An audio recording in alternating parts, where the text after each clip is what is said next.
extremely strict, and the strictness made many people could not conform to the ideals of a disciple. In those days, the Guru had to be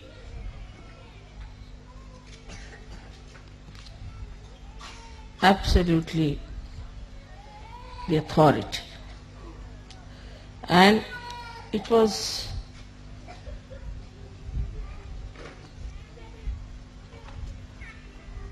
the Guru who would decide which disciples he'll have. And one had to go into great tapasya, to great penances, to even become a disciple. And this hardship was the only way the Guru used to judge. Gurus would always live in jungles, and they would select their disciples, very few, very, very few. And they had to go and beg food from the neighboring villages and cook food for their Guru with their own hands and feed the Guru.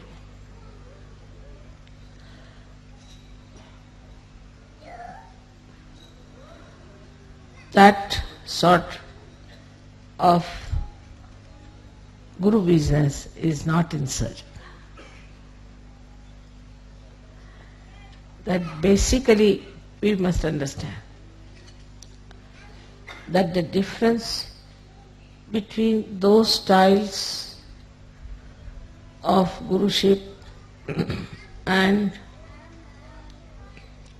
that we have now is this, that very few individuals were given the chance to become the Guru. Very few. And these few also were selected out of quite a lot of people, and they felt that there was something really special, that they are being selected, chosen, and that whatever they will have to go through is all welcome. With this idea, they became the disciples. But sahajayoga is a very different thing. I would say just the opposite. First of all, your Guru is a mother, and who suffers from Sandra Karuna.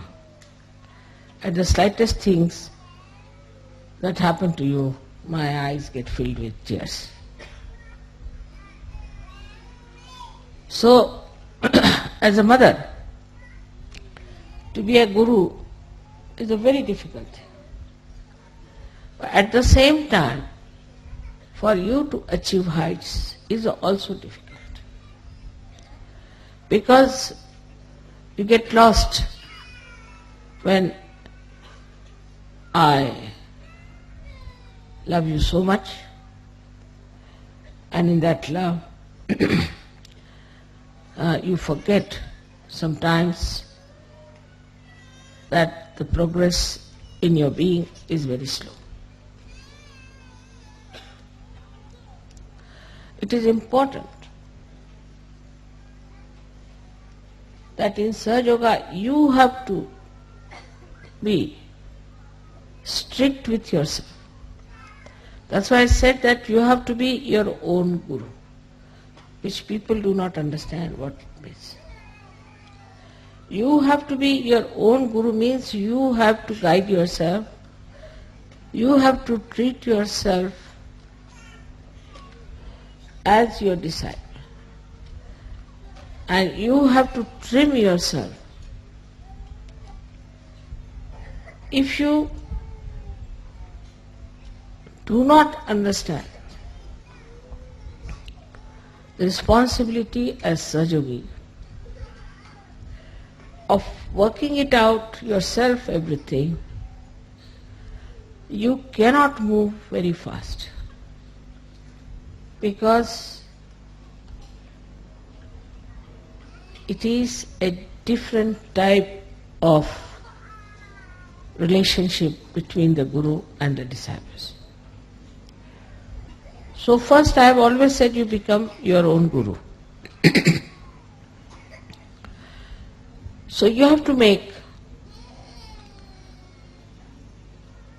a lot of introspection and fix your ideals.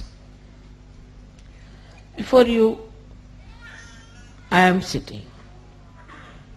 You have seen me how I am. I can eat anything. I need not eat at all for days together. I can sleep anywhere. I may not sleep at all. I travel for miles together untiringly. I have this energy because I am a guru of myself also. So the first thing is that there should be a lot of introspection. What's wrong with me, not wrong with others? What's wrong with me? Am I seeking the comfort of my body? The attention, is it on my body or on my spirit? If so, what am I doing? I think best thing is to write it down. Can I sleep on the grass? Can I sit on the stone? You have to make this body work. Can I sleep anytime I like, and can I keep awake anytime I like? I've seen people doze off. The reason is this, not that they're bad or in any way indisciplined people, but because inside they are tired. If you are tired inside, then you feel tired all the time. You will see on the television, if you see people in the West, they are always sitting like this, because they are so very tired. Why are they so tired? They don't work so hard. So introspect how you behave. Now when you start introspecting yourself, you'll also start introspecting your surroundings and your styles and your methods and what you are doing to yourself because of the conditionings of the outside. Now the conditionings of the outside in the West are of a psychological nature. Indians have other conditionings which are also quite surprising, or we should say the Western people, they must wash their hand 10 times. Even if their skin comes out, they'll go on washing like mad. They must have a bathroom attached to them all the time. They must have their baths. If they don't have bath, they are not comfortable. They have other conditionings also. All kinds of stupid conditionings they have, but the conditionings that we have in the West are more psychological, and that's why you cannot find out what's wrong with you. The physical conditionings are not so dangerous. You can get over them or you can manage. But when you have conditioning of your psychology, you cannot understand what's wrong with you. Now, if you introspect around, what you will find is a very subtle thing. Firstly, that because of the wars maybe, I don't know why, but everybody is afraid of everyone. Especially I think Freud. Because of Freud, even the mother is afraid of the child. And all these things to Indians are absolutely, they can't understand this. But you people know that very well. They won't touch anybody. They won't hug anyone. First of all, when they used to play football, they used to hug. But now I see they don't hug, they just touch hands like this.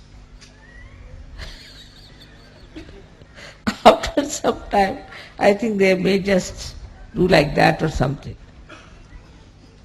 So frightened that nobody, even the children I've seen, are frightened of hugging their parents. So the expression of love is not there. And when there is no expression, there is no love inside. And that's how it goes on drying up and drying up and drying up. There was a little girl in sahajayoga, and I had some present for that child. She was quite young, must have been about 10 years of age. So I gave it to one sahajayogi, Western sahajayogi, that you go and give it to her and say that I have given. No, mother, I won't give. I said, why? She'll misunderstand me. I said, what will she misunderstand? It has gone so much into the heads of people. And this has created really the psychological insecurity within you. From very childhood, this insecurity has been working. And that's why you are frightened of each other. Even of your parents, of your brothers, your sisters. Psychologically, you are suffering. And when first I came to England, they used to say it is the insecurity. I said, what insecurity? The whole world is afraid of the Western world. And what are they suffering from insecurity? They have made everybody insecure all over the world. And why? What are they insecure? They are insecure within themselves, in their own society, in their own family, in their own groups. They are so much frightened of each other. So the first thing, you should be fearless. You are a sahajayogi, you are no more immoral. Cannot be immoral. If all the time, if you start thinking that you are immoral, and if you do something it is immoral, and that you have to go and do some confession somewhere, then what is going to happen to you? What sort of a personality you will have?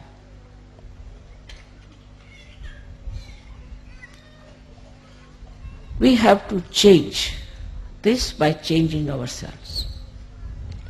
So among sahajogis there should be no insecurities but maryadas. You must know how to respect each other's privacy. The second thing that if you find with the Western mind, which is a very common thing, that they are bombarded by criticism. There are so many critics that now there are no more artists left. Only critics are criticizing critics.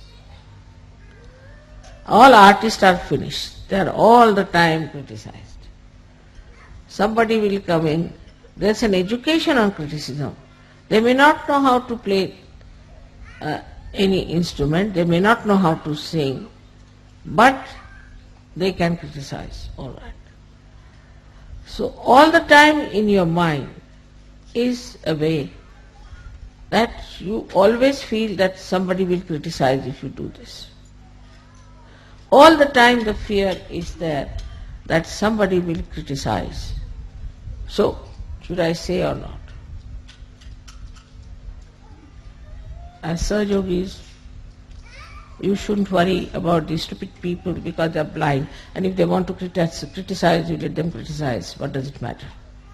Makes no difference. But this you have to build up within yourself. Now the third is even worse, which I don't know if you have noticed or not. I don't know how it has gone into the heads of the Western minds that you must always see to the other side of the back, even if you are standing on this side, to be fair, and never to say something that you are sure of. Like you ask anyone, how are you? He'll say,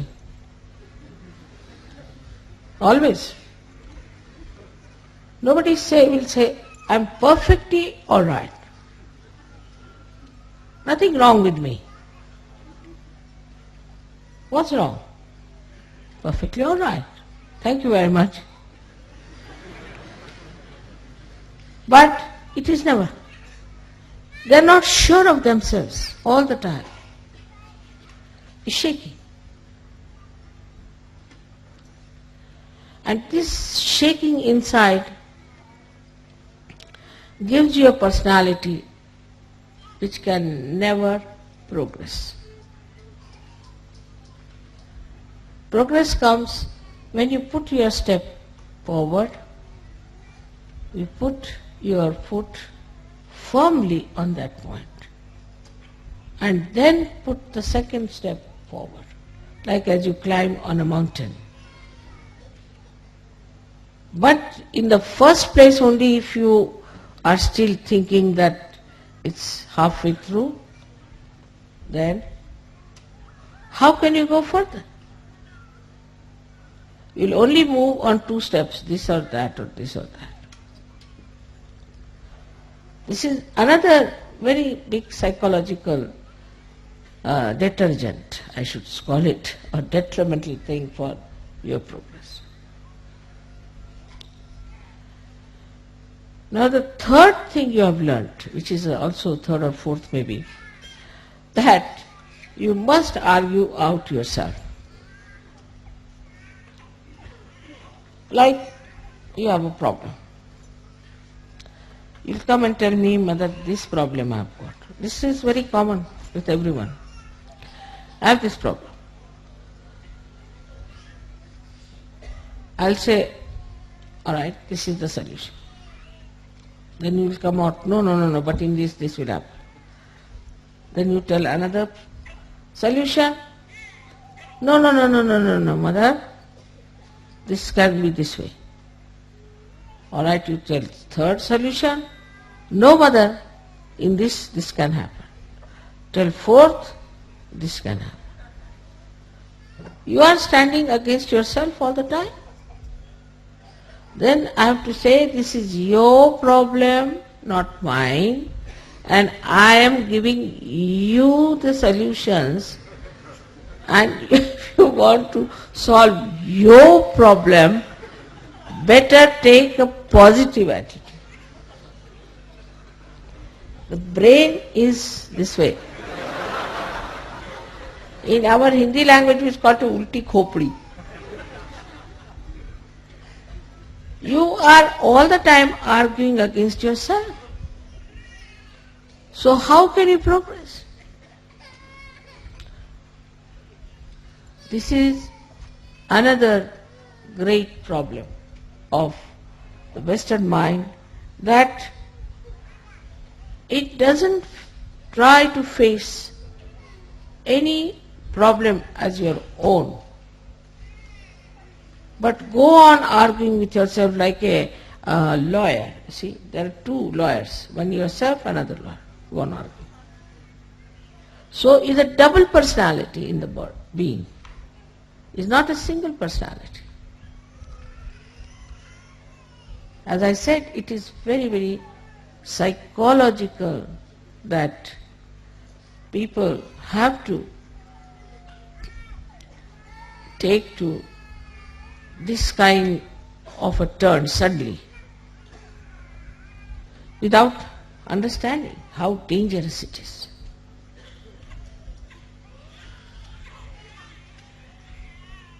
With the enlightenment of your brain, they should disappear. On the contrary, in Sahaja Yoga, it's very dangerous. Because you say something, you are a Sahaja Yogi. You are connected with the all-pervading power. Whatever you say gets connected. And it acts. It's very dangerous for you people not to realize that you are realized souls and not to assume your own powers. Like, see, I have to say something secretly, then I must put my hand here and then say it, because it is connected to the mains. But supposing I keep it open like this and say something, it goes to everyone. In the same way, whatever the Sahaja Yogis say or desire or want, there are just people sitting there, see here and here, you have put them there. They are listening to you all the time. They are so anxious to do your work. All right, you say so, done. So, whatever you think, or whatever you desire, or whatever you say, you have to be extremely careful.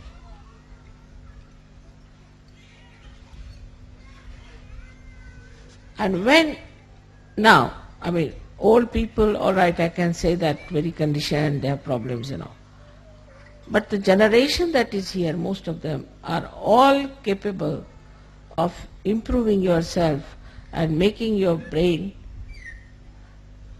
straight by bringing it backwards to the forward.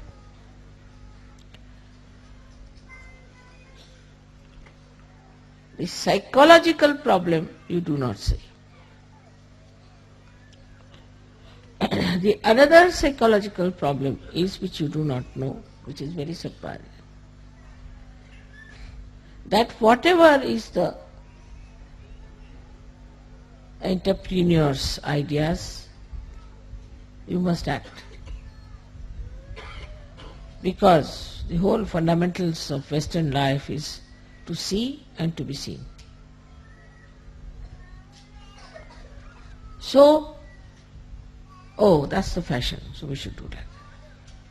This is the fashion, so we'll do that. Like the other day, about a year back, I went to England and I found all the Sahaja Yoginis having their hair here. I said, what's this? So I asked an Indian girl, I said, what is this supposed to be? This is a new fashion. I said, what new fashion? Call it Jiprea in Marathi, We call it Jiprea fashion. Only the Maharashtrians can. And they all had their hair here, like this, all. I said, my God, this is Agya, this they are covering, their eyes will become squinty. But the fashion, if it comes, and the whole fashion is with the hair alone. Hair, I don't know what.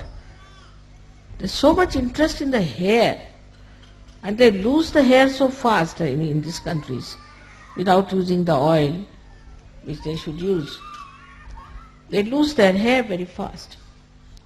Starting from the hair, the sastra. Then, fashion means, what is this? These entrepreneurs, these stupid people are creating ideas, and why should we follow them? I don't say that Sahaja Yogis should all look alike, not at all. You can dress up the way you like. You can live the way you like. But you should not get yourself enslaved by any entrepreneurs. You are free people now. Know that very well. Know that you are absolutely free, and your freedom is absolutely in the light of your enlightenment. You can never do wrong. But first of all, have that confidence within yourself. that whatever you have to do, you are not going to enslave yourself to entrepreneurs, what people have to say, how you will look, how you will appear before. This is a very important point, that half of the time we are laboring just to look like many others. It's very surprising how these entrepreneurs have befooled the Western people. In India it won't work. Won't work. Especially the Indian women. This in between came a mini sari. Came up to Bombay for about 4 or 5 days, I think disappeared. No Indian woman would wear a mini sari, finished. Nothing doing. Any sort of fashion now comes in India, doesn't stay. Because whatever clothes we have now in India is traditionally has been there, has been tested and error and trial and error and trial, and we know now this is the best, now stop it. At certain age, you stop. This is the style that suits us the best. But anything goes on, the styles go on changing. And this is what you have to be very careful to see, that you do not take to stupid things which are being created by entrepreneurs, but to sensible things which are required for. So one of the enslavement I feel is that you have to play into the hands of entrepreneurs. But the slavery is very deep and is so psychological. In so many ways it is extremely hidden and so subtle that you cannot make it out. So in the introspection you find out what's gone wrong with you, how you are made this way, what's wrong in my own personality. It has come from all the surroundings and the way people have been putting ideas into my head. You should have your own ideas. You shouldn't worry what Plato said and what Socrates said and what this thing said. What do you think? After all, you are enlightened people. But then there is another psychological thing which is even the worst. And that, Mother, if we are very sure, then we are putting up our ego. They are so much afraid of their ego that as if after some time they will take off. The ego will bloat so much that will take off. This is another fear people have, that if we assert, all right, this is what I want, this is the right thing to do, then I'll get off, so I don't want to say such a thing. I have an ego. So with sahajayoga also certain fears have crawled in. One of them is that, Mother, I should not have any ego.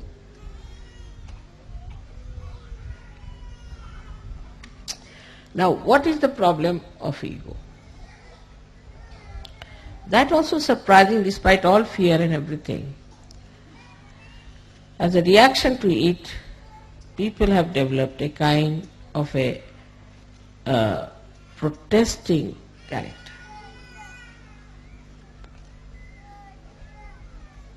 But again, these entrepreneurs have pampered your ego. Like in the morning you ask the child, what will you have? Then child say, I'll have this. The mother has to run and get it. Or she must keep everything in the fridge. In India that's not the case. Whatever is cooked in the house you better have. If there is no salt, all right, without salt, come along. Otherwise, don't eat, doesn't matter. In any case, you will eat. So when the disciplining comes within yourself and you understand this, then you do not say, I desire only this, I desire only this. What you desire, you tell yourself. All right, you will not have it for 1 month. Let's see.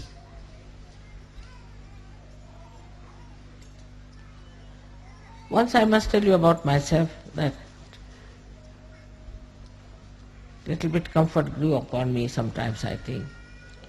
So we had a transfer, and my family was not with me at that time.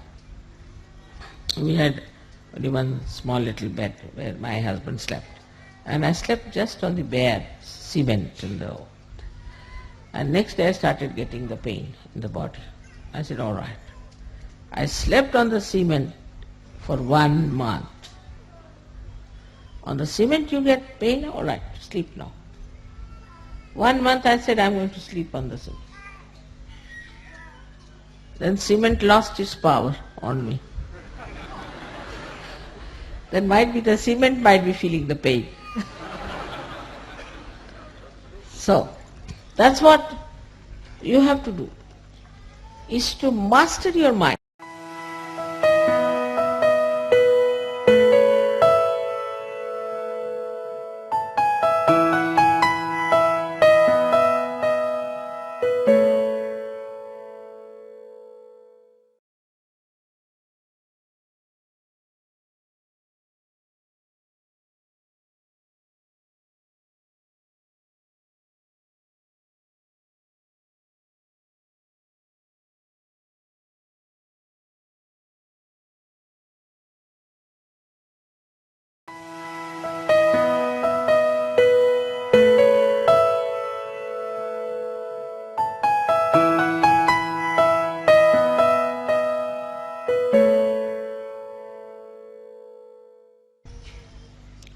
Now the problem only will come, what is the discretion, this ego will come up, mother. Because your ego, as I said, is developed by the actions, by protesting against things, and also by the pampering of the entrepreneurs. All right, whatever may be the reason, we are not going to psychoanalyze ourselves. But the fact is also we have an ego problem. Why? I've already told you that if a balloon is bloated many a times, it can easily be bloated. At the slightest air, it bloats. And that's why you are afraid that suddenly my ego might become so big that I may be like a balloon in the air somewhere moving. But how to get rid of this is to know that you are an enlightened soul. Respect yourself. Once you start respecting yourself, you will not fall into any traps of ego. Very simple. Respect yourself. You have to say, I am a sahajayogi. How can I behave like this? After all, I am a sahajayogi. A kind of a dignity that develops. And then you will start feeling shy of doing something that is stupid. Because ego makes you stupid, that's the point. Absolutely. So, now, if you develop this respect for yourself, I am a sahajayogi, so I can't behave like this. I am a sahajayogi. If you say like that to yourself, then you will be amazed that the dignity of a sahajayogi will definitely keep you down to earth.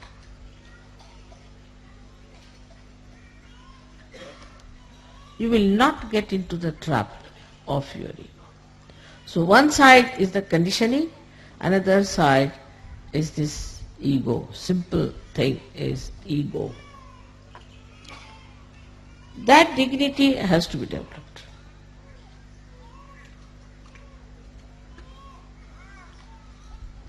You'll be surprised among animals there are maryadas. Like a tiger won't behave like a snake, and snake won't behave like a tiger. So we are now sahajogis. We are tigers among human beings. We are lions among human beings, the highest. We are the highest human beings. It's not necessary to have 10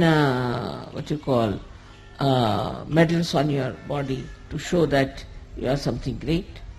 But you are sahajogis. You are mahayogis. So develop that respect. And you will be surprised, the humility will immediately will walk into you. Humility. I have seen some sahajogis sit like this, sometimes sit like this, sometimes if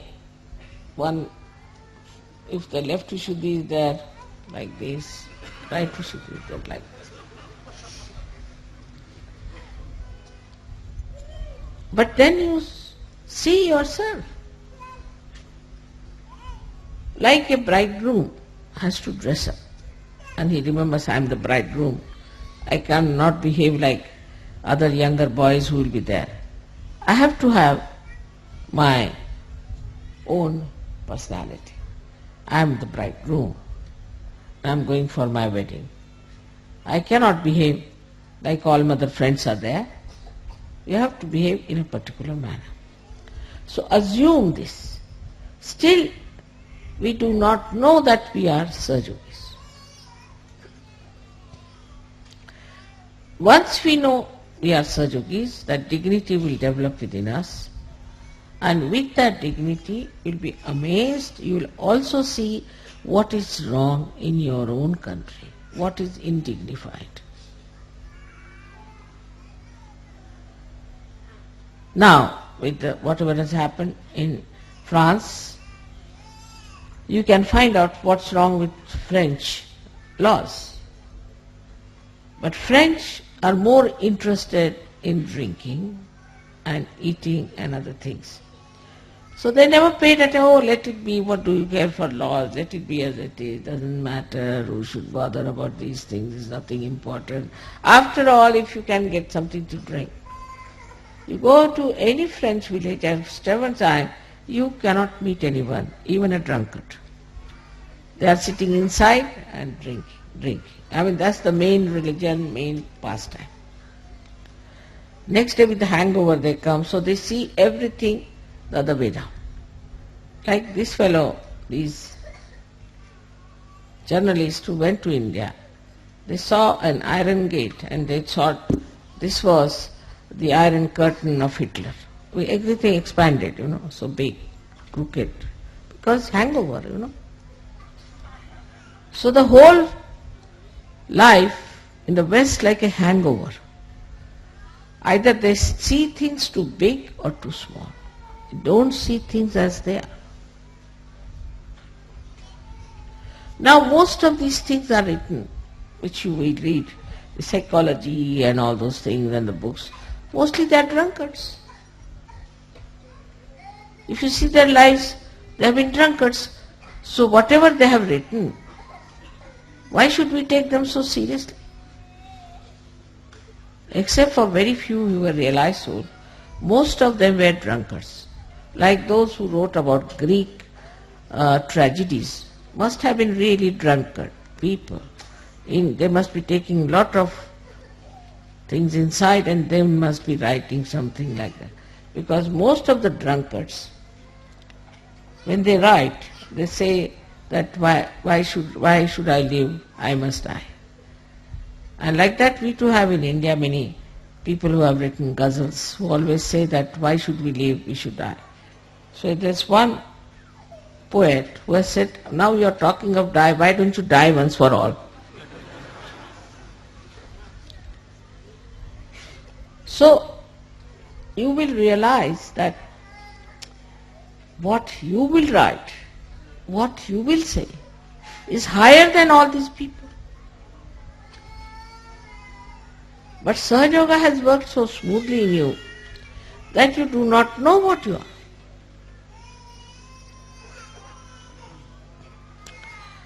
Today on Guru Puja, you are worshipping your Guru. At the same time, I bow to your Guru within yourself.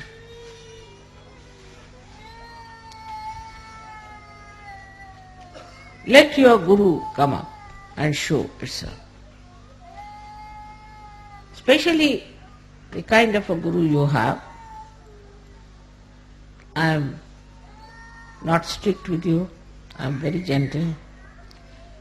Because as I told you, fundamentally is a different thing, is that it is not for an individual, but it is for the collective. And if something has to spread collectively, then you have to understand that it has to be only love that is going to work. There is no other way we can spread sahajayoga, because we cannot be like Hitler, giving wrong ideas of hatred. Either it could be hatred or love. You teach people, we hate this one, fundamentalism, this, that, you will get thousands ready to fight. You can elevate their baser self and say, all right, come along, let us fight. Racialism, this, that, anything, even nationalism. All right, there are people. But when I say love is very different, try to understand, and because of our collective work, we have to know that love is a source of energy that makes things grow in a living manner. It is the energy which is a living energy. Try to understand now. This is, people don't understand. Love doesn't mean that you hug somebody or do something, but living energy that understands, that makes you grow. I hope you have seen my books and I hope you have read it. In that I have described to you very clearly what is the living energy within us that works. And anything that is working, for example, see this flower. Now, I cannot order this one to go straight. It's moving in its own way. Let it be. It looks nice because no flower should look like another flower. Living energy never creates the same thing exactly than another. Only plastics can be done. Now, when it is growing in its own way. So whatever is built in within you, which is a living energy, built in but living energy, and a living thing that works, it blossoms by itself. The water of pure love is to be given. In pure love, what you see in another person as a guru, what's the matter with myself where it is obstructing me to go further? In another person as a guru, what you see is how to handle this man with love so that he comes closer to reality. It's a very gentle process. It's a very loving process. And nothing like really enjoying your love. Just to know that I love so many people itself is so great. And you to feel that I love so much. But it should be samadrishti, means with the same eyes you should see everyone. You see everybody with the same eyes. Isn't it? Only two eyes are there. But you see everyone with the same eyes. They are different. All right? You see them as different. But your eyes do not discriminate. Your eyes do not see somebody black, somebody white, somebody blue. They see what they are. When you start seeing with samadrishti, means the same eyes, same sight, not to change your ideas. Because what happens, that your own mind twists it and you start seeing somebody as different, somebody as different. Now with the eyes, I see the fan. But supposing my mind is off, I might see as a human being. So if you are a sane person, then you will see everyone as they are. This is samadrishti, is that you have the same eyes for everyone. Do not get twisted. So that you cannot have somebody is your special friend, somebody is number 2 friend, somebody is number 10 friend, and some as your enemy. Once you start looking at things like that, everything will get into proper shapes. Otherwise one can go crazy. Also it should be samyak. Samyak means integrated. There should be an integrated knowledge, like the eyes when they see where you are sitting, where you are, where is this person, where is that person, what is the relationship. So the knowledge about others is in relationship with each other. Now supposing there is a gentleman who has a child, and there is a problem between that gentleman and the child. To approach that person, you must know that he has a child. Not to just make him separated from others, singularize him. You take somebody, say he is from England, or he is from Italy. Then try to understand him that he is from that particular background, and that background is around him. So he is like that. If you can have this kind of a full knowledge of others, there will be no problems, no quarreling, nothing. Otherwise there is a conflict all the time, and that's how one feels very tired. Eyes do not react. Eyes just see.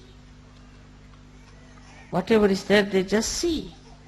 Eyes never react, but the mind reacts. And this reaction is the one which is responsible for spoiling your attitude towards people. So now, you should have a witness state. As Gyaneshwara said, Niranjana Pani. Niranjana Pani. To see somebody without any reaction. Just to see. And you'll know everything about that person as soon as you see that person. Niranjana Pani. Because as long as your brain is there, you do not see that person as he is. But as soon as you see that person, you just know what it is. And then immediately you will know his chakras, his kundalini, everything will penetrate. But your mind, which is loaded with nonsense, will not allow you to go to that level. So the Niranjana Pahane, the one where you just see something, that kind of an eye we have to develop. So, with that, a detachment starts.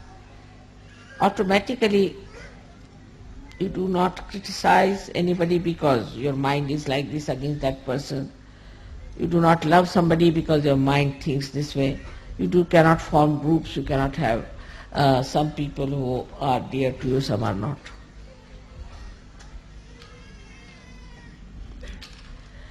Sometimes if I do not smile at some people, then they grumble and say, this time mother didn't smile at me. I mean, I cannot keep all the time a smile, you see. You must also think of my muscles. All the time, how can I keep my smile on, you know? But there are people who feel very bad that, you see, this time mother didn't smile, so I have to go on smiling all the time at everyone. I try.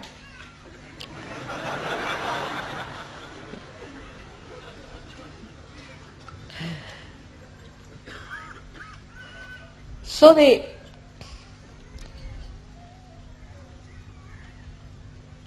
attitude towards others has to be with Niranjana attitude, because it's a collective work. It's not strict. It is not in any way clamping anything, because it's a living work. Absolutely living. We cannot. But it is definitely the work which creates harmony, love, affection, feeling of oneness. Imagine to think about someone who is not kind to you, or is a horrible thing. Better think how nice you could be to that person. So the attitude should be that how nice I am going to be with that person, you know. See, somebody is angry with you. It's easy to fight. Come along, you are angry, I am angry. No, go and just tickle. Simple thing like that. And enjoy. Because you cannot enjoy hatred. You cannot enjoy rivalry. You cannot enjoy separatedness. Like this hand has to enjoy this hand. In the same way, you have to enjoy each other. If you cannot enjoy, then you have lost the point. Lost the point.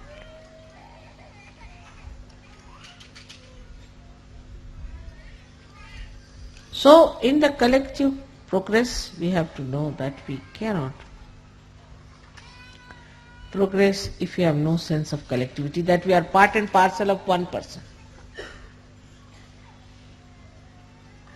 If I pull my one ear, it's not that my ear will come out, but it will give pain to the whole body. That's why I say pull both is better.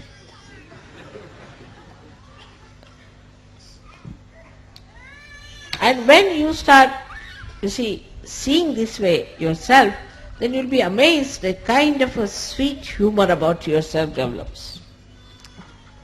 And you really become a very interesting, magnetic personality.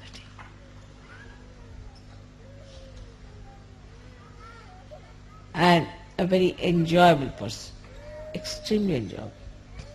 Everybody will seek your company.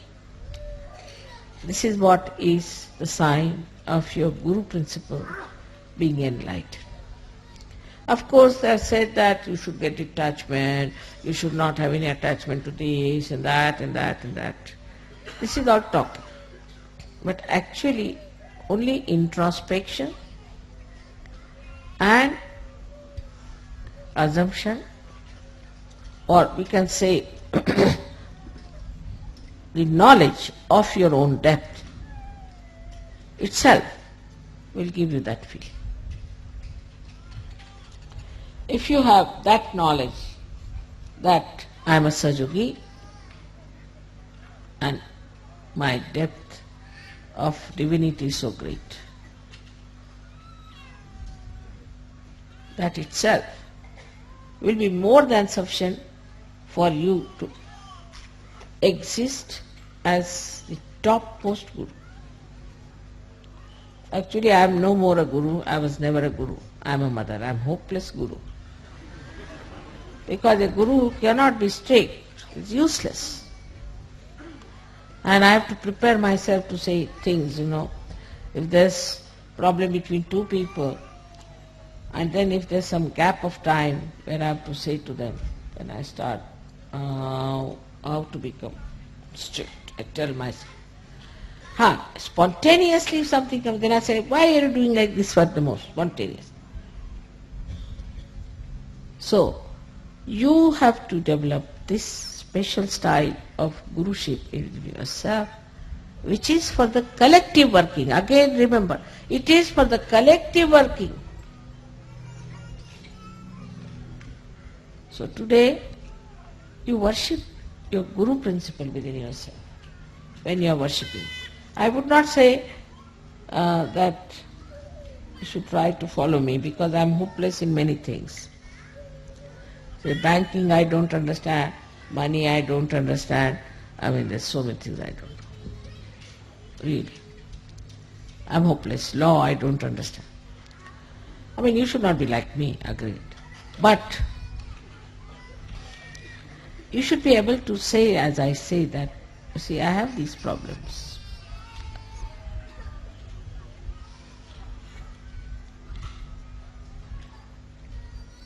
But one thing for sure, you must have complete knowledge of surgery or desire to know everything about surgery. If that works out, then you will swim into this ocean of knowledge like a jet, and whatever you want to know, you will know. But there should be a desire to know. Never get satisfied that I know sufficiently enough about surgery. No, never. In all other things you can be satisfied, but only on one thing, that Sahaja Yoga still I have to know through my brains.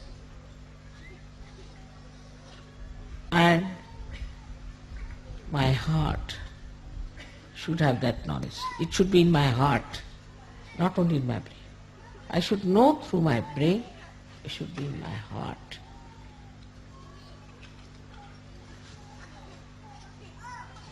Like when you see a film, you see King Kong. Then you know it's King Kong, alright, it's the film, doesn't matter. Normally our knowledge is like that. But if you see Mr. King Kong standing here, oh my God, he's already here.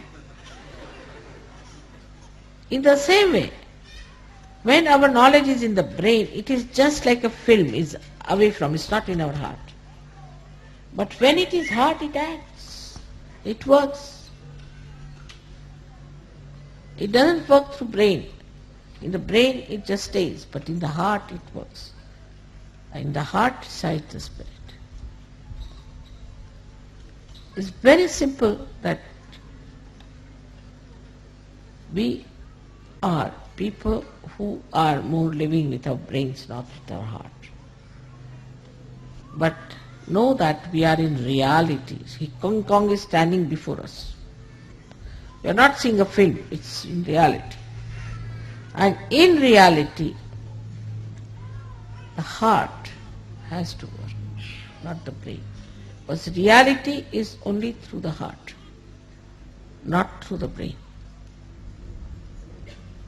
Once you understand this, then you'll open your heart, enlarge it. Now this is in my heart. So the whole thing will be so clear-cut in your head. You will know everything clearly. What is to be done, how to react, how to work it out. If you put all this knowledge of Sahaja Yoga into your heart, first of all you will have to enlarge your heart, otherwise you can't put this ocean. And then you say, this Sahaja Yoga. To me everything seems to be Sahaja Yoga. Buying this house, coming to this place, all this is Sahaja Yoga. I can see clearly. Anything that I see, I connect it to Sahaja Yoga immediately. This is sahajayoga. Why this is so? This is because of sahajayoga. This is sahajayoga. So everywhere you start seeing sahajayoga when your heart knows what your brain knows. I've known people who know all the mantras very well, everything very well and all that, but in the heart. So put it in the heart. In sahajayoga, the Guru is not through his brain, but through his heart. May God bless you.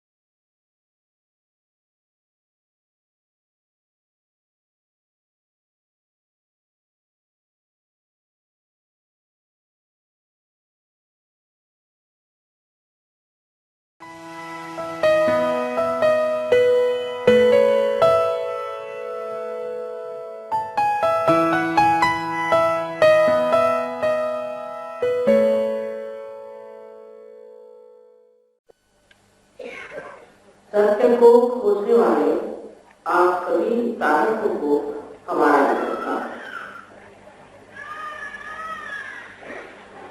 Doctor साहब ने अभी आपको सभी चक्रों के बारे में बता दिया।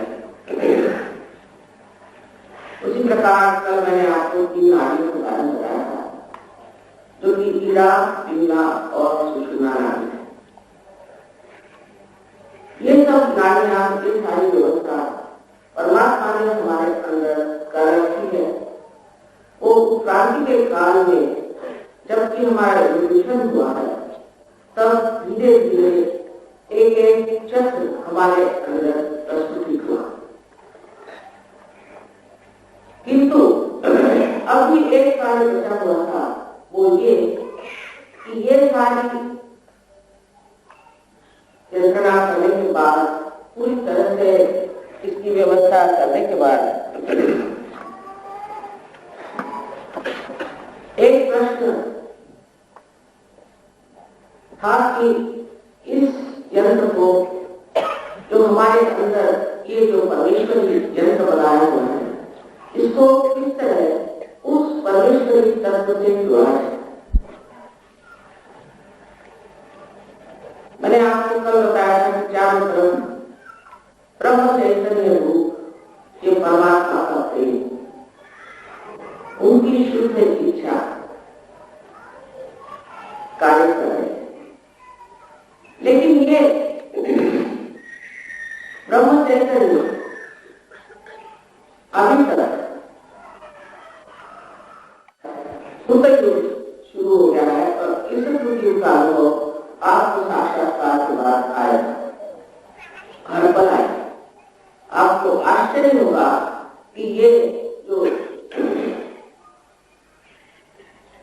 ब्रह्म चैतन्य का कार्य है, ये कितना सुंदर अनुभव और ईमानदारी का, इसमें कभी कोई गलती नहीं, इसमें इतना प्रावीण्य है, एफिशिएंसी थी, इतना एफिशिएंट है कि आश्चर्य होता है किस तरह से काम करता है। तो अब आखिरी जो एक कार्य था, वो ये आपका संबंध उस ब्रह्म चैतन्य से हो जाए। उसके लिए अपने अंदर ये कुंडली की शक्ति 3.5 वलय बैठी, और वलय को कुंडल कहा जाता है, तो इसमें कुंडली नहीं रहती है। ये शक्ति जो है, ये आदि शक्ति का प्रतिबिंब है, और आत्मा ये परमात्मा का प्रतिबिंब। आपसे कल बताया था कि आदि शक्ति जो है, वो परमात्मा की शुद्ध इच्छा है, और वो इच्छा ये है कि सब जो कुछ भी इंसान के स्वरूप, मानव के स्वरूप के संसार में, सब उनके साम्राज्य में आए और आनंद का उपभोग है। यही उनकी एक शुद्ध इच्छा है। इस वक्त कुंडलिनी उतरती और इन 6 शब्दों को गिनती हुई ब्रह्मवेद को गिनती है और उस सर्वव्यापी ब्रह्म चैतन्य से एकाकारिता प्राप्त करती है। उस वक्त क्या क्या घटित होता है वो जान लेना चाहिए।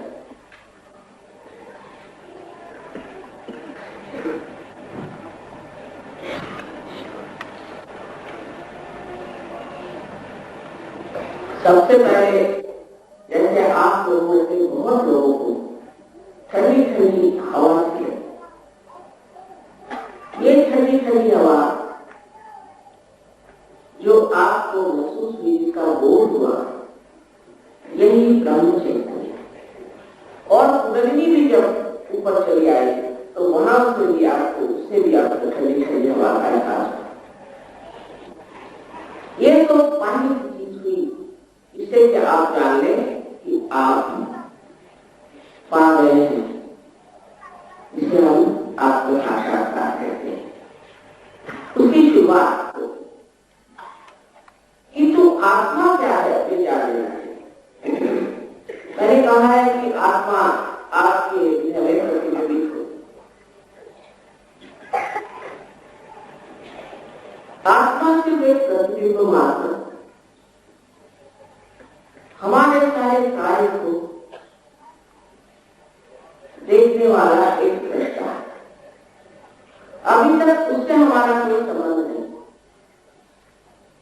वो देखता है और न ही उसका प्रकाश हमारे चित्त में है। हमारा चित्त अभी अंधकार में है। तो इस आत्मा का स्वभाव क्या है वो जान लेना चाहिए। वो जानते ही आप जान जाएंगे कि इस आत्म साक्षात्कार से आप क्या प्राप्त करें।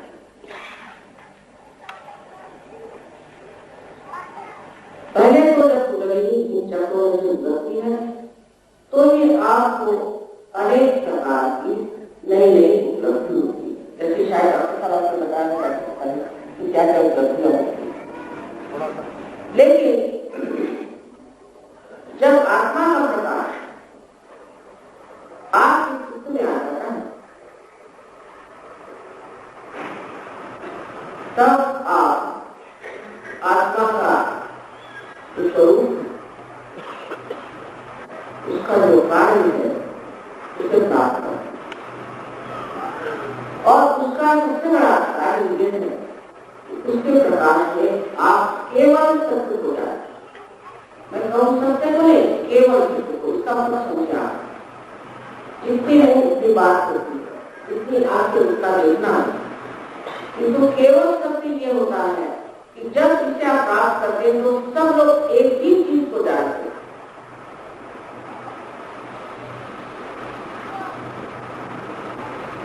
और इसमें उसकी शक्ति है कि केवल ज्ञान। जैसे कि समझ लीजिए कोई आदमी कहेगा ठीक है, ये एक फोटो है या एक मूर्ति है या एक साधु है, या आप कहीं से जानिए, ऐसे जानिएगा कि ये अस्थि है या नहीं। इस तरह से आप इसे जानते हैं। कोई अगर कहता है कि अस्थि है, कोई कहता है अस्थि है, उसकी कोई पहचान, उसका कोई ज्ञान नहीं। तो फिर वो जानने के लिए कोई और मार्ग नहीं, एक ही मार्ग है कि केवल ज्ञान से जो आत्मा है उसके प्रकाश के राशि से उस वक्त आप उस आदमी की ओर या उस फोटो की ओर या उस फोटो की ओर हाथ करके पूछे तो वहां आपको साक्षात्कार के ओर कि क्या ये सत्य है, ये गुरु सत्य है, कितना नहीं पूछना था। ऐसे पूछते ही था आपके हाथ में सत्य के दर्शन हो जाएंगे। आप जान जाएंगे गर्म हो सकते हैं तो आपके हाथ में ठंडी ठंडी आवाज चलती है। जैसे कल यहाँ पर श्री के साईनाथ के बारे में किसी ने पूछा कि माँ श्री के साईनाथ कैसे थे, ऐसा हाथ करोगे हो, एकदम उनके हाथ में जोर जोर से ठंडी ठंडी आवाज। ये लोगों की बातें शास्त्रों में लिखी गई है। ये जो कहा है कि परमात्मा, आजकल तो ऐसे भी लोग हो गए कहते परमात्मा नहीं, ये तो बड़ी अशास्त्रीय अनसाइंटिफिक बात है कि क्या परमात्मा नहीं। आपने खोजा है, आपने जाना है, बगैर देखे ही आप कह रहे हैं कि परमात्मा नहीं। जानने के बाद आप कहें तब तो कोई बात, लेकिन क्या आप पूछें कि क्या परमात्मा है, एकदम आपके हाथ में छू रखी है। और अगर आप समझो कि काफी उतरे हो, ऐसा लगेगा ऊपर से नीचे तक जैसे कोई गंगा है, एकदम से आगे शांत।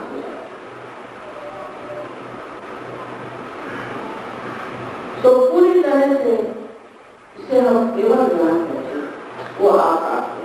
शुरुआत में जरूरी है कि अभी पूरी तरह से आप नाव में नहीं बैठे, तो हो सकता है कि डगमग हो, लेकिन जब आप पूरी तरह से उसको जम जाते हैं तो आश्चर्य होता है कि छोटे छोटे बच्चे भी बता सकते हैं कि ये साफ कैसे। अभी एक बच्चे ने फोन उठाया और उससे कहा कि अंग्रेज बच्चे ने पता नहीं कहा से योगी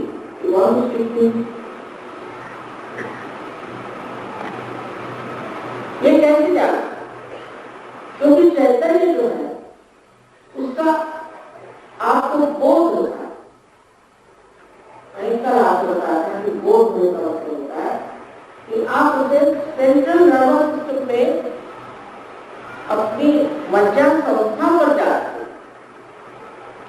कोई कहने से नहीं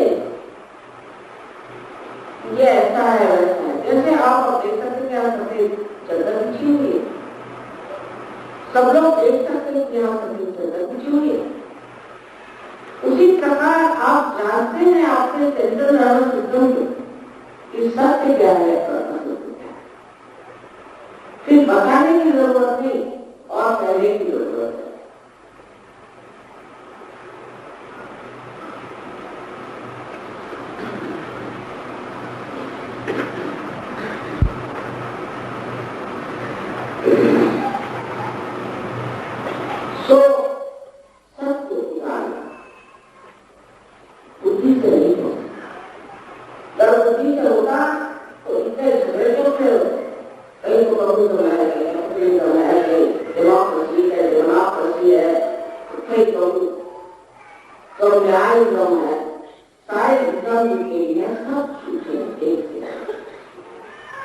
किसी में भी सत्य, क्योंकि ये सिर्फ हर एक की अपनी धारणा है और उस धारणा को सत्य मानते से चिपक है।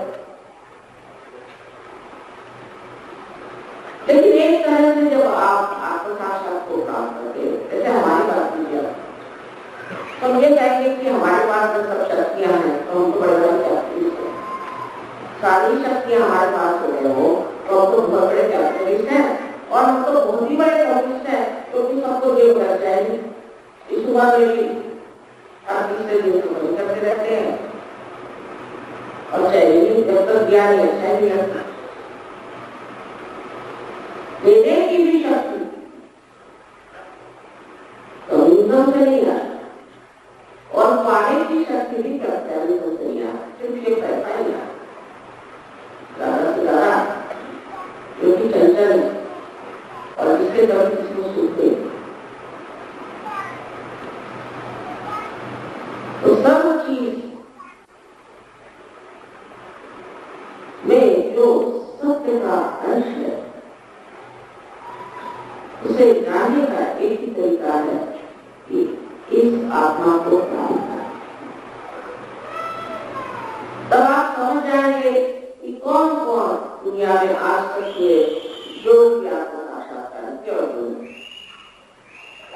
कौन सी धारा है सच है और कौन सी झूठ है, कौन सा हिस्सा धर्म का ठीक है और कौन सा झूठ है, कौन से शास्त्र में कौन सा सच लिखा गया और कौन सा झूठ लिखा, कौन सी बात इसमें की जो है वो असलियत है और बाकी नहीं है। जैसे कहते हैं पर्दाफाश है, ये सिर्फ आत्मा के प्रकाश में ही दिखे। और दूसरी बात कि आपका जो चित्र है, आपका चित्र जिसे अटेंशन कहते हैं, ये इस प्रकाश से जो बारिश होता है, नष्ट होता है, जब इस प्रकाश को भर जाए तब जहां भी चित्र हुई, जहां भी नजर रही है, एक प्रकाश मात्र से भी आप बहुत कुछ पाएंगे।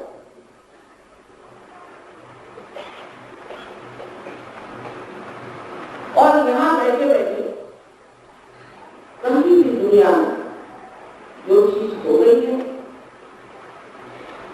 जो लोग हो गए हैं और जो लोग हैं, इसी के बारे में भी आप जान सकते हैं बैठे बैठे। ऐसा ये कम्युनिकेशन है और ये बहुत एफिशिएंट है। आजकल के जैसे टेलीफोन नहीं है, यहाँ बैठे बैठे आप जान सकते हैं किस आदमी में क्या बात है, कौन सा शस्त्र उसका पकड़ा है। अब तक तो की बात करते हैं, आदमी की बुराई क्या करेंगे आप? बुराई तो ऑनलाइन चीज है, सिम्टम है, अंदरूनी चीज जो है उसके कौन से चक्र होते हैं, और जहां बैठे बैठे ही आप उसके चक्र सीखते हैं। लेकिन एक कम्युनिकेशन इतना दूर हो जाना चाहिए, केवल जो है वो दूर हो जाना चाहिए।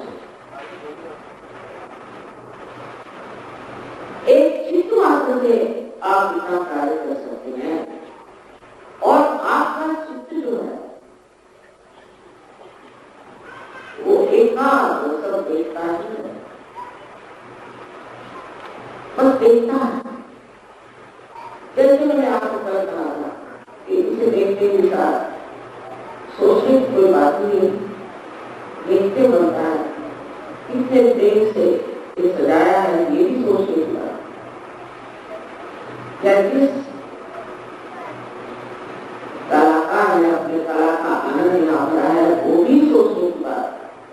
वो जो कुछ संपूर्ण में उसने यहाँ किया है, वो सारा हिस्सा चैतन्य मन कर कुछ करने लगता है, और बस आनंद विस्तार में गोलायमान है।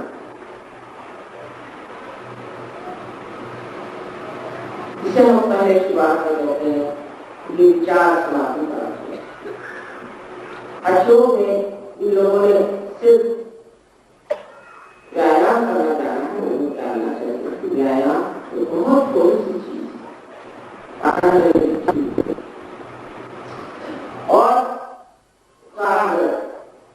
उनका शास्त्र करें तो उसमें समाधि की भी बात है।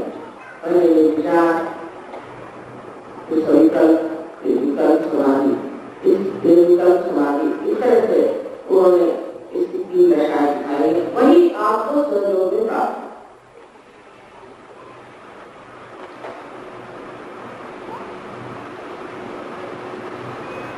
समाधि का अंग्रेजी में अर्थ हो सकता है अवेयरनेस, कि आप में एक नया आयाम, एक नया डायमेंशन ऐसा आ जाता है कि वहां आप बुद्धि से परे उठ करके और चीज को समझने लगते हैं। सर्वों में आपने सुना होगा कि बहुत से म्यूजिशियन हैं, बहुत से आर्टिस्ट हैं जो बड़े मशहूर आजकल हो गए, वो सहयोग में आते ही बहुत प्रयास छोटे पहले उठती है।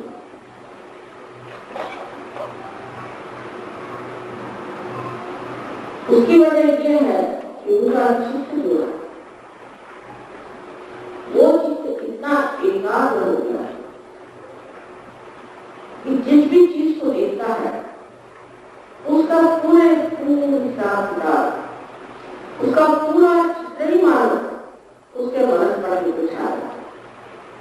बहुत से बच्चे ऐसे होते कुछ स्कूलों में पढ़ने में बहुत कमजोर होते हैं, सब लोग में आगे फर्स्ट नहीं होता।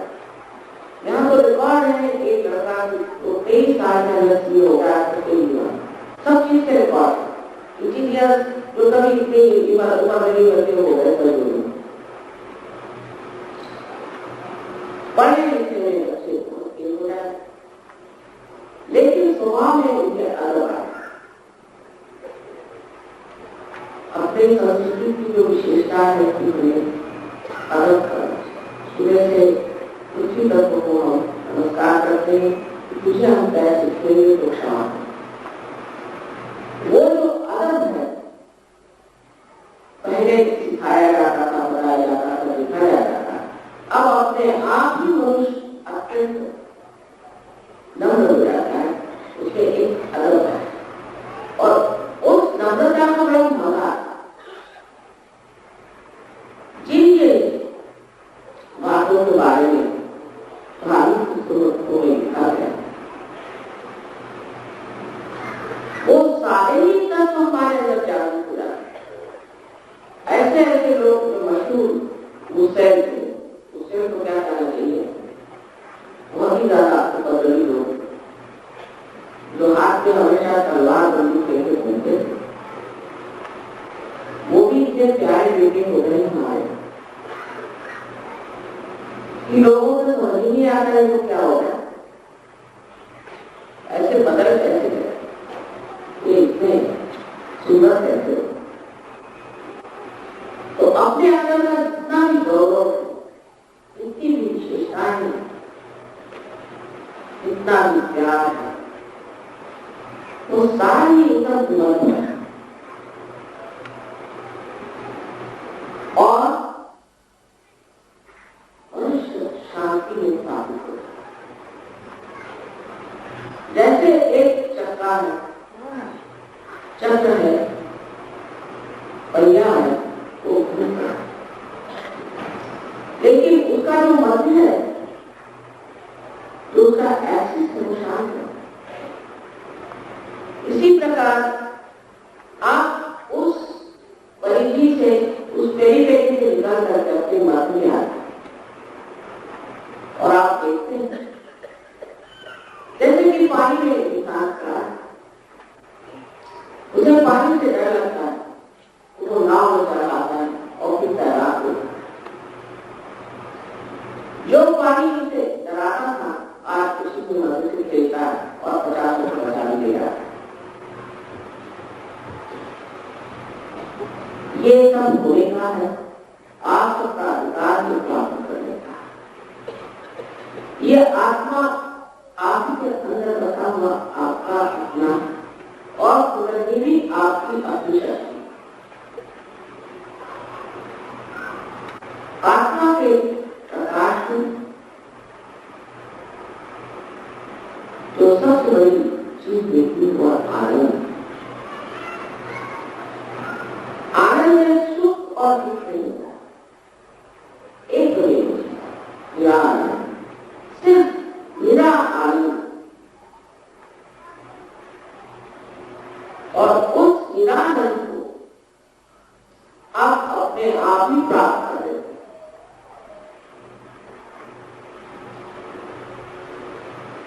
जैसे कि सब कोई ड्रामा चल रहा है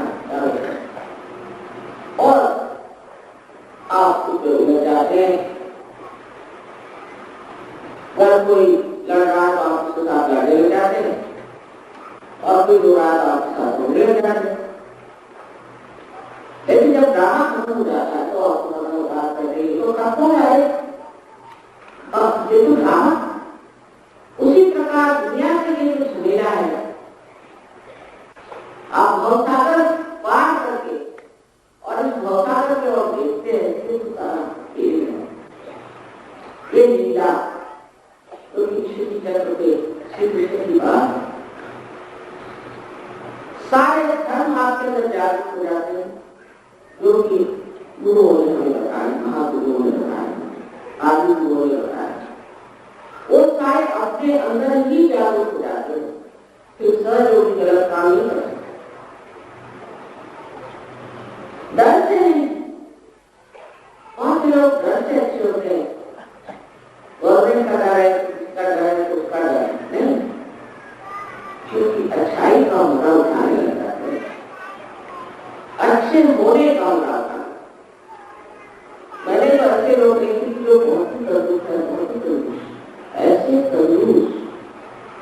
कि मानो जैसे उनको कंजूसी की बीमारी, और वो दानी हो गए और दाना उनकी इतनी मशहूर हो गए, तो वो कर गया ये कैसे, क्योंकि वो जो दाता अपने अंदर छिपा हुआ है,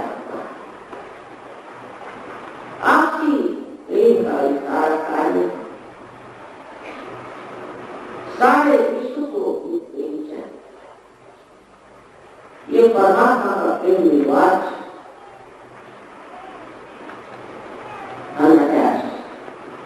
जैसे कि एक पेड़ में उसके अंदर का तत्व सत्व साफ चलता है, हर पेड़ की शाखा उसके पत्ते उस सबको देते, लेकिन किसी एक चीज में हरकत नहीं करता। कल समझ लीजिए उसे खूब कर रहा है, वहां आकर गया तो पेड़ तो मर जाएगा और फूल भी मर जाएगा। तो किसी में अटकाव करना ही प्रेम का मृत्यु करना। मेरा बेटा, मेरी बेटी, मेरा घर, मत आज तो वही बेटा बेटी और घर इतना बताते हैं कि नए बाप बेटा ये जरूर तो आवाज ही सोचा हो गया, लेकिन सबके नंबर कभी यहाँ पर आकर आदमी मेरा बेटा ऐसा हो गया, लेकिन पहले बहुत भगवान का आजाद मांगा मुझे बेटी दे दो, बेटी दे दो, बेटी। पर इस अनुभव से जो आपको ज्ञान प्राप्त किया उनका जुदाई रखा, ये अनुभव आत्म साक्षात्कार का आपको सहज में ही बता देगा कि किसी से भी लगाव करने की कोई जरूरत नहीं, जिसके साथ जो करना है वो करना, लेकिन किसी में अटकने की कोई जरूरत नहीं। अपने ही आपके व्यक्तित्व में, आपकी पर्सनैलिटी में ये बात अच्छी है। तो मेरे मुकदमे होती रखेंगे श्री राम योगी की को पाए, कोई लोग कहते हैं कि सुबह से शाम तक 100 झूठ नहीं बोले तो हिंदुस्तानी नहीं हो सकता। हिंदुस्तानी की पहचान है कि झूठ बोलना।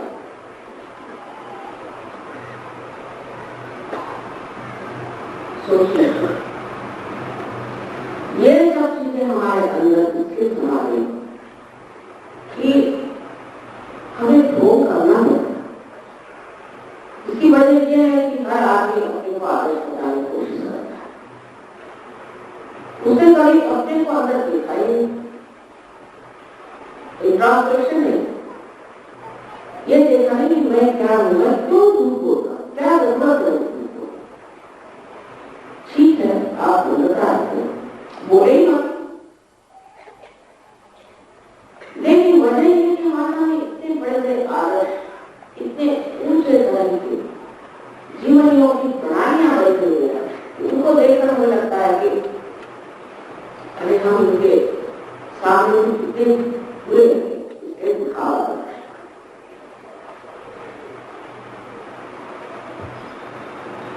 चाहे वो धार्मिक हो, चाहे वो नास्तिक हो, चाहे वो मंदिरों में जाए, चाहे वो मस्जिदों में जाए, और चाहे वो भगवान की है, अपने अंतर्मन को हमने अपने बुलाए और देखा नहीं था कि कुछ तो कुछ ये जो साधुता हो गए, उन्हें क्या विशेषता थी, वो क्यों नहीं झूठ बोलते थे, वो क्यों नहीं दुष्टता करते थे, उन्होंने कोई ऐसी कोई बनाए जो सबको मालूम करा, उनमें कौन सी ऐसी शक्ति थी कि उनको इतना सताया, इतना कर दिया, तो भी वो शांतिपूर्वक अपने यही आनंद विभोर रहते थे।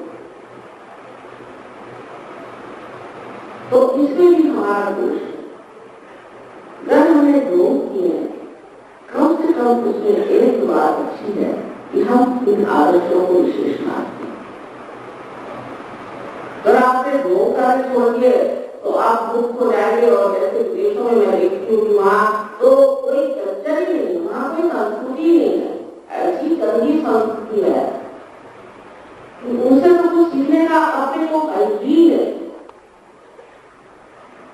कुछ भी सीखने का। लेकिन ये लोग छोड़ना बस ऐसे अपने संस्कृति में जो कुछ सीखने होगा तुरंत सीखना, क्योंकि उनके यहाँ कोई आदर्श नहीं है, उनमें ढोंग नहीं, इसलिए सिर्फ सजो में आए पार हो गए, हट से गए। एक रात में लोगों ने रस छोड़ दी, रस इसमें भी बेहोशी की हालत में आए होगा, शराब छोड़ी एक रात, एक हिंदुस्तान में थोड़ा है ना, किसी को तो देखा है छुट्टी जाती है 2-4 दिन की, लेकिन ज्यादा लोगों को नहीं छुट्टी, एक साथ से वो तबाकू खाते। मैंने उनसे कहा ठीक है, मैं जानती थी कि अभी लोग ये सोचा है सर्वों में भी आगे से तबाकू खाते तो छुट्टी है, और उनसे तो तबाकू खाते। एक दिन वो आके मुझे पहले वहां पता नहीं मैं कुछ आपके फोटो सामने ध्यान करके बैठता हूँ तो मेरा बुरा से पूरे लग जाता है, क्योंकि हमारा तो नहीं वहां। मैंने कहा कि तू स्थिति का ही प्रश्न है ना, हाँ मेरा स्थिति बहुत मेरी स्थिति है, क्या मैंने कहा देखिए मैं से बात करा आप तबाकू खाते हैं, अब आप हमारे क्यों हो जाए, तबाकू खाना आपको हट सोच दिमाग में माने क्या वो दिन से तंबाकू, लेकिन तो काल होगा, काल होगा हमारी बनते रहे तो सर्व में ये भी इलाज, अगर आप मोटी बना करेंगे तो उसका भी इलाज ये 2-4 तरफ फैली हुई परम से वो भी करेंगे, बहुत बड़ी पुरानी एक साथ 2 साल हो गए कोई सिगरेट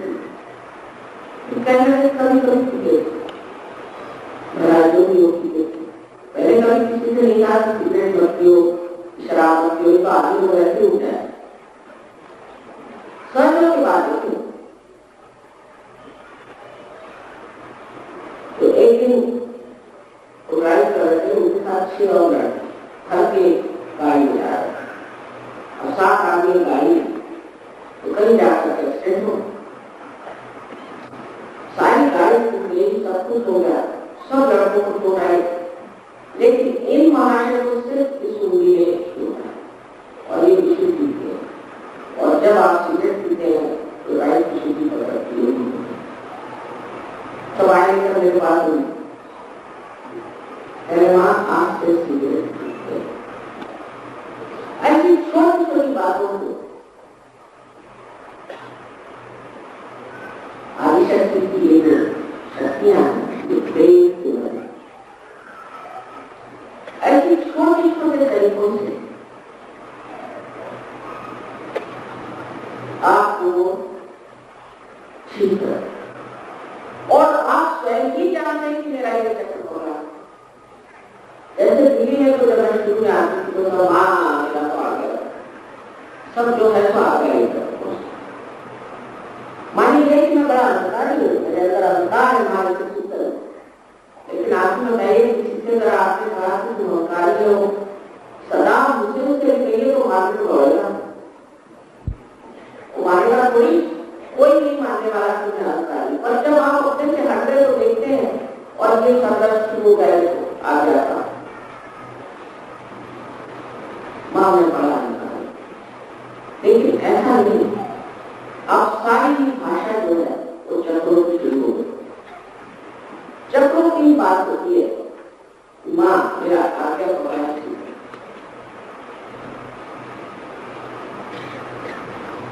इस प्रकार मनुष्य की भाषा भी बदल जाती है और आप एक दूसरे को जानते हैं कि इनका क्या है। एक एक साल बहुत बड़े दूर दूर से सूर्यों की बात की, बहुत दूर दूर से डांटते थे, लड़ाई करते थे। अब आती सहयोगी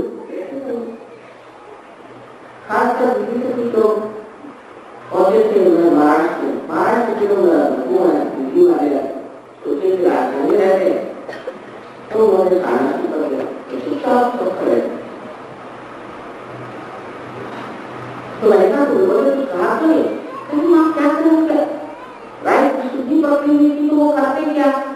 राइट शुद्धि पकड़ी थी तो उनको तो बोलना ही था, हम उससे बोले क्यों कि राइट शुद्धि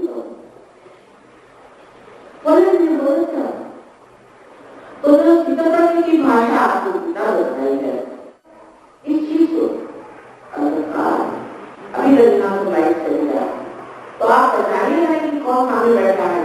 एक दूसरों को गोली गाली आपके बारे का, एक तो अहंकार अज्ञान और उसका भय, दूसरे आदमी के भय। सांप भी दूसरे सांप से लेकर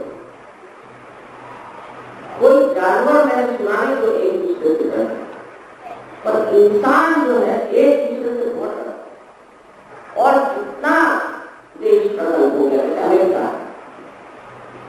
अमेरिका में एक अमेरिकन दूसरे से डरता है, जितना वो डरता है उन लोगों से। उसकी वजह यह है कि कहते हैं व्यक्तिगत समझे अपनी अपनी कर लेते हैं।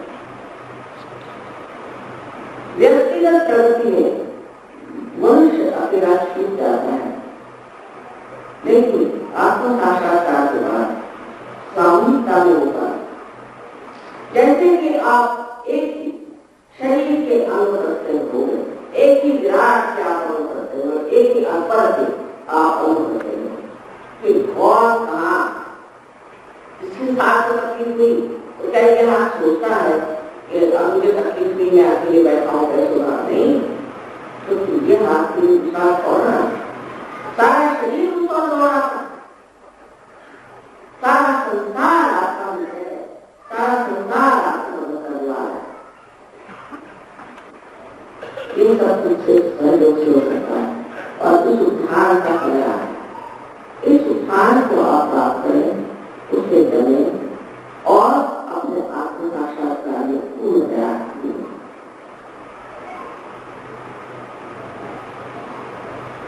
यही आत्मिक आनंद है, इसे आत्मानंद कहते हैं। उसे प्राप्त करना है, उससे को खाना है।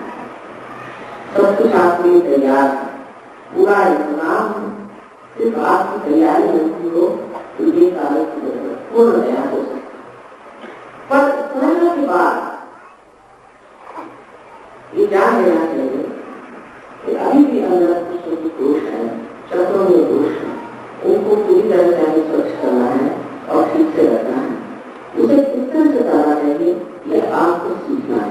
अगर आपको अपनी जरा भी जरूरत है, जरा भी अपना ख्याल है, जरा भी अपने आत्म साक्षात्कार को आप एक विशेष चीज मानते हैं, इसको जैसे आदमी को ग्रुप यहाँ बैठे वहां भाषण सुनता है या कल के तो यहाँ नहीं आया, आपके नहीं यहाँ आ गए, ऐसे बैठा है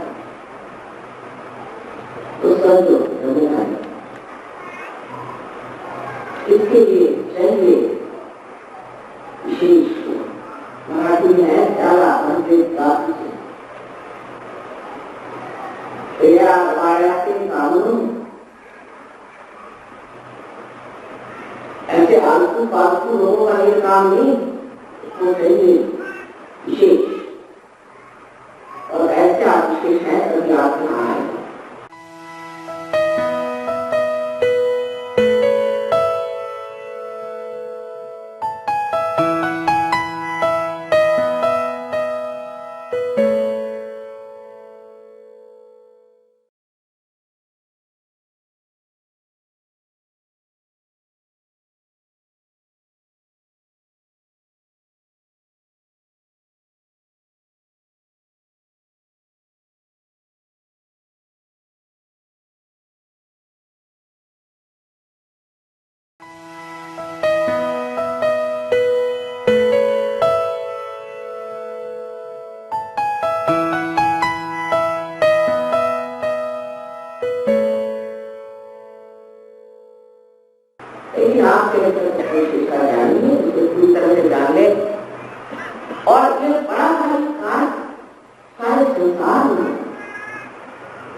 और 134 देशों में पारित किया।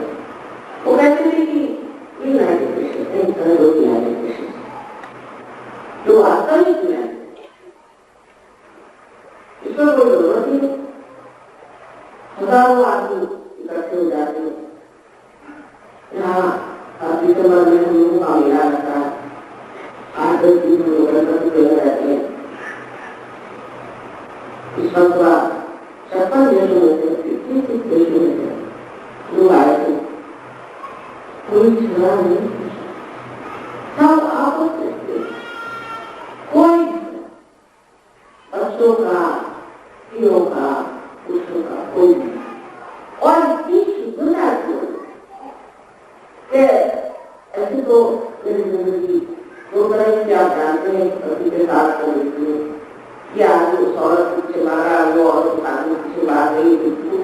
मुझे समझ नहीं आता था उसका अनुमान उसका बापू मुश्किलें होते स्पष्ट आए और मैं ये सब छूट जाता है। पागलपन सब छूट जाता है। एकदम शुद्ध सोच ऐसा हमारा नाम ले ऐसे ही आपको निर्माण ये सब व्याधियां और ये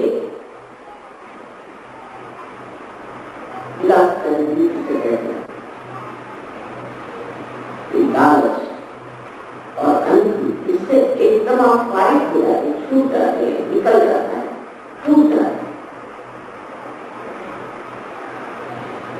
जैसे मैं आपको कोई बड़े बड़े आश्वासन दिए कि आप हैं इसे आप काम, लेकिन इसमें सामूहिकता से कार्यक्रम कराते हैं। मां ने मंदिर अपना रखना हो और पूजा करता हूँ अभी इससे कुछ नहीं, उससे आप सहजता बढ़ेगी लेकिन वो रुक जाएगी। तो जब तक पेड़ फैलेगा नहीं तब तक सहजता आएगी। और जब आप खुद फैलते ही है और घनता की जोड़ी तो भी आपके संतुलन आ जाएगा। इसके जो संतुलन है धर्म का वो आपके अंदर जागृत होने के लिए आपको सामूहिकता में ये कार्य हो सकता है। कल भी एक साथ बताया कि माँ मैं घर पे सब करता है, मैं आपको बहुत मानता हूँ, सब कुछ थोड़ी मुझे बीमारी आ गई है, क्या बेटा मुझे मानने को नहीं होगा, आपको सबको मानना हो। जैसे कि एक नाखून है, एक टूट जाए फिर उसकी कोई परवाह करता है शरीर। सहयोग का आज का तरीका सामूहिकता है और एक देश नहीं सारे संसार के देश से बदले हुए। हमारी छोटी छोटी बातों को हमें बुद्धि से छोड़ा नहीं, जो से छूट जाए कुदरत के जाकर से छूट जाएगा। तो आपको जानते कि हम लोगों के दिमाग रहते हैं छोटे छोटे संकीर्ण दिमाग का एक अन्य भय के कारण और ज्ञान के कारण प्रकाश में हम जानते हैं कि हम सब एक तो सारा सहयोग का कार्य प्रेम का। इस प्रेम की शक्ति को हमने कभी भी आज तक उपयोग में लाया, इस्तेमाल नहीं किया। सिर्फ देश की शक्ति को इस्तेमाल करते हैं। लोग समझते हैं कि देश की शक्ति बड़ी शक्तिशाली होती है, तो इसको कोई बहाना बनाकर उसे पेश करो, उसे एक ग्रुप बना लिया, उनको पेश करा, उनको पेश करा। लेकिन प्रेम की शक्ति मानसिक नहीं, परमात्मा की शक्ति और जो सर्वसमर्थ परमात्मा है उसकी शक्ति को प्राप्त करने के बाद कौन सी ऐसी दुनिया में शक्ति है जिसे सुखा सकती है। सारी दुनिया आज आपके भारतवर्ष में आपके चरणों में आ सकती है, क्योंकि इसका धर्म, इसका वाता, इसका हेरिटेज आपका आपके पास संस्कृति का इतना बड़ा दान बहुत बड़ी चीज है। और ये भारत पर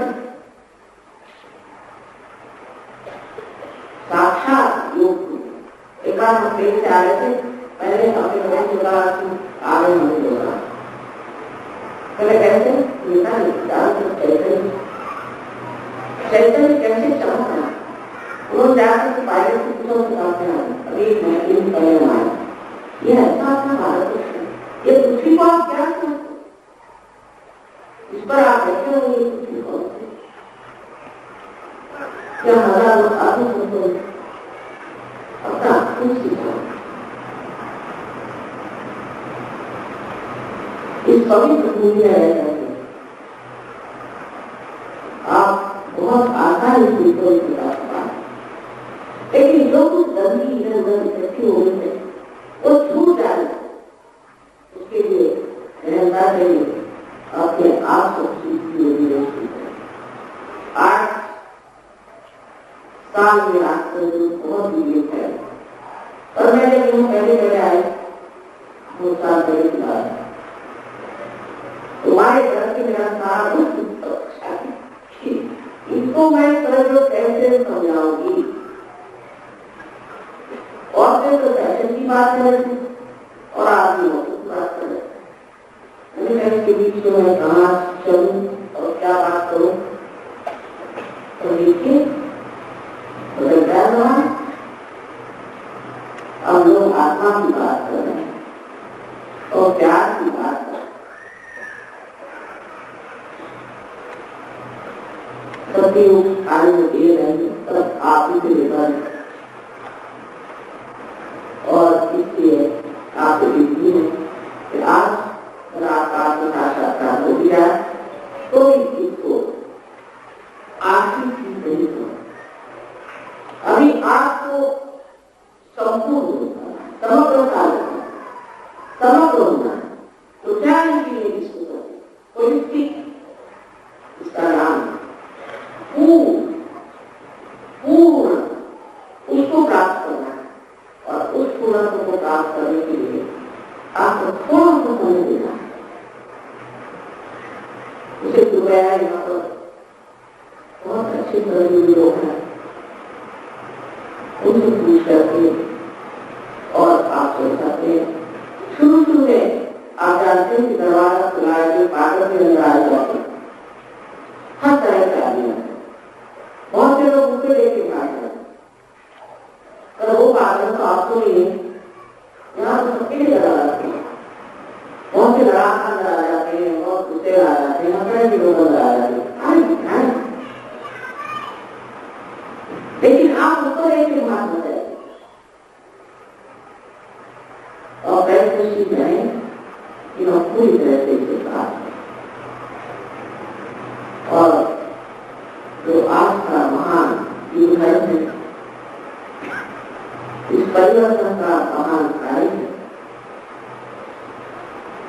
जो इतिहास में विशेष स्थान रखते हैं, वो अपने आने वाली पीढ़ी के लिए और उन्हीं के लिए इतना सुझाव इतना ये सोच कर आप लोग सब एकाग्रता से पूर्ण है सहयोग में। आज मैं शारीरिक कुछ इस्लाम को कहूँ, कुछ ईसाई धर्म के कहूँ, लेकिन अब समय कम है और बाद में शायद नोएडा में भी प्रोग्राम हुआ होंगे। आपको जहाँ तक बन सके आप लोग आइए और सिर्फ सुनने से होगा नहीं, करने से जाने तो अपने प्रति एक श्रद्धा रखते हुए, अपने प्रति विश्वास रखते कि मैं मानव हूँ और मैं अति मानव हो सकता हूँ। इस दृढ़ धारणा से आप अपना आत्म साक्षात्कार मांगे और ये कार्य हो सकता। कल बहुत से लोग कह रहे हाथ में आने समय नहीं आ रही है, क्योंकि मैंने अच्छा को मांगे कर लिया 7 बार उन्होंने कहा हम आगे, मैंने हम आगे जो करिए वहाँ पहुँच जाए। फिर कहने के इस तरह से पूर्ण हमारे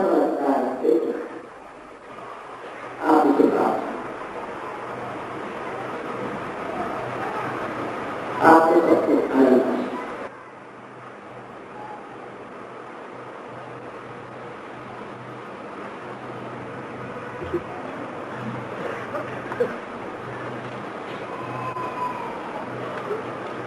है आप लोगों को थोड़ा बहुत बाहर जाना है तो आप दो आइए 5 मिनट बाद हम आत्म साक्षात्कार का प्रोग्राम कर सकते हैं। पर आत्म साक्षात्कार जब हुआ है तब आप लोग पूरा करें वो गलत है।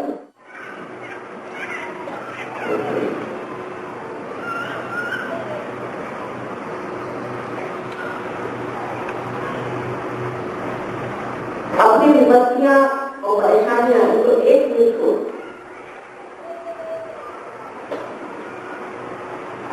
ये सब बोझे एक मिनट के लिए छोड़,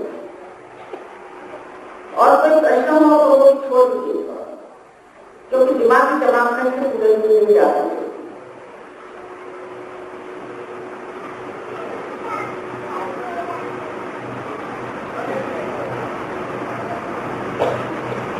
अब आप दोनों हाथ दे दो।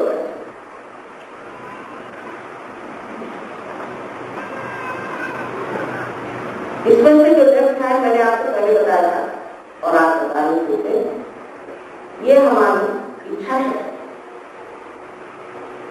शुद्ध इच्छा तो रही है, इसको प्राप्त करने के लिए सारी इच्छाएं करनी लगती है, लेकिन ये जो हमारी रोजमर्रा की इच्छा शक्ति है, इसलिए जब आप लेखन में योग कर रहे हैं इसका मतलब है कि आपको इच्छा है कि आप आत्म साक्षात्कार को प्राप्त करें। और दूसरा जो है राइट, ये क्रिया है। इसलिए इस हाथ से हम अपने चक्रों को छुएंगे और आप खुद ही अपने चक्रों को जा सकते हैं। पहले आपको दिखाते हैं इस तरह से आपको चक्रों को छूना है। सब काम को लेफ्ट साइड से करें।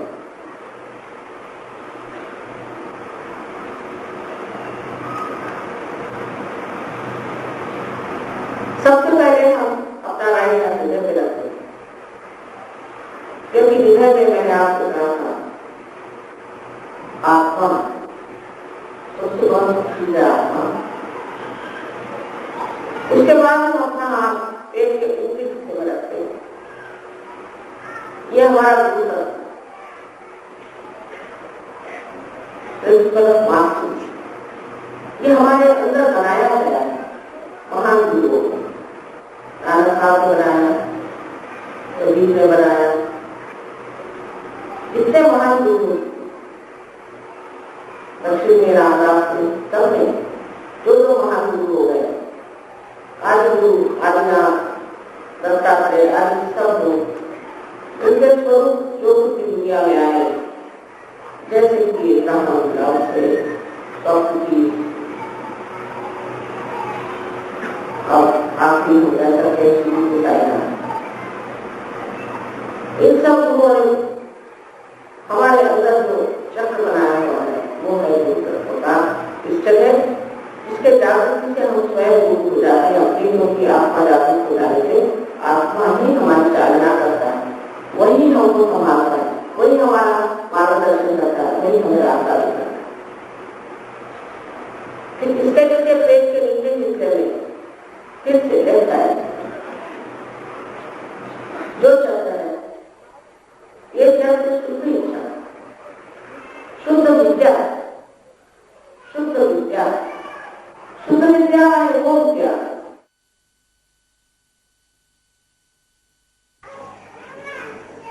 अब यही हाथ आप ऊपर फिर से लेफ्ट हैंड साइड पे पेट पर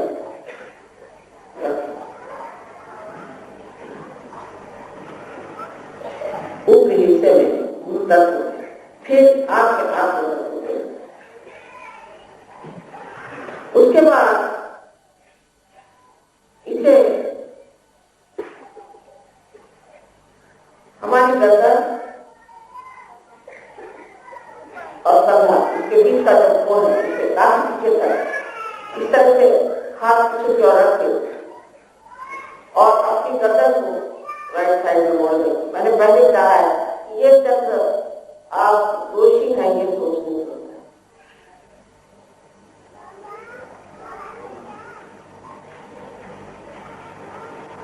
अब यही हाथ आप अपने माथे पर, जैसे कि कपाल करके आड़ा रखे और अपने सर को धीरे से झुका।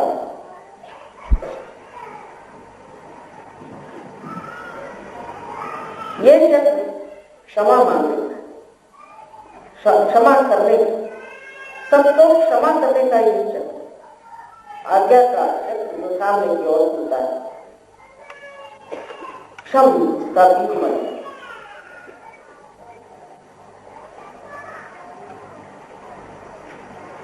उसके बाद यही चक्र पीछे की ओर खुलता है, इसलिए इसको ऊपर की ओर सर को मोड़ देना, उठा देना है सर को पूरी तरह से ऊपर की ओर। और इस समय आपको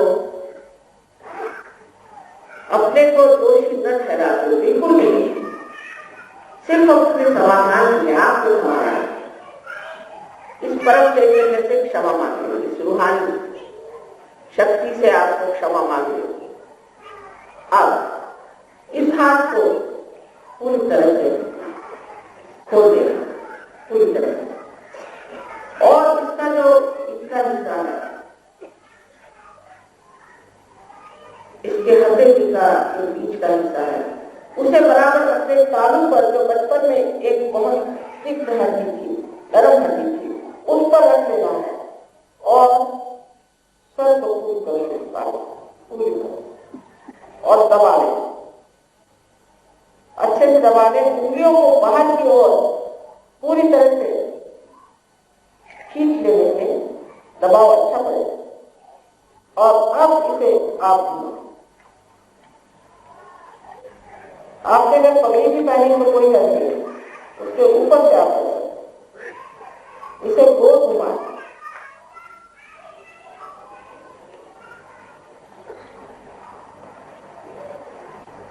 सात मरतबा आप घड़ी के काटे जैसे ये जो चमत्कार है उसे घुमाएं,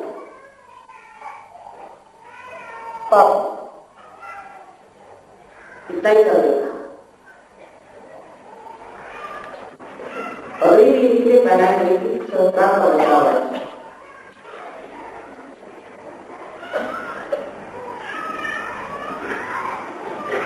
बहुत जरूरी चीज है इस मस्तिष्क की एक मान है और उसके बचाव के लिए बहुत प्रयत्न किए गए। और उसी मस्तिष्क में जब पुनर्जन्म चलती है तो हमारे देह में इतना प्रकाश आता है, इतना ज्ञान आता है।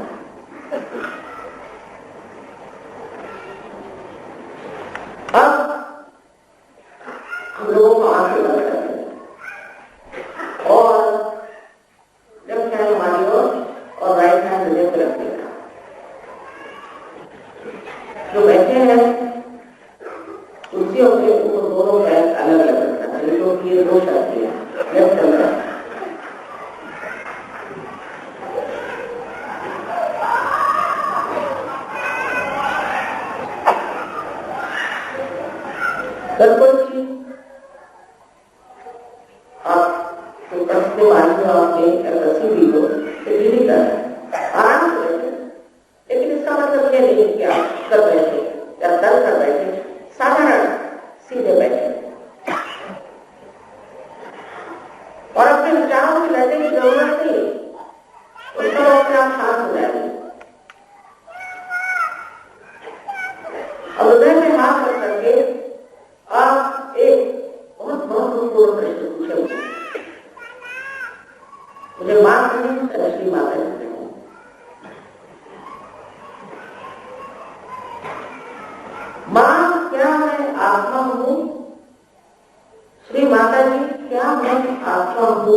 ये बड़ा महत्वपूर्ण है कि आप आत्मा है। शरीर, मन, अहंकार की उपाधियां, जिसे हम कहते मेरा शरीर, मेरा अहंकार, लेकिन मैं कौन? मैं हूं आत्मा। अब ये हाथ आप पेट के ऊपरी हिस्से में लेफ्ट हैंड साइड से रखे, दोनों मिला लगा के, ये गुरु तंत्र है। जब आप आत्मा हो रहे तो आप अपने गुरु भी हो जाए। इसलिए दूसरा सवाल की बातचीत करेंगे अपने मन में, श्री माता जी, क्या मैं स्वयं का गुरु हूं? मां, क्या मैं अपना ही गुरु हूं? ये सवाल आप 3 बार पूछें, शंका नहीं करें।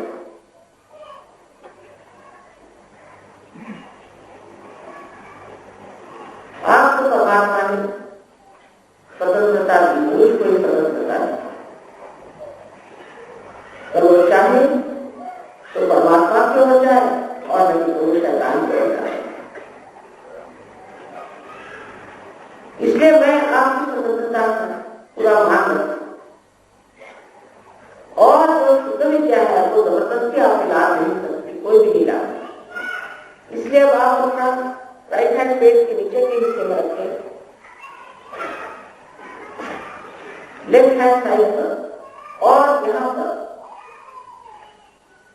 आपको कहना होगा, श्री माता जी, मुझे आप शुद्ध विद्या दीजिए। कृपया मां, मुझे आप शुद्ध विद्या दीजिए 6 बार दिए, क्योंकि इस चक्र में 6 पंक्तियां।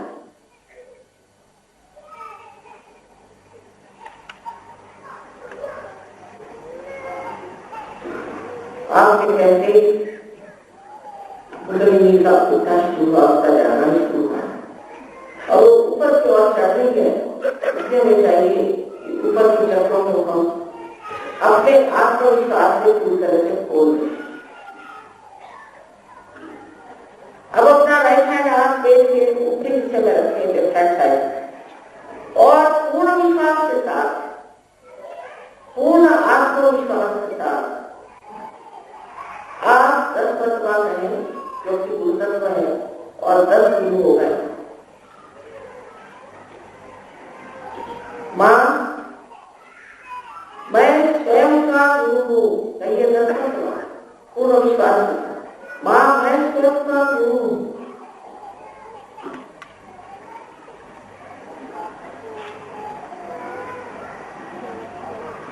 आपसे मैंने बताया था कि परम सत्य आपके बारे में एक है कि आप आत्मा,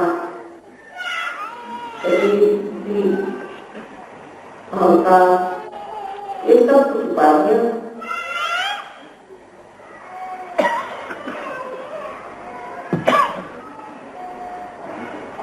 इसलिए अब अपना राइट हैंड आप अपने हृदय पे रखें, हाथ पे रखें, और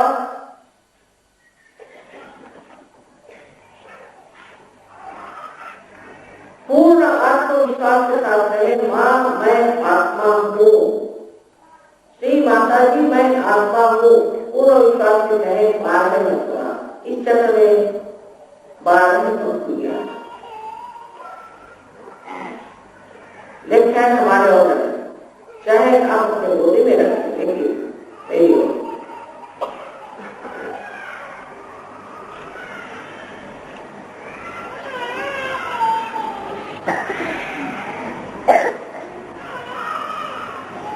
परमात्मा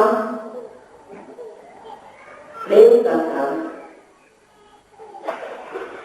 और परमात्मा आशीर्वाद का नाम, ज्ञान का नाम, लेकिन सबसे अधिक वो क्षमा का नाम।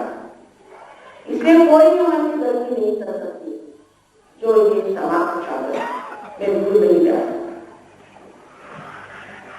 इसलिए अपने को पहले क्षमा करना है। अपना राइट हैंड आप अपने कंधा और गर्दन दोनों के बीच के कोण के ऊपर रखें, उसके पीछे उनका जा सक देना और गर्दन को राइट साइड में मोड़ और यहाँ पर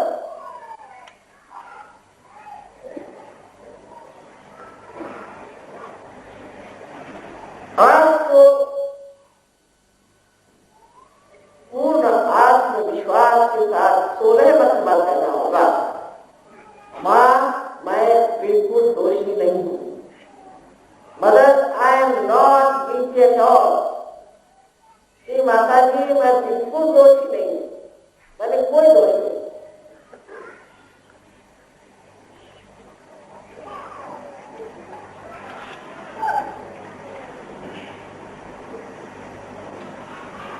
आपसे पहले बताया था मैंने कि आप किसी को क्षमा करते हैं या नहीं करते हैं, कुछ भी नहीं।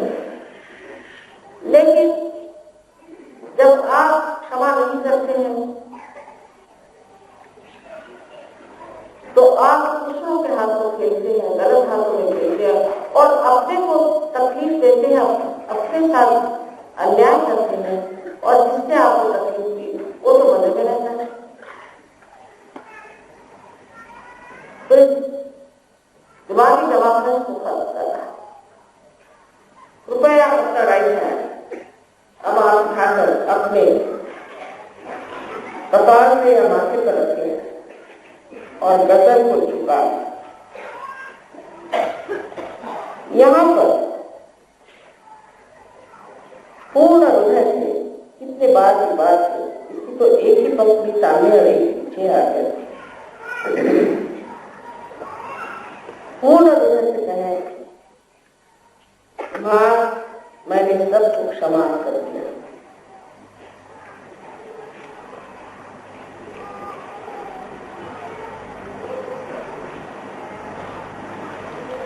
पूर्ण हृदय से कहें, कितने बार कहने की बात है, सबको एक साथ, किसी को गिनने की जरूरत नहीं, किसी के बारे में सोचने की जरूरत नहीं, बस सबको मैंने क्षमा कर दिया। बस जैसे कि वो सब छोड़ छाड़ के मैं खड़ा हूं। अब अपना राइट हैंड आप अपने सर के पीछे के हिस्से में ले और अपने को दोषी न समझते, किसी भी तरह अपने को नीचे न गिराना। आपकी अपनी तृप्ति के लिए, अपने समाधान के लिए आप अपनी गर्दन पीछे कर रहे पूरी तरह से और पूर्ण हृदय से कहें, कितनी बार मुश्किल बात नहीं, पूर्ण हृदय से कहें कि हे परम चैतन्य, हमने कल कोई गलती की हो तो हमें क्षमा कर। हे रूहानी शक्ति, अगर हमने कोई गलती की हो तो क्षमा कर। Oh all pervading love of God, if I have done any mistakes, please forgive me. All for your satisfaction. Please don't feel guilty.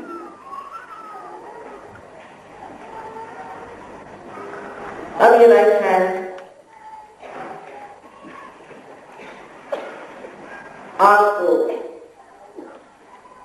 पूरी तरह से खोल देना और उसका बीच का हिस्सा बराबर अपने तालू पे रखें, तालू पर, और अपनी गर्दन को झुकाओ।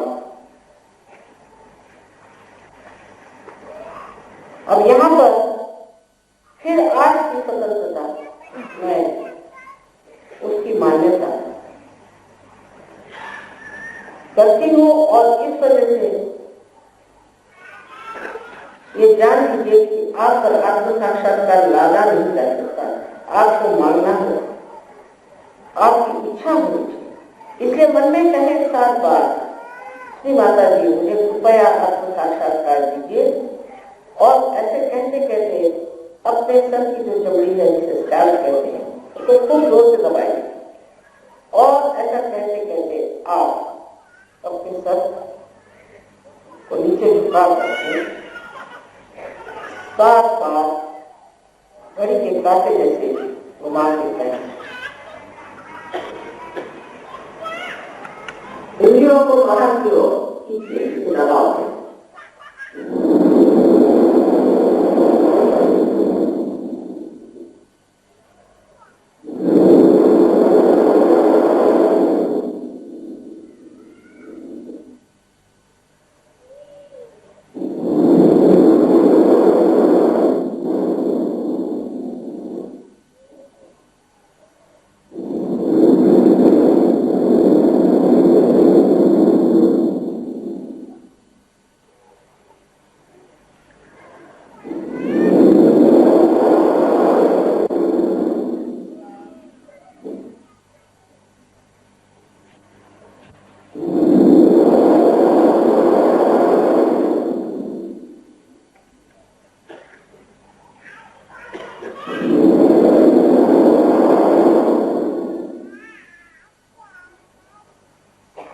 अब हाथ अपना नीचे धीरे धीरे आंख दोनों हाथ मेरी ओर ऐसे उठ करें और बगैर किसी विचार के मेरी ओर देखिए।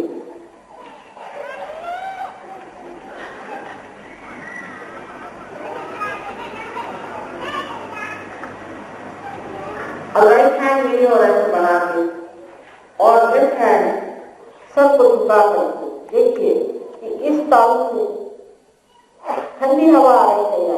पहले पहले गर्म भी आती है, कोई बात नहीं।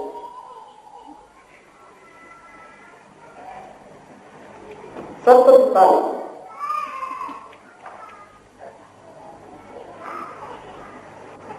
सर झुका के देखो भैया पता नहीं सर झुका के अब लेफ्ट हैंड मेरी ओर फिर सर झुका के राइट हैंड से ठीक से ध्यानपूर्वक देखें। ठंडी हवा आ रही है। यही ब्रह्म तंत्र छिपने की प्रसिद्धि है, यही उसका अनुभव। अब राइट हैंड से मेरे और सब निकाले फिर और लेफ्ट हैंड से ठीक से देखिए। सर को हाथ नहीं रखना है, सर से जरा बाहर।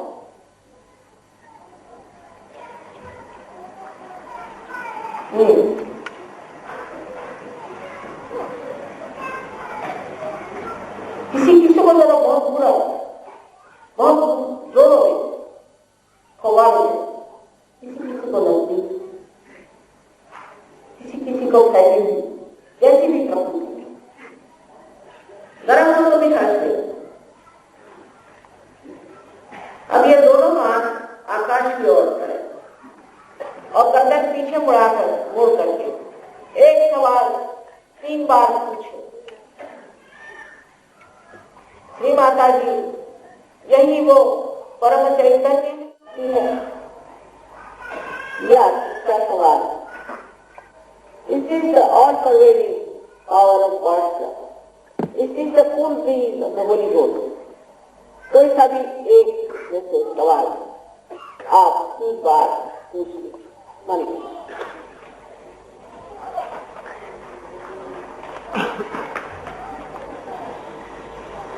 अब हाथ पीछे देखिए जो तैयार माता तो काम है जो देखना।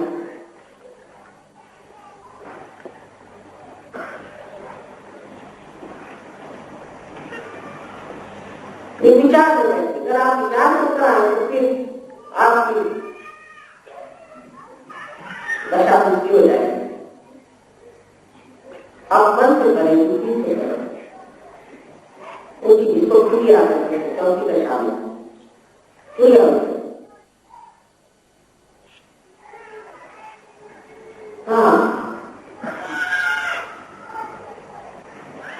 या आपके घर अपने गुरु हो जैसे इसको हो जाएंगे कि गुरु नानक का नाम ले देखिए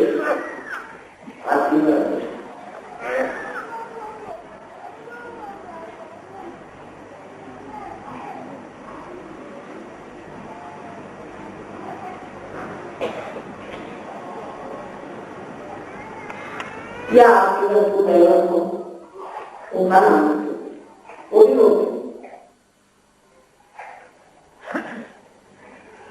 ये सब चीजें झूठ नहीं, सब सच है। वो जो सब पहले सच है वो झूठ क्यों है? उन्होंने जो कुछ बताया वो सच है, लेकिन उसको सिद्ध बात कर सकते, उसको प्राप्त कर सकते। एक भी बात उन्होंने झूठ नहीं करता तो क्यों बताया? यही है ज्ञान को प्राप्त होना।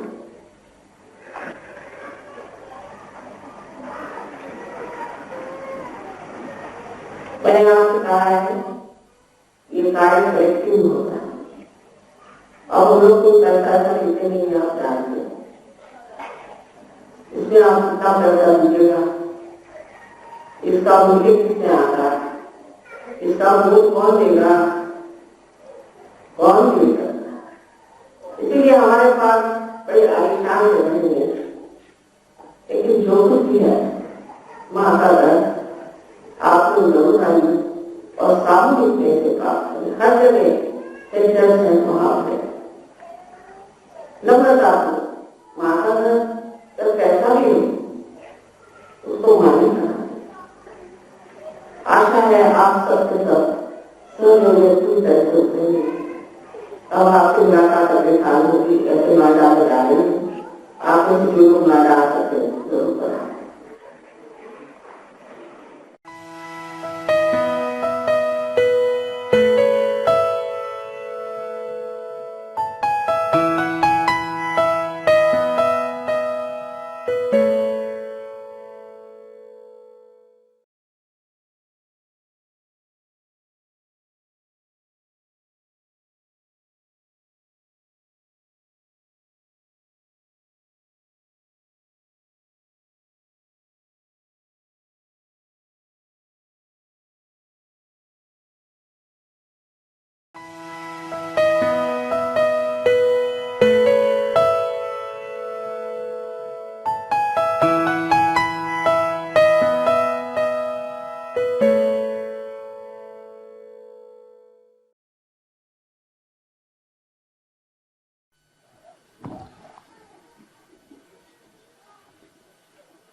Today we are here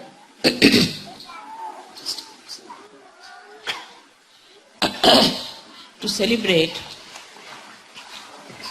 Sahasrardi.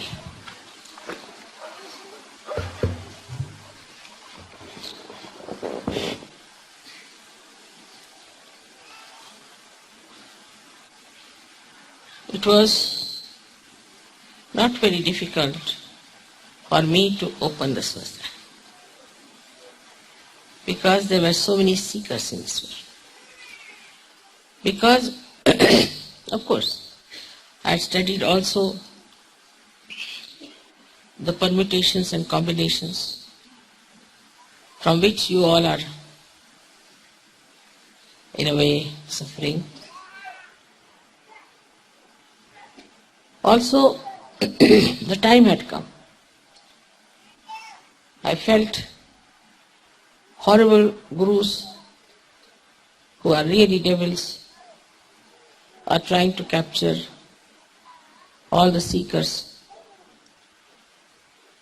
I thought it's high time that Sahasrara should be opened up.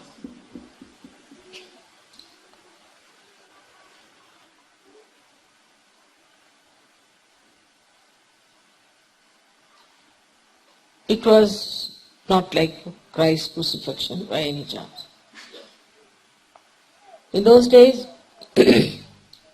one had to do a lot of tapasya, and that's what he went through. But in these modern times, what you know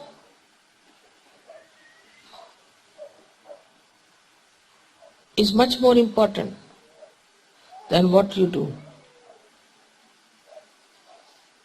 It is such a universal awareness now because of maybe medias because of communications, because of traveling, that a human mind knows a lot. It knows so much sometimes that its brain cannot even bear it. It is so overloaded with ideas. And also, the human mind is all the time anxious to grasp, absorb and retain whatever he thinks is knowledge. But he lacks discretion, so all kinds of things are accumulated in his brain in the modern times. Especially with the advent of all these media like television, computers, not a media but it's quite a complicated brain again.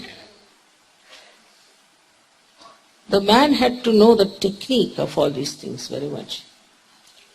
And this technique, if he understood, he could do many things, many more things than your forefathers could.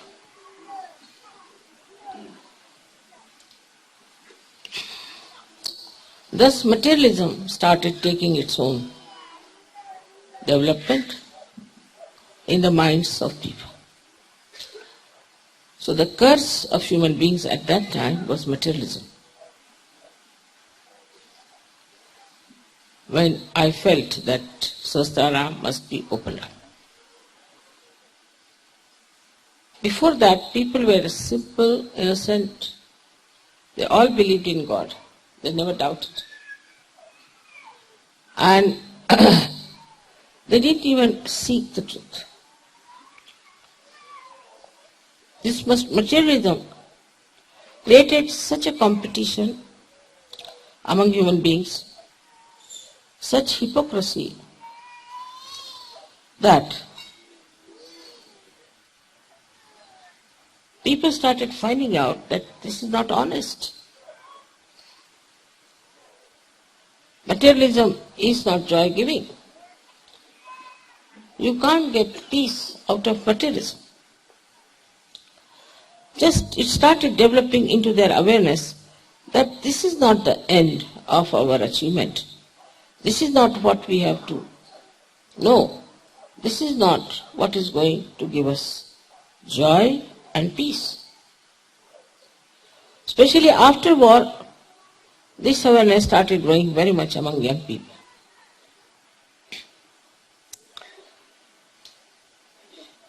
This is also because now the human awareness had reached the state of the brain. That's how they started knowing better, absorbing better, and retaining better.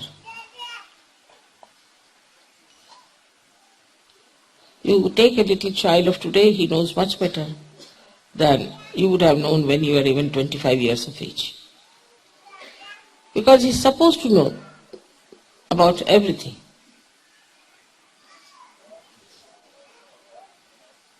And thus, there was no movement towards knowing what is the truth. But as this awareness grew more and more, lots of seekers were created on this earth.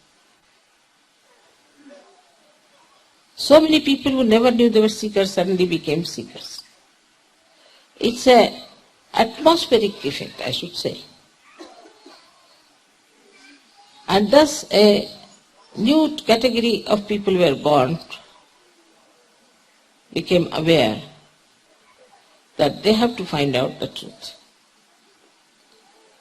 So it was all simultaneously, according to the time that Sahasrara was to be opened up. And thus this happened.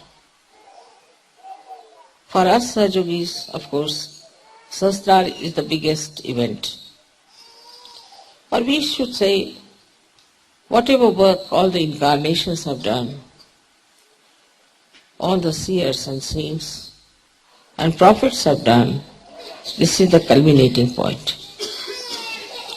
They did it for individuals, but to do for masses, that it should go to every nook and corner of this world,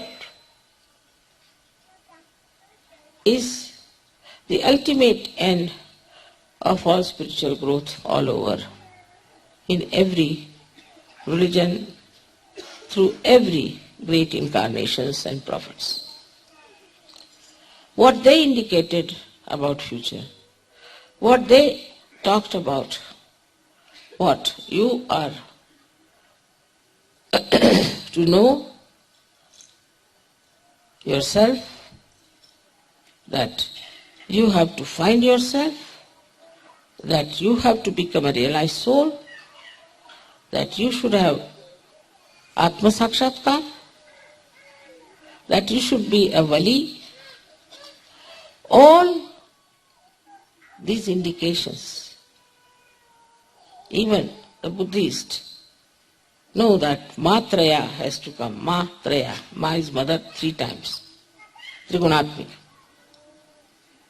Even the Greeks had Athena with 3 powers in her.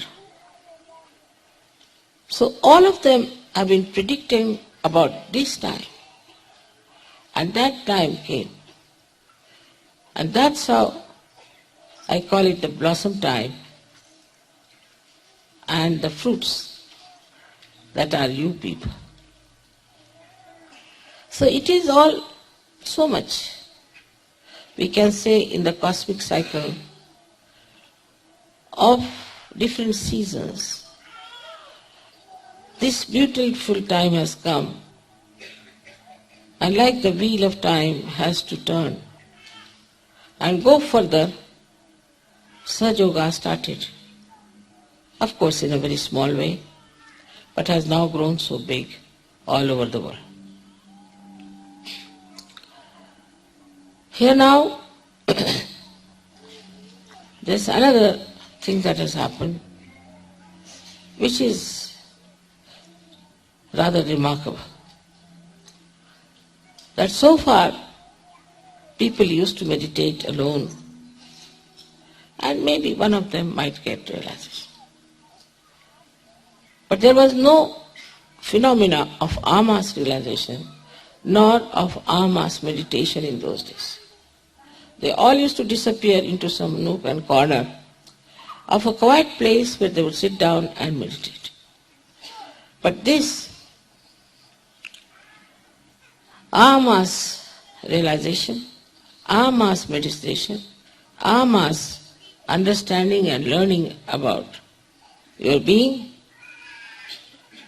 was not even imagined by me, that it would go to such a limit, to such an extent, with leaps and bounds.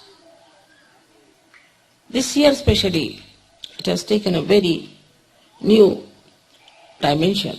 I think everywhere, and all that is negative is being exposed in most of the countries. So this is how, when the Sahasrara opened, the Kundalini started moving towards this divine power, getting connected with it, and was all the time flowing within you. When the Nirvikalpa state came. Now when it is coming through the Sahasrara, one has to know that the Sahasrara has to be clean, so that the flow of divine power is going, penetrating without any obstacle without getting impure, without getting into any kind of problems. So to get to that level, to that state, all the Sahajayogi, I am happy to know, are trying to work it out, their own individual meditations also, so that this growth should take place. Thus, you get enlightenment in a full way. But then one must ask why, for what? What's the purpose? What's the aim? The aim is, your aim is lost. If you don't seek for aims at all anymore. This pandal was built with such great ability, for which we didn't pay anything. Everybody was working here day and night in the rainy season, and I was quite worried about them. I said, what's the matter? We are enjoying, mother, we are enjoying. I will not enjoy. We are enjoying the rain, all right. We are enjoying the cold, all right. Enjoying everything, lifting all these heavy things, everything we are enjoying. I was quite surprised at them. Nobody had any complaints, but everybody was just on the warpath, building this tent for you. So what happens? Once your sahasrara is clean, this flow of joy doesn't allow you even to think that you are exerting or you are working. Normally if you tell somebody that this is to be erected, some would faint and some would say this will take at least 1 year. Then they'll start giving excuses. This pole is no good, that is no good, it won't stand that, there's nothing, there's nothing. Ultimately you'll find nothing is done. It will lie like this for years together. You better get another person, you better go buy another one. Everything is postponed all the time and nothing is done. But here you don't feel you are doing anything. When you don't feel you are doing anything, how can you say then why? Because I am not doing anything in any way. So I don't ask question why do I? In any case I am not doing anything. That is the state where you are working in the divine plan. You are doing lot of work, but nobody feels they are doing anything. They all think we are absolutely just enjoying ourselves, doing nothing. This kind of a state is the blessing of sahasrara. Because only in your brain you think all these things, labor-saving devices. I mean, you tell anybody, you go and telephone to this person. Immediately, if it's a madden bond, he'll say, he may not be there, God knows, what's the use, telephone may not be alright. But you see, why don't you see if the telephone is alright or not? Before that only he will give 101 explanations that it may not be alright, it may be something may be wrong. And just labor saving first. That is one of the tricks of the brain.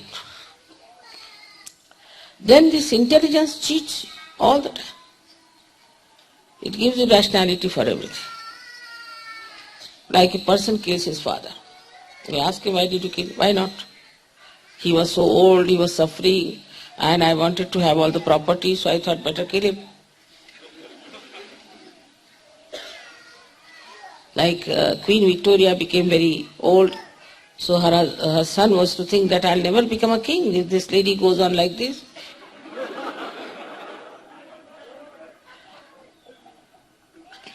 So the brain starts giving lots of explanation and cheating. Because rationality. It gives rationality, and rationality is nothing but ego or your conditioning. Your ego tells you, no, this is no good. So you stick on to that point. This is not good. Then another can ask you why it is not good. I think it is not good, so I think. Or like some say, I believe. But why? But in sahajayoga, answer is simple. Why do you do it? I enjoy it. What's the next answer? Why are you worried? I am enjoying it. Now the people who also say like that, because of their conditionings, oh, I am enjoying it. Somebody will say, I enjoy my drink. Somebody can say, I enjoy my going to the church. Sometimes I say, going, something else. It's like that. They are enjoying something, which according to sahajayoga we can never enjoy. But that enjoyment is not collective. That is not supported by anyone. For example, somebody says, I enjoy drinking. Nobody has erected any temple or any statue of a man who drinks. Have you seen anywhere in the whole world? So though he may say that I enjoy, it has no sanction from the society. People can say, I enjoy stealing. People can say, I enjoy killing. But it is very arbitrary, it is very individual, and never supported by the society, even by the modern society. And there's always reaction to it. But sahajayoga is not like that. When you say, I enjoy, you say it because you have no ego and you have no conditionings. It's a different situation. Because now the sahasrara is opened. So on one side your ego has gone down, another side your conditioning is finished. You are no more conditioned. Like you talk to a Catholic. So I started talking about Christ. Immediately said, Mother, now please. I said, I am talking about Christ, not about Catholicism. Talking of Christ, what are you frightened about? Mother, we shouldn't become Catholic again, that's why we are worried about. But Christ never started Catholicism. So much so, they have developed a kind of a deconditioning of their minds. That they start seeing that whatever these people have done so far was wrong. And that whatever I have done so far was absolutely wrong, and I'm not going to do it. It's a very common thing. I have seen the people who have worshipped Christ prefer to worship Ganesha. And those who have worshipped Ganesha prefer to worship Christ. Just the same. The name is different, but just the same. But they like it. Because Christ means the priest, the confessions, rosaries, and also cemeteries. So they don't want to have. These conditionings itself start showing their own forms, like devils, and Sahajogis want to avoid it. Oh, I have nothing to do with them. I remember in the beginning, we had 6-7 hippies from England, and they had come to Rauri. We were having a program. And there were 5-6 real hippies. These were hippies became Sahajogis. Real hippies came to the program. I was just sitting like this, and suddenly they said, oh no. I said, what has happened? I started saying, as if some snake has entered or what has happened. They were hippies. But with this deconditioning of the conditions, They just couldn't bear those same hippies that they were coming inside.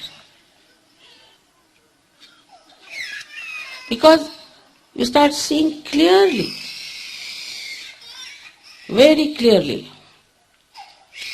that all these conditionings had blinded us completely and it's misled us into a wilderness.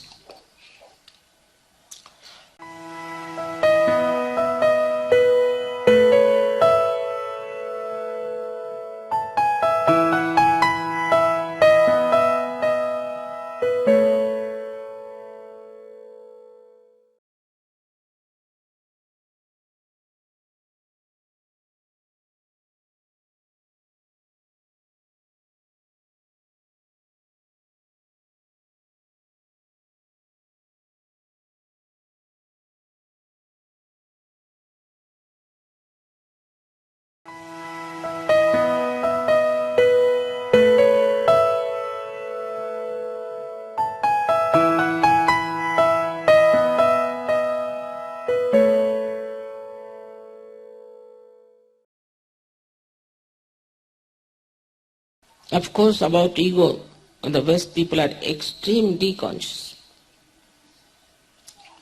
There was a leader's wife. I said, why don't you help your husband?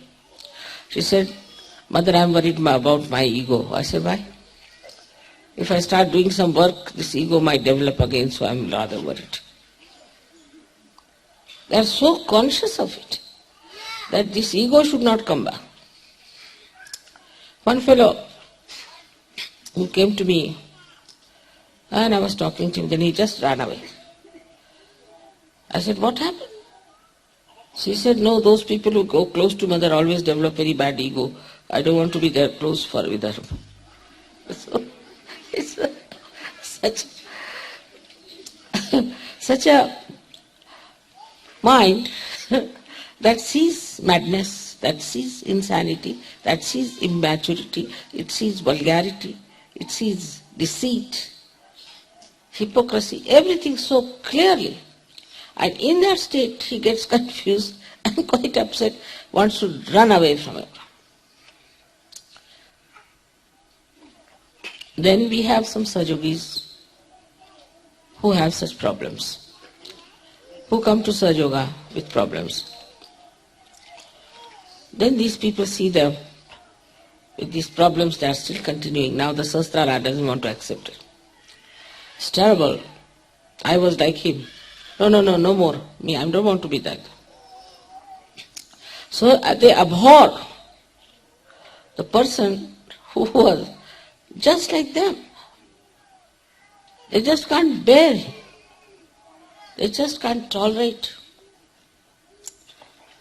Then I would say, still, you have to grow. You have to grow. Your Sahasrara has to be cleansed out at such a speed, at such a level and stage, that like soap cleanses everything, it should cleanse everything else. Should not be afraid of anything. Should not have any worry about the conditionings of others or ego of others. That is the state now we have to reach. Today is the Sahasrara day, is the 23rd Sahasrara day. And I shouldn't expect much. I don't want to say anything much about it. But I wish and I hope that all the 1,000 petals of your Sahasraras will be so cleansed that you will never catch from anybody, you will never be frightened of anybody. You will be masters of all kinds of curatives, and also you will be the one who can give solace, peace to others. You will be the one who will be organizing programs outside. You will be the one who will be responsible for Sahajayoga.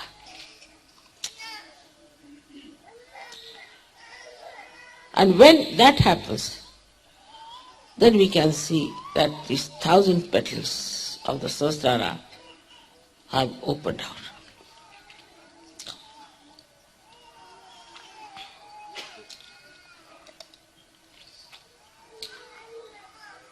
These 1,000 petals are not yet awakened. They signify the different 1,000 powers of the goddess. Minimum of minimum. These 1,000 ones you can open out yourself by introspection, by looking at yourself, making fun of yourself. Know thyself means know yourself with all the defects you have and also the potential you have and all the good points you have. So as far as you are concerned, when you are looking at yourself, you should just see to the defects that you have. Why do I behave like this? Why do I assert so much? What's the problem? Why can't I see myself clearly? With that transparency of your Sahasrara, you can see your heart, you can see your mind, you can see yourself fully, clearly. What's wrong with you? This transparency can come only if you have really the pure desire, Shuddha Ichcha, to be of that level. Now there is no competition between A and B. We don't say that you got the first prize for coming out of the Sahasrara, or we don't say you have the second prize. There's nothing like first, second in Sahajayoga. Because we are not running the race. There's no competition between us. Whatever we are doing is for our own satisfaction. Now think of something. There are 5 people who are running. Now they have to think out of these 5 people who goes first. Here it is the other way now. The 5 people are meditating. Now, everyone individually has to see for himself if he satisfies himself or not. Nobody else is going to give a certificate. It is you who has to give certificate to yourself, honestly. A very different position. It is you, your Sahasrara, and your attention. And you have to see within yourself, how far have I realized my own powers, my own compassion, my own personality. You will have to test it yourself. It is you are the one who decides. When you are the one who is running, it is you are the one who decides without running. Then what is the question of competition? The whole thing disappears into nothing. As I told you the other day, an analogy, that if you are looking at the mirror, then you are the one who is observing. Your reflection is the one that is observed. And there is the action of seeing.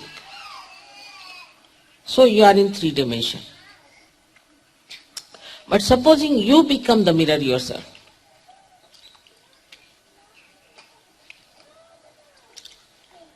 the whole process is reversed. You see yourself. You don't have to see because you are seeing it all the time. It's just spontaneous.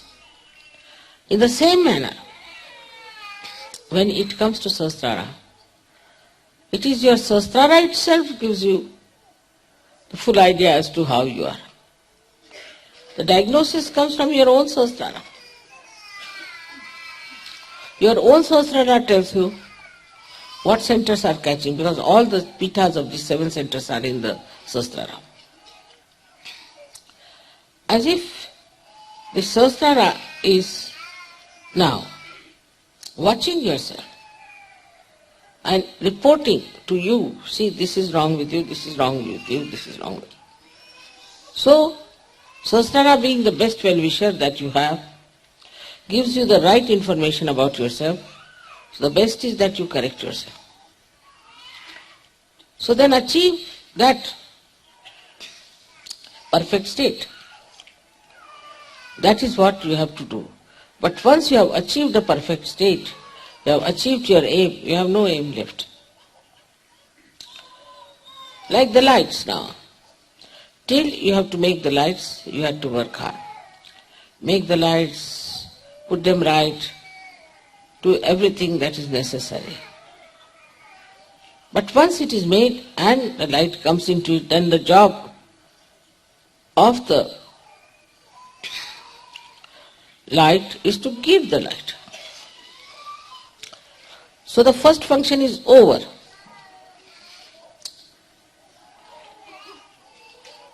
Now the second function is to give it back. You reach your aim, your destination. For example, I had to come here, alright? So I come all the way from my house, come in the car, walk in and come and sit down here. I have finished that part. Over. Now I don't have to walk. Otherwise I will be all the time running. So all this mad race of this brain stops. For what should it be used now? For enjoying the peace, for enjoying the joy, for enjoying the collectivity. So the labor or the hard work, or you can also say the planning of the future, finishes off. Only thing now you have got it, so better enjoy it. It's like you are coming from outside, you are running, you are very hungry, you want to reach home. Once you reach home, then the food is served to you. Now what's your aim? Nothing but to enjoy the food for which you are running. But after that also if you start running, then one should say it is absolute stupidity. But the capacity of enjoyment only comes when your Sahasrara is absolutely open. Otherwise, the capacity to enjoy is much less. And you become like a person who is running all the time after something which you never achieve. There are many like that. All their lives they are like mad, They are working morning till evening, every day, achieving nothing. Next day again get up, again running. All their lives running like that. Till their foot is in the grave, they are still running. But after getting to Sahajayoga, you stop all these activities and leave it to your Sahajayoga to work, to your Sahasrara to work it out. And it works out.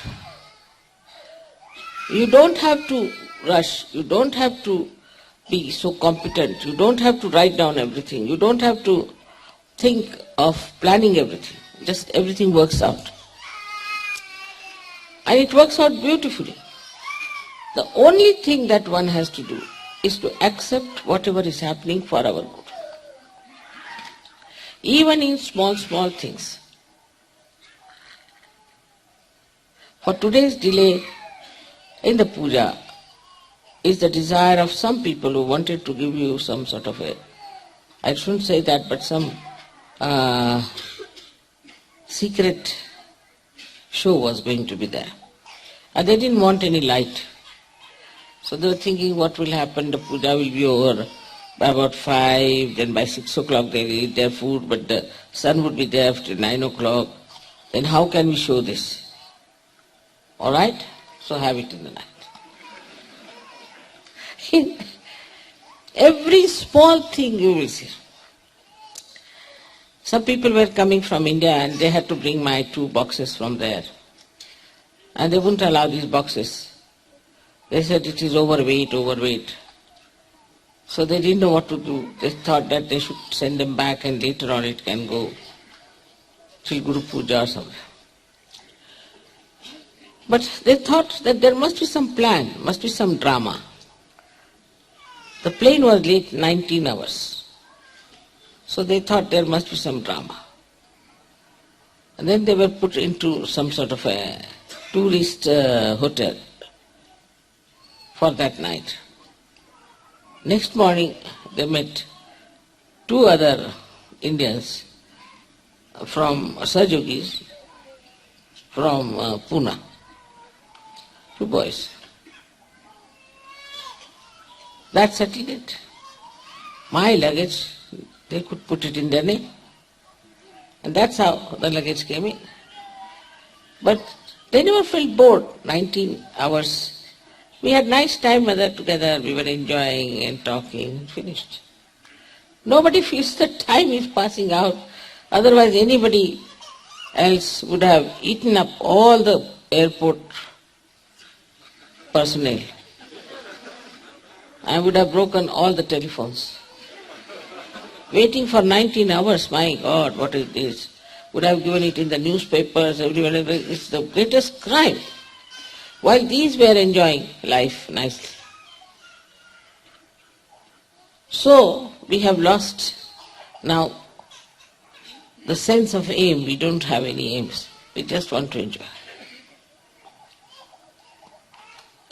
It's a very, very big thing that has happened because, as you know, the joy in the Sahasrara is Nirananda. Nirananda. Of course, Nira is my name also, but it means pure, absolute joy.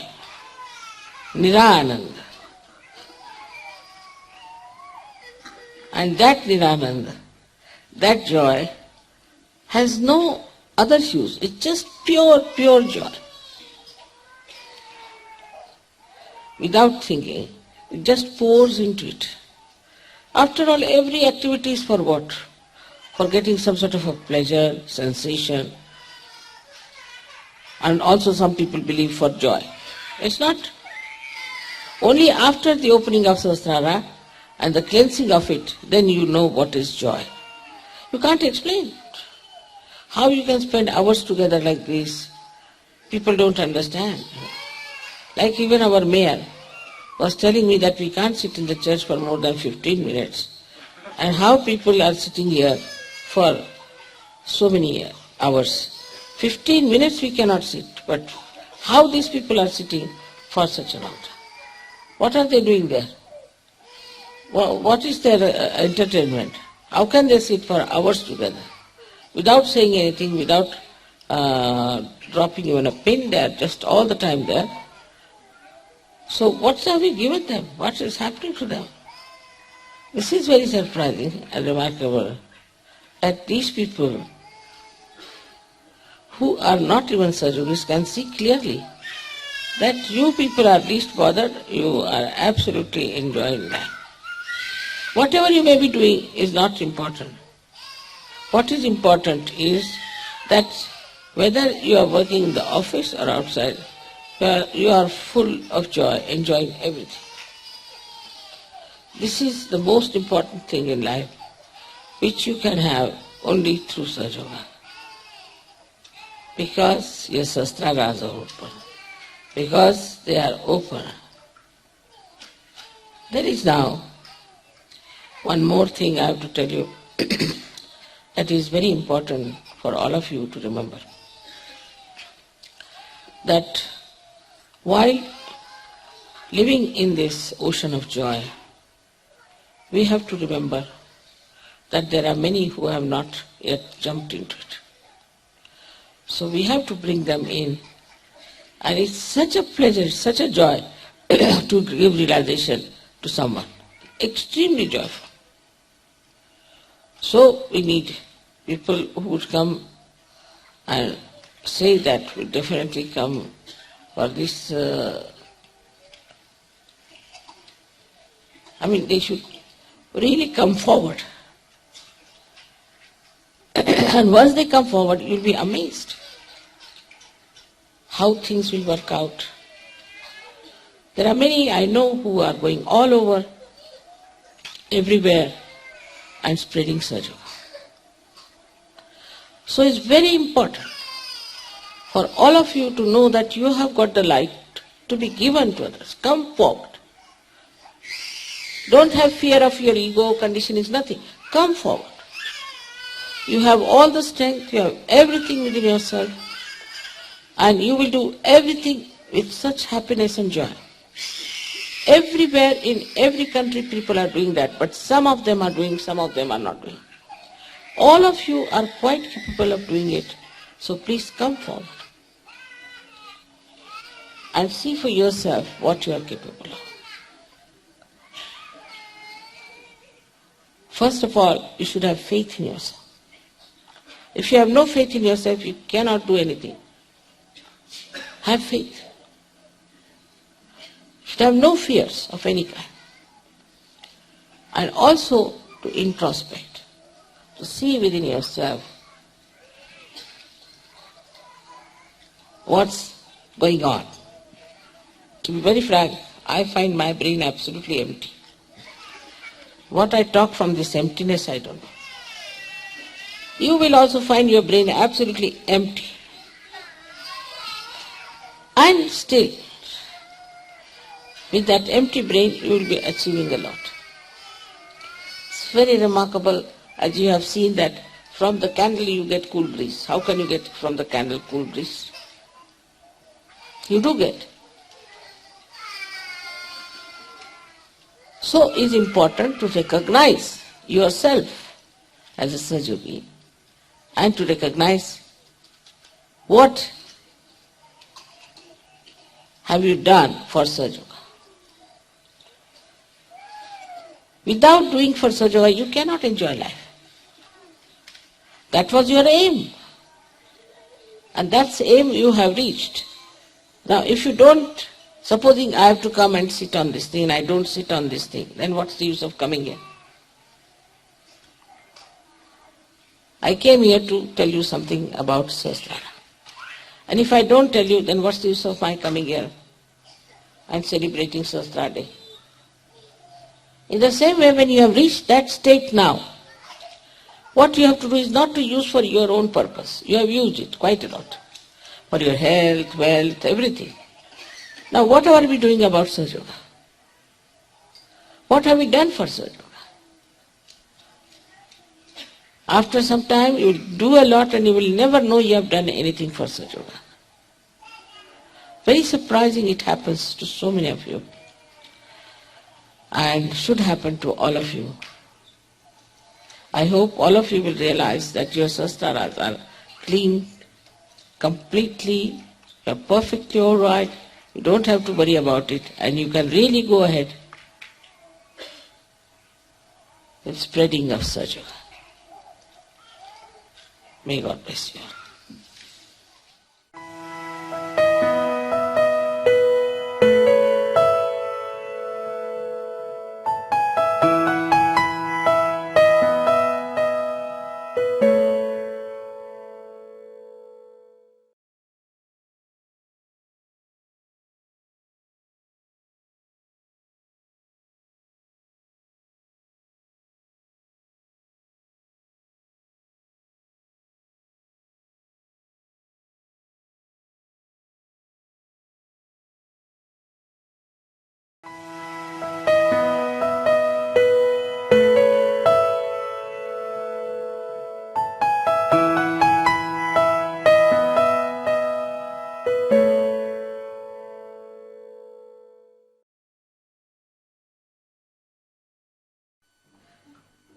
I'm happy that Dr. Warren could explain to you those chakras about which I told you yesterday.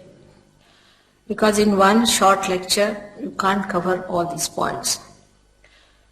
And if you get your realization and you progress well, then you can listen to my tapes, which are in hundreds, and you can understand the knowledge is vast like ocean.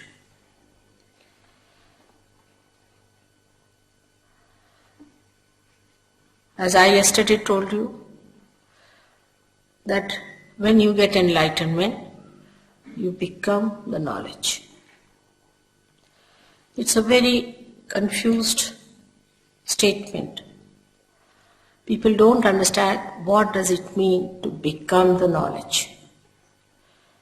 The other day, a gentleman came to me and he told me that my Guru has already given me the knowledge. I said, how? Because he told me I have given you the knowledge. I said, but still, how is it? It is knowledge. How do you believe that he has given you the knowledge? So he said, no, mother, he touched me on my forehead and I saw a light. I said, then still, you can see the light otherwise also. How is it you have got the knowledge? So he started thinking about it. He said that, what should happen if I get the knowledge? I said, see, this is another person sitting next to you. He is a sahajayogi. He knows what kundalini is. Also he knows how to raise your kundalini. He knows what is your problem, what your chakras are catching. He also knows what are his problems. So he asked me, how does he know? I said, he has become the knowledge. Yesterday I told you that on your central nervous system, you should be able to feel others and yourself, which is inside. Now, for example, a person who is mad. When he started becoming mad, he did not realize. He did not realize he is already possessed and that he is getting mad and that he should have treatment. Nothing he realized. Gradually he became mad and he is in the lunatic asylum. Or a person who gets cancer does not know he has developed a cancer. Till they say that now it's hardly 15 days, you have to die. This is on physical level, mental level. A person who is egoistical does not know that he is egoistical, that he is oppressing others and others are a part or parcel of himself. Like Hitler never realized that he was such a horrible devil, that he will go to hell. And those who were around Hitler that time did not realize that a devil is growing in this society, that a devil is going to come. Nobody realized everything, and suddenly after 11 years he comes back as a horrible, destructive, satanic force. So, if you read the books written before his regime, they were actually supporting him. Because they said that we are getting decadent, our society is decadent, and we need a person who will take us to austerities and who will make us little disciplined. We need discipline, we must have discipline. And so they liked him. Even the young students liked him. When he went to the universities, he charmed them by saying we must have discipline, we should be austere, we should not eat this food, we should not eat that food, we should become very austere. And that thing was very much appreciated by the young people. They did not realize whether this man was a devil or not. Now, knowledge is such that in that you see the subtle of yourself and subtle of others. And the subtle of ours and the subtle of others resides in the chakras. These are the chakras which reside within us. And these chakras are the ones who cater to the need of any emergencies we have. For example, if you have to run very fast, we can run very fast. Our heart starts beating. The sympathetic goes into action. Then these chakras bring it back to normal by supplying proper energy to that part which has been overused. They bring it back to normal. When, say, on the left hand side and the right hand side, we have two extraction of the sympathetic nervous system. When this extraction is too much on the chakras, these chakras get separated. And there is a deity in every chakra. And when that deity sleeps off, there is a separation from the whole. Because that is how we are connected with the whole. This is supposing is the vertebra. It's like this. Once it is broken off, you are broken off from the whole. The control is lost. Once the control is lost, then you start working on your own. Once a cell starts working on its own, it becomes malignant. It loses that relationship with the whole which gives it balance, a sense of proportion and coordination, how much to grow, and that's how cancer is set in. In the society also nowadays, because the society is becoming ego-oriented, we go on saying, what's wrong? What's wrong in this? What's wrong in this? As today, just now, Warren was telling you that there is a dharma within us. We have got 10 dharmas, the 10 sustenance within us, the 10 commandments that we have to obey. Why? Because if you go out of them, then you go into an imbalance, and if the imbalance is set in, then you can develop any one of these problems which come out of imbalances. That is how we cannot cure cancer, because we cannot make the cells go back to its normal condition. At the most what we can do is to remove the cells from the body who start attacking others and making them also ego-oriented. But we cannot make them again normal cells. Only through vibrations you can do it. Because when you vibrate these centers, they become more powerful, they expand their aura, so the circle that was small becomes bigger, engulfs both the sides and bring them together, and again the deities are awakened and the cells start getting the message from the whole. This is a simple principle which is a subtle principle. But a person who gets a cancer, how will he know he's got a cancer or not? Because there is no way of knowing it. But when you become the knowledge, you start developing the sensation on your fingers. And there are decoding words, decoding language, which tells you which are the centers catching and how to cure it. Immediately you are on the alert because you know it's happening. Now people who have, say, mental problem, they don't know they have mental problem. Some of them, they are not at all aware of it. But then they realize they have a mental problem. A psychiatrist came to see me. Today only he was with me. He's a sahajayogi, and he treated some mentally handicapped person. He's a psychiatrist. So he finds always his finger shakes before me. This finger and this thumb. If this is burning and this is shaking, that means there's a possession working on you. A simple thing like that. Now this person can clear it out because sahajayogi takes hardly 2 minutes to clear it out. But the person who has got it can be also cleared out, because once you know what is the center, and if you know the deities whom to awaken, and if you know how to awaken them, you get it cleared out. That's how mad people can also get cured. Now here there's a madman on the road. Just now when he was speaking, I was in the room. He was saying, you must seek Christ, you must seek God, and all those things on the street. He's himself mad. You see a mad leading others into what? Lunatic asylum? He's talking like that loudly. You must seek Lord, you must seek God. How? How do you seek? Just giving lectures, seek the Lord, seek gods. Is this the way? If I say now, put your attention inside, just now you are sitting before me, a simple thing. Your attention is towards me. Now turn your attention inside. Can you do it? You may say, yes, we are doing it. That's wrong. That you are not doing at all. Something has to happen within. Unless and until something happens, your attention cannot go inside. Many people just believe into something false. Go on believing into it till they suffer from it. I have seen people who have been like that, fanatics.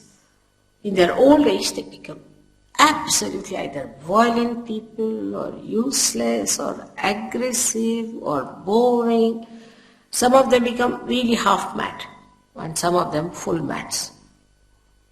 So believing into anything without the knowledge about it is a very blind game. Now sustenance has to be there. Now we can say in India we have Sikhism, which is a very great religion. But the people who belong to Sikhism are not supposed to drink at all. After all, Guru Nanak, when he said you are not to drink, because he knew about it, he knew what he was saying about it. He was an incarnation of the primordial being. He was the primordial master. And when he said that you should not drink, now I am told that in England the Sikh people drink more than even the Scotland people. It's most surprising. Imagine. See about Islam, because Muhammad Sahib and Nanak Sahib are the same persons. He said the same thing. Moses said the same thing. Ask the Jews, what are they doing? He said strong drinks, alcohols, all must be avoided. At the time of Muhammad Sahib, there were no cigarettes. So he didn't say about cigarettes. So Muslims say, oh, cigarettes are all right, doesn't matter. You see, these things are there are so many loopholes. In India we have communities and communities like that where you go and see, you will be amazed. Like Jains, they won't eat meat, but they will drink. Can you imagine? Drinking goes against your awareness is a fact. While Mahavira has talked about nothing but Chaitanya. Buddha never said don't eat meat. That doesn't mean that you should eat meat. But what I am saying, he never talked on that. That's not so important. He himself, Buddha himself, died because he ate a raw pork. He went to a house. You see, Buddha was a realized soul, a great personality. He was an incarnation. And he went into a house where, as a guest, suddenly he appeared there. And the person was just a hunter. And he said, oh Buddha, you come to my house, what should I give you? What should I do? He said, I have very little time, whatever you have, you give me. He said, I have killed a wild boar, but the food is still to be cooked and it will take some time. It's all right, give me half meat. And he died of that. Even in Jainism, you'll be surprised that Neminath is the first one who was the cousin of Sri Krishna. In his marriage, there was a big function and lots of birds were brought. I mean, they were Jains, imagine. And the birds and all that, when he saw so many killed, he got a kind of a feeling against it and he said, all right, no more of this. But they have gone to another extreme of vegetarianism. I mean, they can be very cruel themselves, but they don't mind that. They can be vegetarians. To such an extent that you can't imagine. So this is the problem with the religion has been, that you go to extreme of things. First thing about religion is not to go to extremes. That's the basis of every religion. For Christianity, you know, Christ has said, keep away the dead. Have nothing to do with the dead. He took out the dead spirits and put them in the pigs and put the pigs in the sea. You all know that story. But every church has got all the dead lying under their feet. You don't know how to walk in the church, they are all lying down there. Luckily I have been living, or unluckily I should say, living next to the church all the time I have been in London. And in the night I see all of them coming out of their graves and I say, oh God. And here the children sit down, pray to God and everything. Now what do they get? No wonder Catholicism is bringing such a catastrophe, or this so-called Christianity. I mean, the basics of every religion has been contradicted by the disciples. Because Christ is the one who controls the dead. He is the one who sucks the effects of the dead. And he absolutely banned them. Everywhere you go, any church. Only in India they don't do it. Somehow I don't know how they have managed it. But here every church you go, there's dead bodies lying everywhere. Sahajogis now don't go to church because they're frightened. Once a Sahajayogi is caught up by a spirit, immediately he knows he gets a headache, he doesn't want to go there. But a person who is not a Sahajayogi, he goes to a church, he catches the booth, he does not know. One of my disciples had a mother who was a Catholic lady, very staunch Catholic. And she was MA in mathematics and things like that. A very staunch Catholic. She came to see me and I told her that you should give up all this fanaticism about church going, because in the church there are all these dead bodies placed there. But she wouldn't listen to me. Now, then after old age, about 60 years, they go mad actually, really. And she started using her B-day for WC, all sorts of things, problems arose. But she would get up in the morning of Sunday, get ready and go to church and come back very nicely. Every time it was a Sunday, she would get up, she would dress up well, go to church and come back. As if somebody was taking her down there. And somebody was bringing her back. But one day it happened that she got lost. And this lady telephoned to the police and said, what to do now? This lady is lost and my mother is lost. And she got very worried. She telephoned to me. I said, you'll find her. She's all right, but she'll come. After 3 days, she came from somewhere, God knows. Came back. And again, she started the same things, using this for that and that for that, and absolutely like a mad person. But the police said nothing doing. Now you better put her in the old man's place. So she put her in one of these places where the old people live. Now, this Mari, my disciple, she told me it's most amazing. The people who are there are mostly Catholics or Christians. They are all mad like this. The nurses are having a bad time. But all of them get ready on a Sunday and go to a church which is specially made for them. Can you imagine? Just look at this obsession. It's an obsession with us. We must know these are obsessions. We are not free people. We are slave to these things. Now once you come to this side, the other side of slavery are our habits. They enslave us. They enslave us. I have seen now people, once had a minister sitting with me, and Russian minister, very powerful man otherwise. And suddenly he got up, he was the host, suddenly he got up, oh, I must go. I said, what happened? He said, I am a sick man. I said, what's the matter with you? You see, I am a football fan and I can't sit any longer, the football match must have started. Imagine, he was the chief host. And so many people were there, he just couldn't sit. I mean, he could not glue himself to the chair and he wanted to get up and walk. And he just didn't know what to do. I was amazed. He had no poise, no control over himself. I mean, I just thought must be some possession from this football is coming to him, or what is it? But such a grown-up, matured person behaves like this. This is nothing. Other habits that we have are much worse. And they all enslave us. We can't live without them. Anything that is in this world is for us. We are not for anything. If anything can enslave us, we should know that we are the masters of everything. If a chair doesn't make you comfortable or uncomfortable, it's not important. What is important is that this doesn't enslave you. Nothing should enslave you. The one who is a king, who is the emperor, is least bothered. If you put that person on the street, he'll sleep well. If you put him anywhere, he'll be happy. That's the person is the real emperor. But not the emperor who cannot live without complete comfort. If he's slave of the comfort, then he's not an emperor. All these things we can learn when our center here, Nabhi Chakra, is awakened. When the light spreads in that area, in the white, the green color you see, then what happens immediately in that light? You don't see anything. But the light works. Enlightenment is such that it goes into action. The light itself acts. Can you imagine? The light itself acts in you. We had a doctor who was very fond of wines, drinks, and I never tell you don't drink. I never say that because I don't want people to run away. No, nothing of the kind. You sit down comfortably. Just take your realization. Then you'll see about it. This fellow gave up his drinking next day. But then he had to go to Germany. And he thought, I better try some special type of wine that he had liked. So he tried it. And then he vomited. He couldn't bear it. He said the taste was so bad. I had never tasted such a dirty thing. I never told him. It just happened.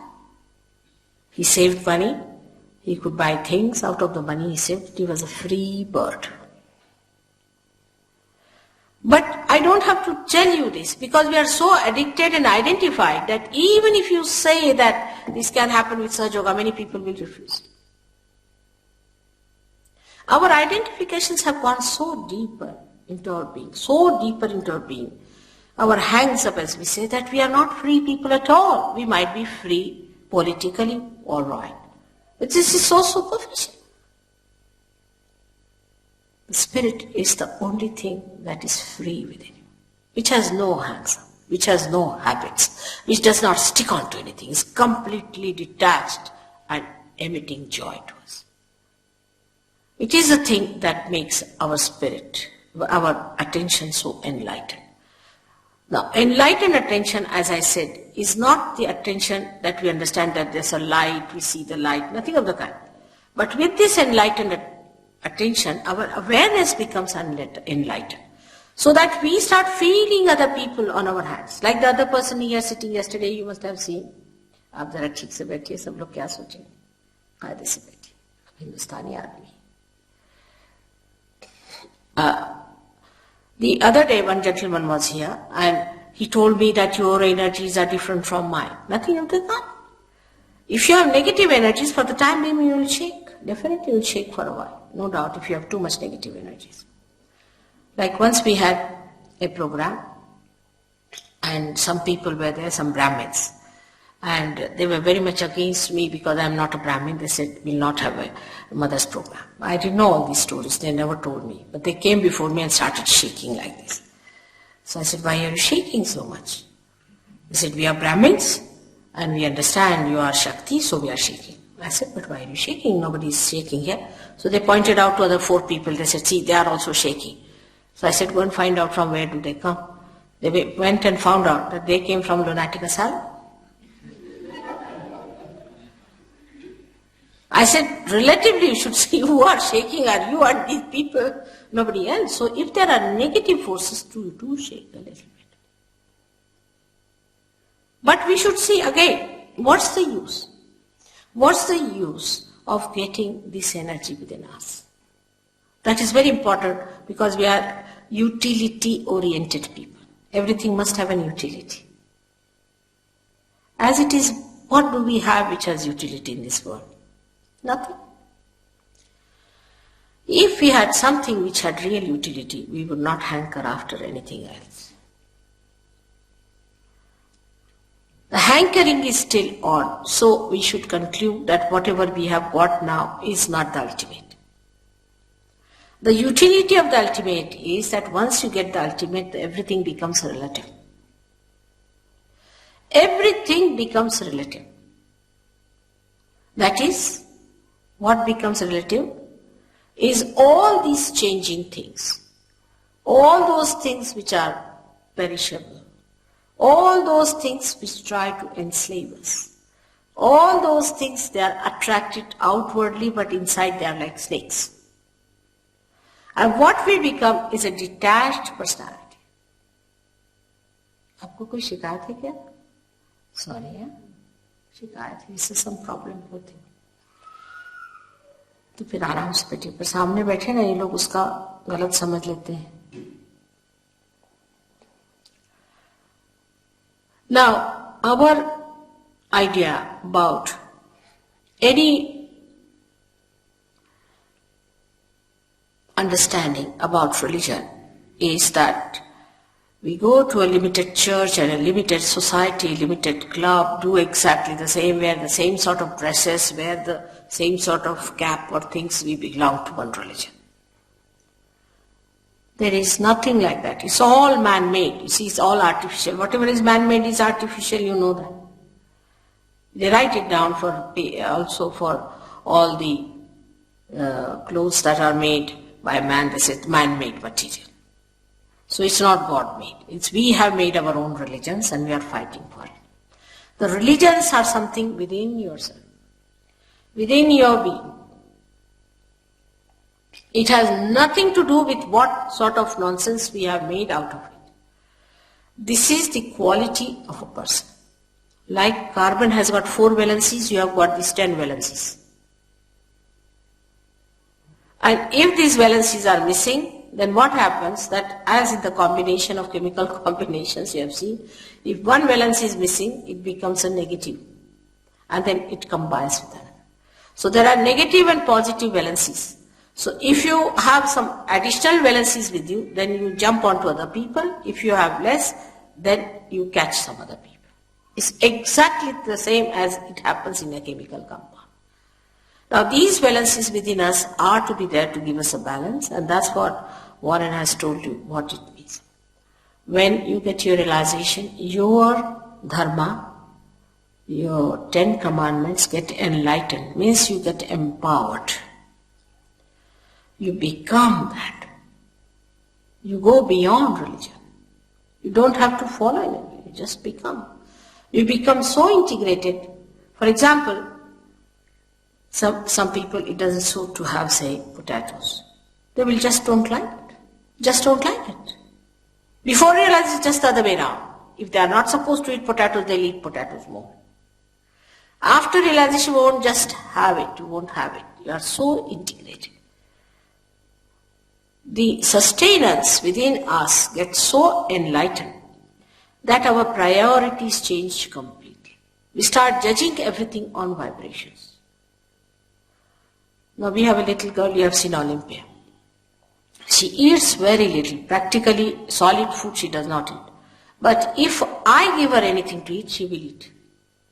From nobody else. But if I give her anything, she'll ask for more and eat. It's surprising, she understands vibrations. If you understand vibrations, then it is very easy to retain your valencies intact. Because you are empowered. Not only that, but you just don't like anything else. Because you like the vibrations to flow. When the vibrations are flowing, the spirit is emitting through your central nervous system the joy. That is the quality of your spirit. The joy you start feeling. And when you start feeling the joy, then you don't want to give up. For anything, just don't want to give up. You want to enjoy. So you become the knowledge and the attention which is actually placed in this area and sustained by your liver becomes enlightened. As I told you yesterday, sitting down here, if you want to feel about anyone, you can find out. Like just now I saw one gentleman sitting little awkwardly. I thought he's not sitting properly. I said, sit properly. But then I paid attention to him. I knew he was not well. So I said, have you got any problem? He said, yes. I said, then it's all right. So with attention, you immediately understand a person, what's the problem with that person is. Sitting down here, you can find out the vibrations of anyone. For example, now we can say, if there's no Russian, that, should I say or not? Brezhnev is possessed. He's a possessed man just now. I'm going to Russia. I hope I'll take out his possessions. He's a possessed man. They are dealing in these parapsychology. Same in America it's going to happen.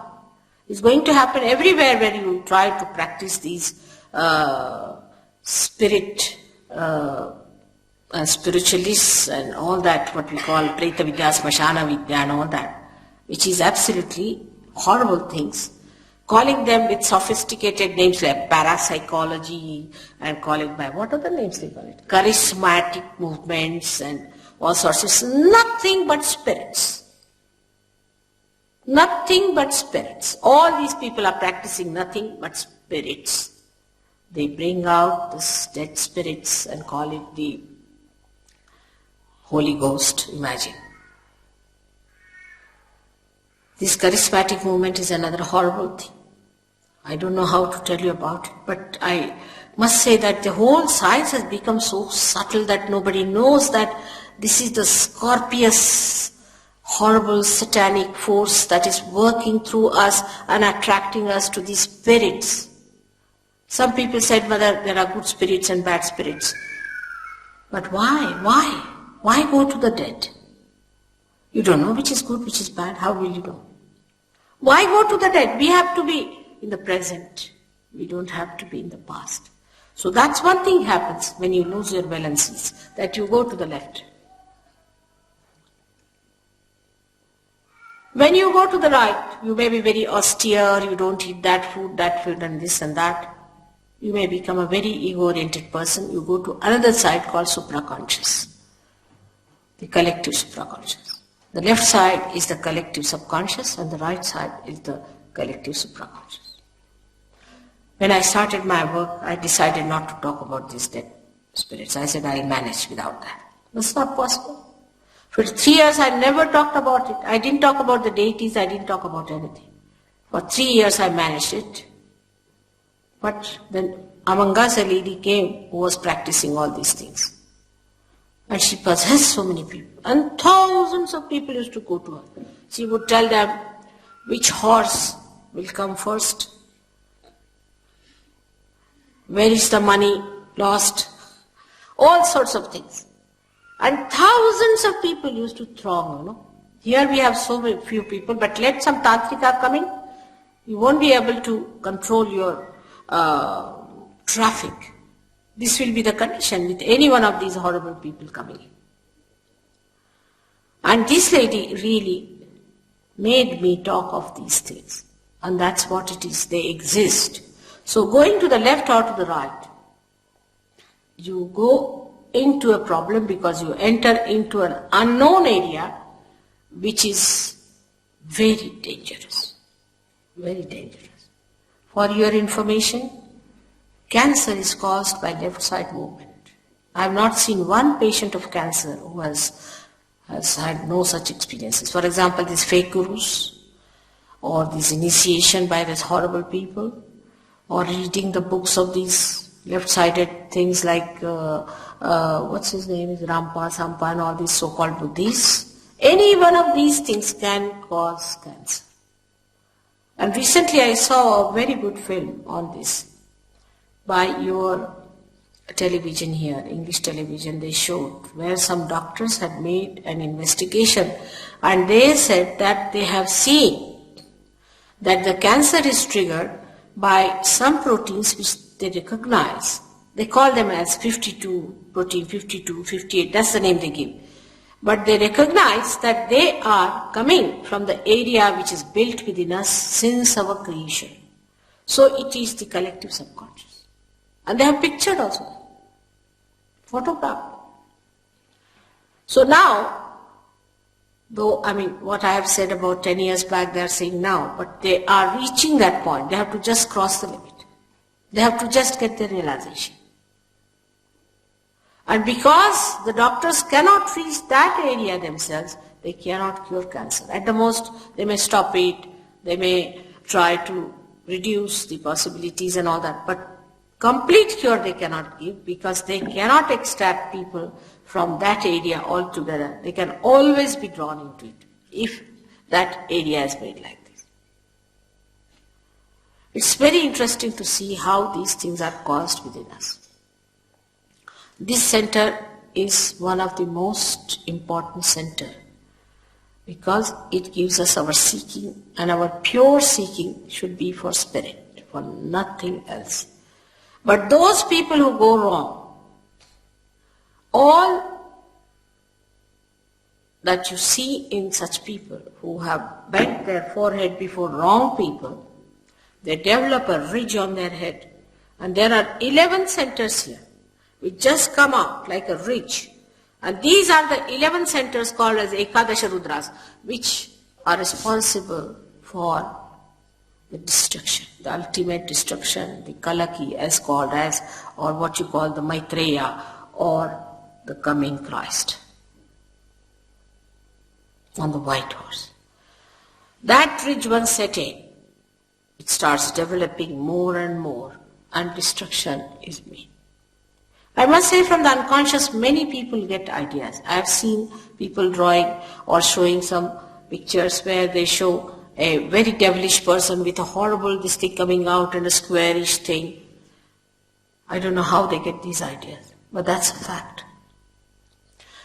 Now, the destructive forces are also on action. They are also working out their forces. We have to be very careful. We are very precariously placed. Formerly, if you had gone too much to the left and right, you would have been not so badly off, and people didn't care also so much. But today, you are so precariously placed and you are so sensitive and vulnerable that you have to be extremely careful. The rate of destruction is set in very fast, and the rate of construction has to be set in much faster. If you see along, when I see what is constructed, nothing. If you read in the newspaper morning till evening, one good news will come that the princess has delivered a beautiful boy. The rest is horrifying.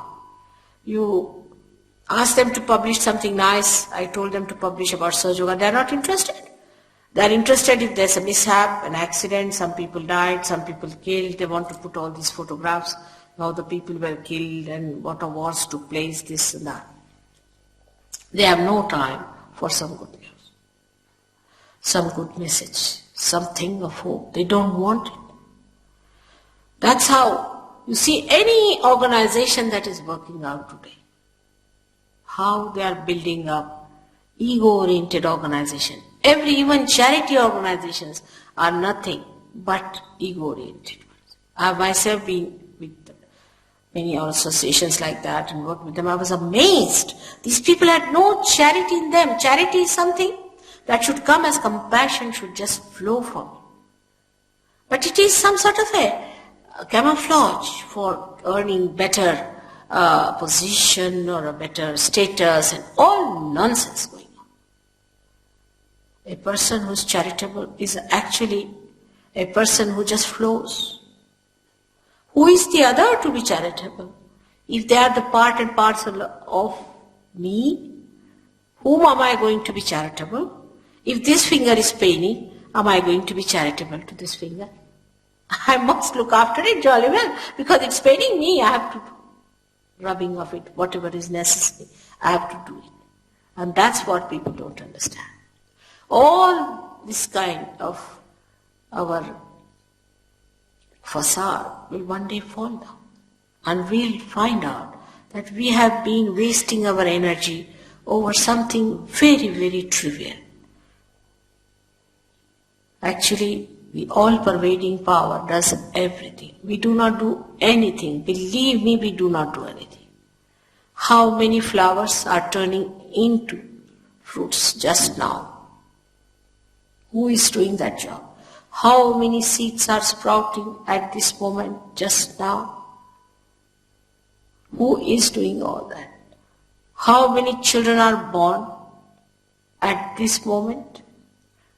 In the human body, no foreign matter can stay.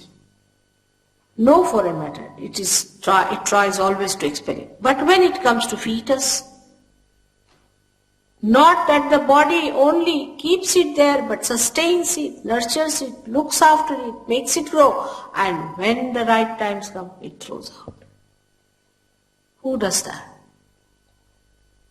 We take everything granted. Take our eyes. If you are a doctor, you can see what an intricate thing has been created as eyes, that we see people through these eyes. Who has done all that? Have we done it? Can we make even one eye? And we see so many different types of eyes. This is the compassion of God. This is the power of God that is all pervading. First time when you get realization, first time you feel that compassion. You feel those vibrations. You feel that all-pervading power. You can now know that all-pervading power is there, and then you can see the maneuvering of it. You can work it out. You can work it out. Use it. You are the instrument, as I say. You are the master. Only you have to assume that power. Warren, I hope, has told you how he came to me. I don't know if he's told you. He just came with a phone call. He had my phone number, and the person who sent him gave a big idea about me, that she's not available, this is that, and all nonsense. I'm the most available person. He just called me, and I said, come along. And he came to my house, he got his realization. And now in Australia, he's transformed so many people. We have ashrams in 7 cities of Australia. England is the most lethargic, I must say. 7 cities of Australia are now there, ready to get it. There are so many people working it out, because once you get the light, you give it to others.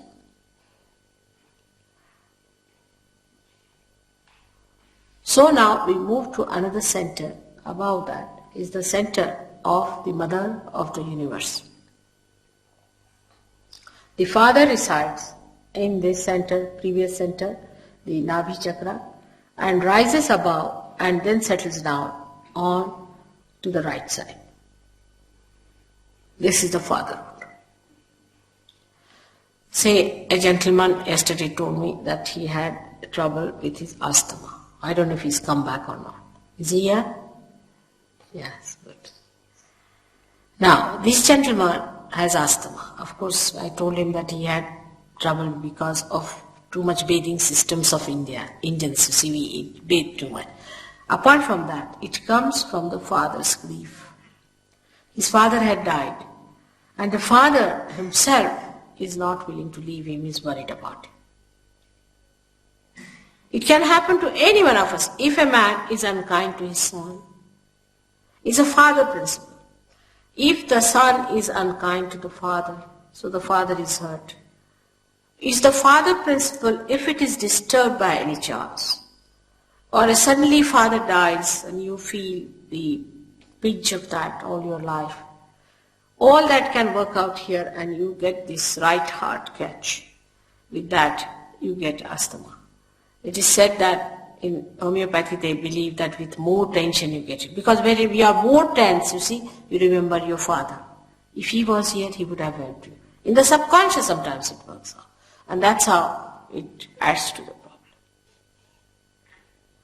It is so simple to work out that you'll be amazed that if you have to just raise the principle of father in a person like that, who might be a dejected father, who might be a cruel father, who might be a son who has lost the father, can be anything.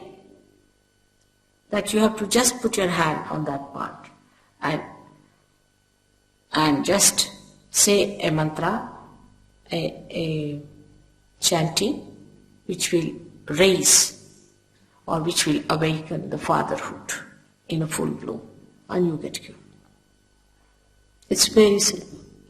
The center heart is governed by the Mother of the Universe. She gives us a sense of security. When you are at the age of 12 years, the bone that is in front here starts emitting antibodies. It creates antibodies within it till the age of 12 years. And then these antibodies are really the soldiers of the Mother of the Universe. We call her Jagadamba in Sanskrit language. And they spread to the whole of the body, and wherever there is an attack, they inform each other and they fight it out. These antibodies are created in the sternum bone, in the front side of the, we can say the ribs, where the ribs meet, thoracic region, that part, they stay there, are created till the age of 12 years. Now what happens in ladies especially, they are the mothers also. When their motherhood is challenged, they get a problem. Like a woman, say her husband is a flirt, he has a roving eyes or sort of a thing, and she's insecure. Then this motherhood is challenged. And when it is challenged, she gets a problem there. And she gets a disease of the breast cancer and all that is caused by the insecurity of a woman. If a woman is insecure, she may be with any reason insecure, she gets this breast cancer. There was a girl who was married. She was married to a Catholic or someone like that, and there was an inter-religion marriage, and the people of the boys' side tried to trouble her a lot. It's very common in India, but here also I see it is so.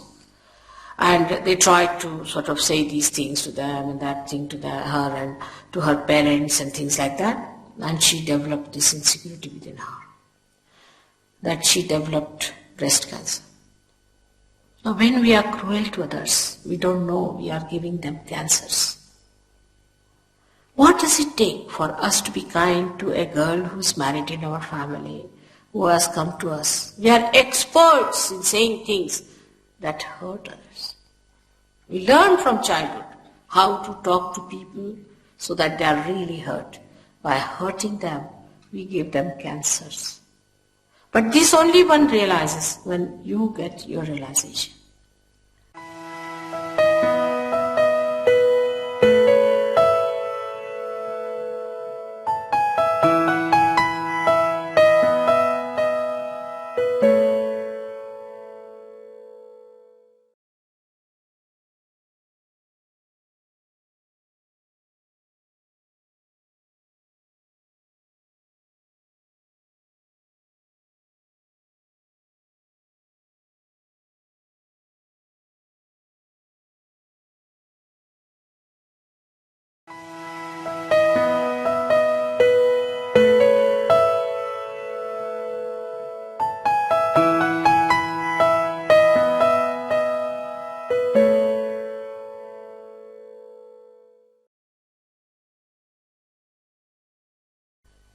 Then you really understand that how much a person is suffering.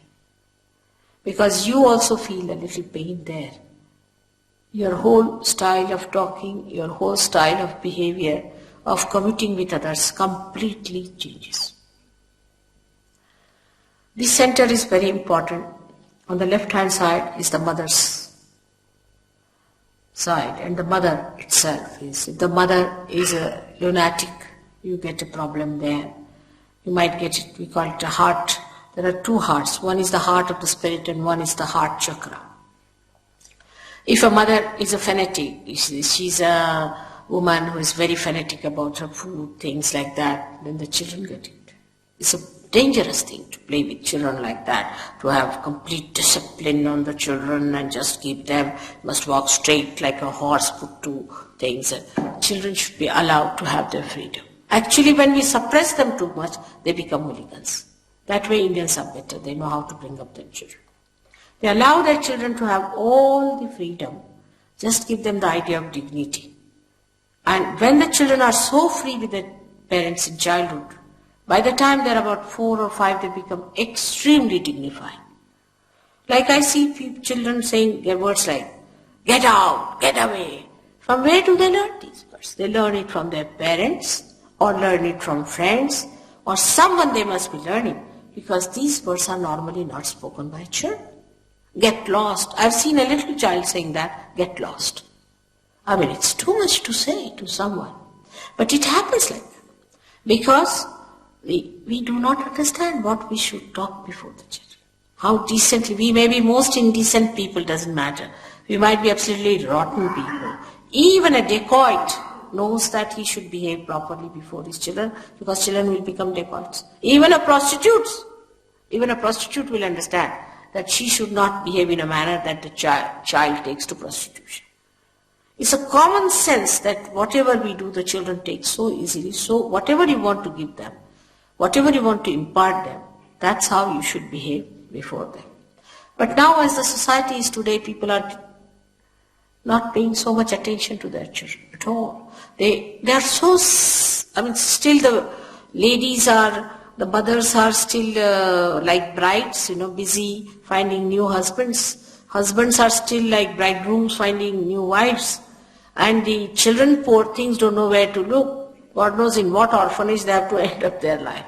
Even the industries like that. I wanted to buy yesterday a pure cotton frock for a little child. I couldn't find anywhere. Not one frock I could get in the whole of Derbyshire and also in London, for your information, which was pure cotton. We don't think that children can't bear this artificial man-made fiber. It's very dangerous. It's very bad for their skin. When you were young, you used cotton. You had mills of cotton here. And why give this horrible stuff to your children, which you never had? By the time they grow up to your age, they'll have all blotches on their faces. They'll be, I don't know what diseases they may have of their skin. No one realizes this. The kind of panties you are using, the kind of things you are using for them is very dangerous. I don't know what's going to happen to them. The things they are using, you never used them when you were young. Believe me. And these are the times when they really require complete attention. And these are the times when they are absolutely tortured. Even the industry is not worried about them.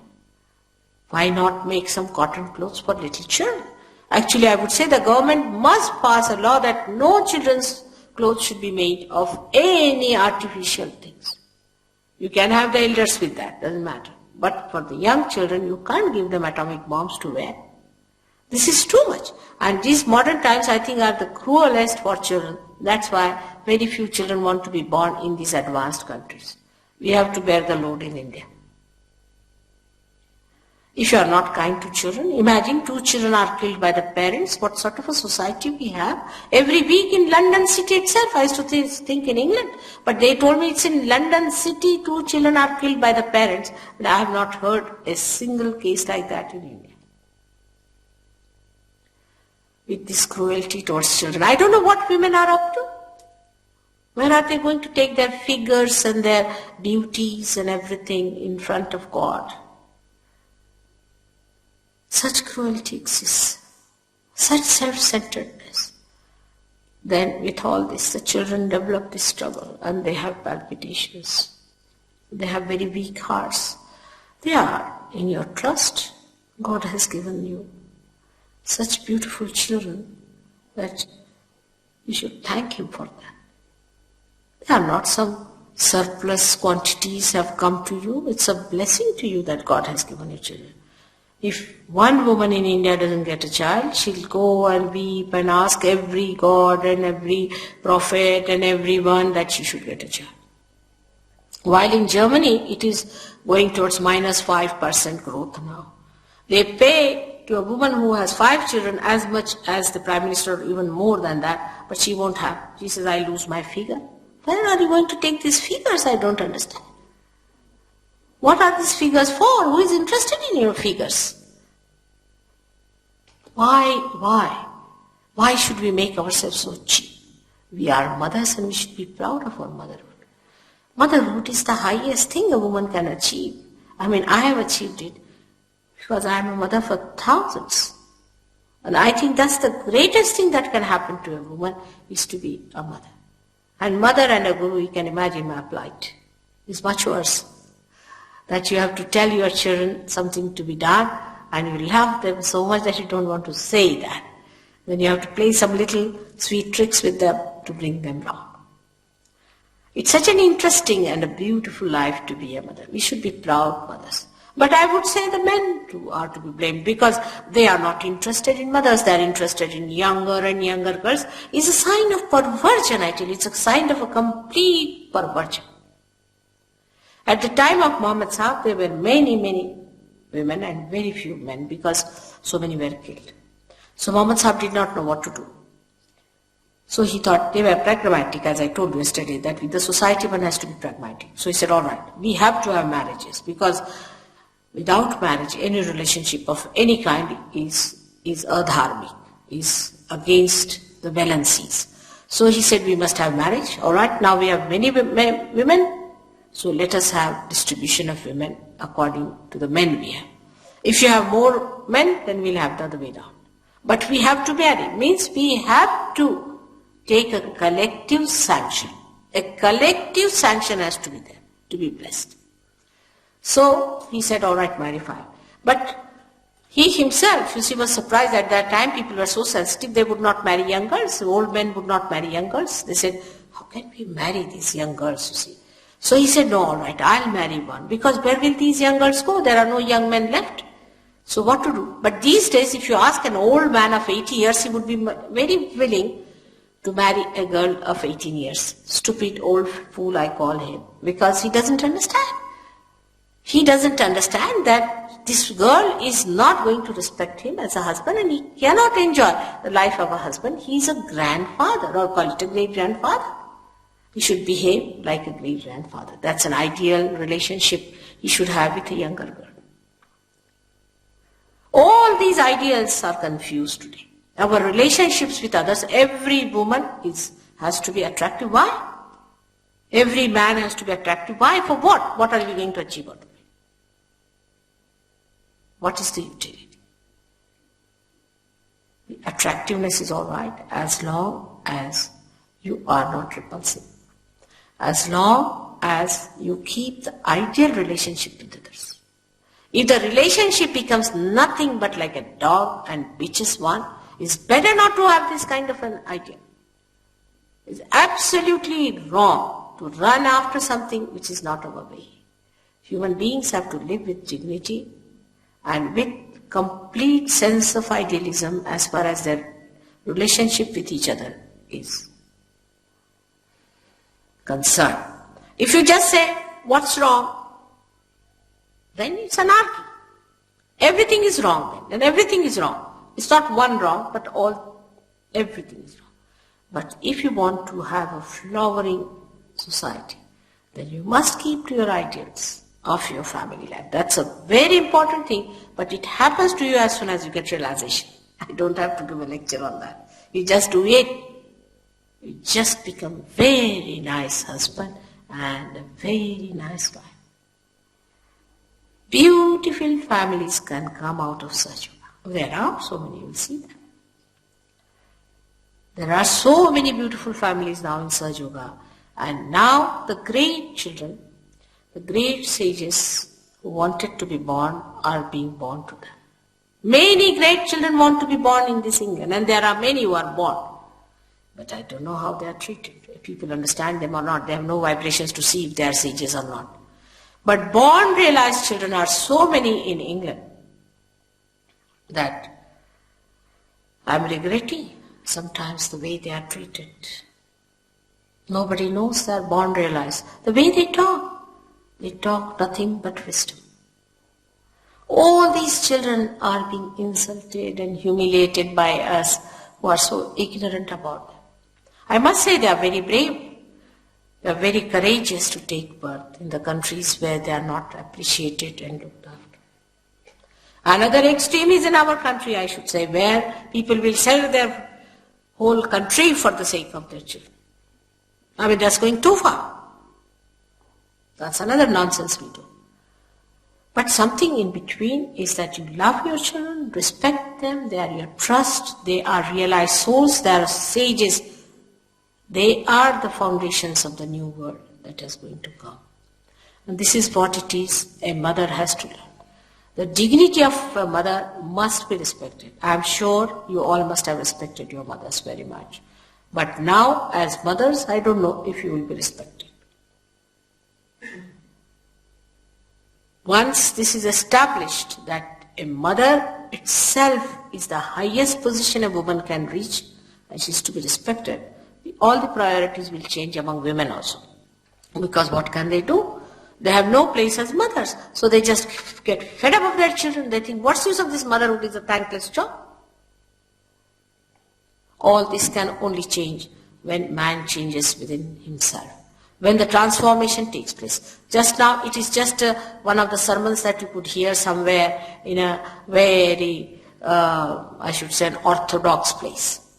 But the whole, this orthodoxy becomes part and parcel of you, and you become so much tuned with it, absolutely tuned with it, you like it. You like to love your wife and nobody else in that way. And the husband likes to love her in a special way. While the wife wants to love the husband in a special way. It happens. There's no insecurity, otherwise you come back home and you find your wife has eloped with somebody. Imagine what a situation it is. I mean, since I came in first year, I got such a shock. We had a neighbor, she was 48 years of age, and her son was about 22, and he had a friend about 20 years. This lady eloped with that 20-year-old boy, and she had 3 other children whom she left. The house was sold, the whole house was, because under law, she gets half of the property or something like that. And the 3 daughters are now on the streets. The younger 3 children where daughters are on the street. Who's going to look after them? The lady, 48-year-old lady, still a bride, going to the church and getting married. There's no dignity in this, no love, no affection. Christ you follow. Christ has said, you say, thou shalt not commit adultery. I say, thou shalt not have adulterous eyes. He's gone up to that subtle stage. We follow Christ. We wear cross. We go to the church. Where are we? So I come to you. To another center now is the Vishuddhi. This is a very important center in human beings. Because when this center is awakened, you become the witness. You become the collective. This is the center of the collective being. You become, again I say, you become the collective being when this center is awakened. It's a very important center. And now as I am with you, I must tell you about what we suffer from. And what Indians suffer from or the Eastern people suffer from is another thing. For example, Eastern people suffer from too much talking, right side Vishuddhi we call it. And the Western suffer from not talking at all, especially English, they never talk. Actually you have to pinch them. They never laugh. That's the problem, is they'll just smile and it's regarded good manners, but this speech sometimes very boring. Now the left Vishuddhi is a thing which is very much more subtler than what we think of. Is a very funny sort of a situation where you get a left Vishuddhi, and that you get very commonly among the Western people, because they have developed a new sense of guilt. I mean, everybody is guilty. Without going to the courts, without committing any guilt, everybody is guilty all the time. Like a lady, oh, I'm so guilty. What happened? I didn't say thank you to her. So it doesn't matter what is it to be guilty after all. Oh, I'm so guilty. What happened? I spilled some coffee. It's all right, doesn't matter, it can be cleared out. What is there to be guilty? But it is an unknown guilt people have. They don't know why they are guilty. Why they are getting all the time this feeling, oh God, I should not have done it. I should not have done that. What guilt? What guilt we can have. And this guilt is a horrifying thing. I have seen start from America, England, Portugal, Spain, Italy, all that, Switzerland, all these places, nothing but left Vishuddhi is the first problem and the last which I have to conquer. One lady got up and she said, Mother, I am guilty because of Vietnam. I said, Vietnam? It's finished long time back now. What are you going to do about it? No, but I'm guilty about it. But why? What are you going to do about it? How are you concerned with it? What is your relationship with it? Why are you guilty? I just feel guilty. I said, nonsense. Like that. Everybody has developed this. Now from where does it come? Let's see the source. The first source comes from Bible, which is very wrongly interpreted, saying that you are a sinner, a born sinner. I mean, absurd. What it means is that you are the one who is only aware of the sins, not the animals. You are the one who is aware of your ignorance, not the animals. You are the one who is aware of your blindness. Others are not. Animals are not. Why? Because within you is developed that I-ness. That I-ness, as I told you yesterday, is developed because of the ego and superego meeting here. Because you raised your head. Because this chakra was to be enlightened. You raised your head and this ego and superego went and met here, it calcified, you got your I-ness, and that's why you think I've done wrong or I've done right. Animals don't think like that. They are not bothered. They have to do what they do. They want to do that. They never sit down and say, I'm guilty. Have you ever met any animal who says that? Except for the human beings? All the time. Now, this has come to, it's a myth. It's a very big myth with which you are living. It's absolute myth. Believe me. There is nothing like guilt. And this guilt is eating you off all the time. It is making you an inertia. It is making you feel so much lost. And this center is very important to be opened out. So first of all, before I start any program, I tell them 1 month I should say, Mother, I am not guilty, Mother, I am not guilty, 16 times. That's the punishment for being guilty. If you are guilty, you must go into punishment, all right? So this is the punishment for you, is to say, Mother, I am not guilty, Mother, I am not guilty. Say it 16th time, and that's how you get rid of it. It's so practical. It works out. With that, you get spondylitis, you get pain in the heart, you get this hand, what you call frigid hand, all problems you get with that. And that is all because of this mythical guilt you are working on. Now, the another myth comes, the source of it, I think, is the psychologist, the so-called psychologists. They have no sense of psyche because they have no way of entering into psyche. What they are doing is recording, finding out, and trying to cure people. How many mad people have they cured? Sahajayoga must have cured hundreds. How many mad people have they cured? They have not cured anyone. On the contrary, if you go to a psychologist, you might become more mad, the way they are mad themselves. Because the psychologists, when they talk to people, they don't know they are dealing with pathological cases, abnormal cases. And when you deal with the pathological cases, you yourself get intoxicated by that, or you can say that there is contamination and you don't know how to protect yourself. Jung is the only psychologist, I would say, because he was quite a perfect person after he got to realization, who talked of it, that a physician can get sick. Now they start becoming pathological, like poor this Freud, half-baked. He is the one who started talking about sex and things like that, but he himself was a perverted man. He died of cancer. What did he get in his own life?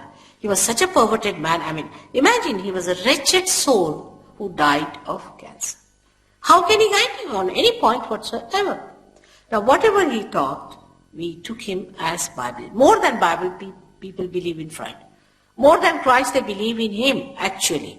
And if you reduce it to a minimum sentence, you can say he made everyone a sex point. You are nothing beyond it, nothing more than that, nothing else but that. Imagine to reduce your dignity to that level. As a mother, I just give him a grace mark by saying, poor fellow must have dealt with pathological cases and he was caught up and he gave these wrong ideas to people. He dealt only with the psyche, with the left side, which is also starting from there, but ends up there, ends up into your superego. So, sex addiction takes you to superego, means it takes you to your subconscious mind and your collective subconscious. Now, all your problems you are having are sex are because of this. Emotional behavior and all perversions take you to collective subconscious. There was a girl in India which is very abnormal. She came to me and she said that she wants to be with men and she wants to be with girls and she wants to marry a girl. She wants to dress up like a man. I said, really? So I gave her some sahajayoga treatment and I found that there was a man in her. She was reduced to nothing. It was a man who was possessing her. And she was given these ideas through that man. And that's how she was talking. She was a possessed person. All these abnormalities come because you get possessed. There was a girl in Cuba who came to see me from Cuba in America, a short girl, very petite, small, good-looking girl. And she told me, her husband told me, Mother, surprising, my wife can take whiskey bottle neat like that, once she can drink it down. So I said, all right, sit down. I gave her a bandhan, as we call it. And I saw a big, huge, like a globetrotter, really a very huge Negro coming out of her. And I looked at her. I said, do you know any Negro? She said, Mother, do you see him? Do you see him? He is the one who drinks. I do not drink. She said. And when he was distracted from her, she became such a sweet wife. All these abnormal behaviors, when you overdo it, lead us to that collective subconscious where you catch all these horrible people. Also, it can lead you to collective supraconscious if you become very, very egoistical. Then you can become Hitler. What's wrong? What's wrong? What's wrong with Hitler? Nothing wrong. He was perfectly correct when he said that he has come to save all the Aryan race and his nose was a specially made one. I mean, God must have been surprised to hear all that. I mean, you have to create some variety, isn't it? But this is what it is. I mean, these absurd things that we do in our life as saying, what's wrong? We jump into those ditches where you cannot return without some load on your head. And those loads work out all the things and you become such abnormal people. Then on the streets you will stand and shout like a madman. And if you provoke them, they are even worse. So better not talk to them and argue with them. Forget them. All those fanatics that we see are nothing but possessed people. Most of them are possessed. I would say so many of presidents and these despotic people, most of them are possessed. I meet them, I shake hands with them, they shake before me, and I know that they are possessed people. How are they there? They should not be there. They are possessed, they possess other people, they make them work out, and all this aggressiveness starts through their possessive powers. So this center is the one which brings you back to normal. And then once the Kundalini rises and touches your fontanelle bone area and opens it out, then from your hand through this center, that collective personality starts manifesting. You become the collective personality. You become. Again I say, it's the actualization. It is not that we are brothers and sisters, let us form United Nations and make good money out of it. It is actualization that you feel another person within yourself. And this is what is most important. This center, I can talk about this, I don't know how many hours, but this center has 16 subplexuses. And it looks after your eyes, nose, ear, nose, throat, everything, neck, even your face and all that is governed by this. A collective person, a collective being has a face which has a coefficient that even the face can emit vibrations. But this is to be seen only through vibrations. You will know who is the collective being. The most important is this part of the head where I told you that when you bow yourself to wrong things, this is the biggest obstruction, is the lower plate of the brain, which is called as Murdha in Sanskrit language. It's very important, it gets swollen up and a big barrier is built and you become a person completely cut off from the all-pervading power. Means all the protections, all the guidance, all the nurturing things, everything starts disappearing from your life. Now we go ahead with that center to the center here, which is very important and which I must tell you, though it's time to finish this lecture, is the center of Agya, which is placed in the center of pituitary and pineal body, which controls our ego and superego. Between the optic chiasma, a very subtle center exists. Some people call it a third eye. But the third eye they see is not the one I'm talking about. The third eye means the eye which sees inside, not outside. This center is very important and is adorned by the deity of Mahavishnu according to Indian name, and English name is Lord Jesus Christ. This is a very important center. Now seek your Lord. Where do you seek him? Where does he exist? He is to be awakened and he resides there. Because most of you are coming from that background, I want to talk about it. Though Mahavira and Buddha, both of them also reside within us. Mahavira resides here and Buddha resides here. But Christ resides here in the center, inside the brain. Now this is a very important thing which all the Christian institutions have missed about Christ. That Christ is to be born within us, that he is to be awakened within us.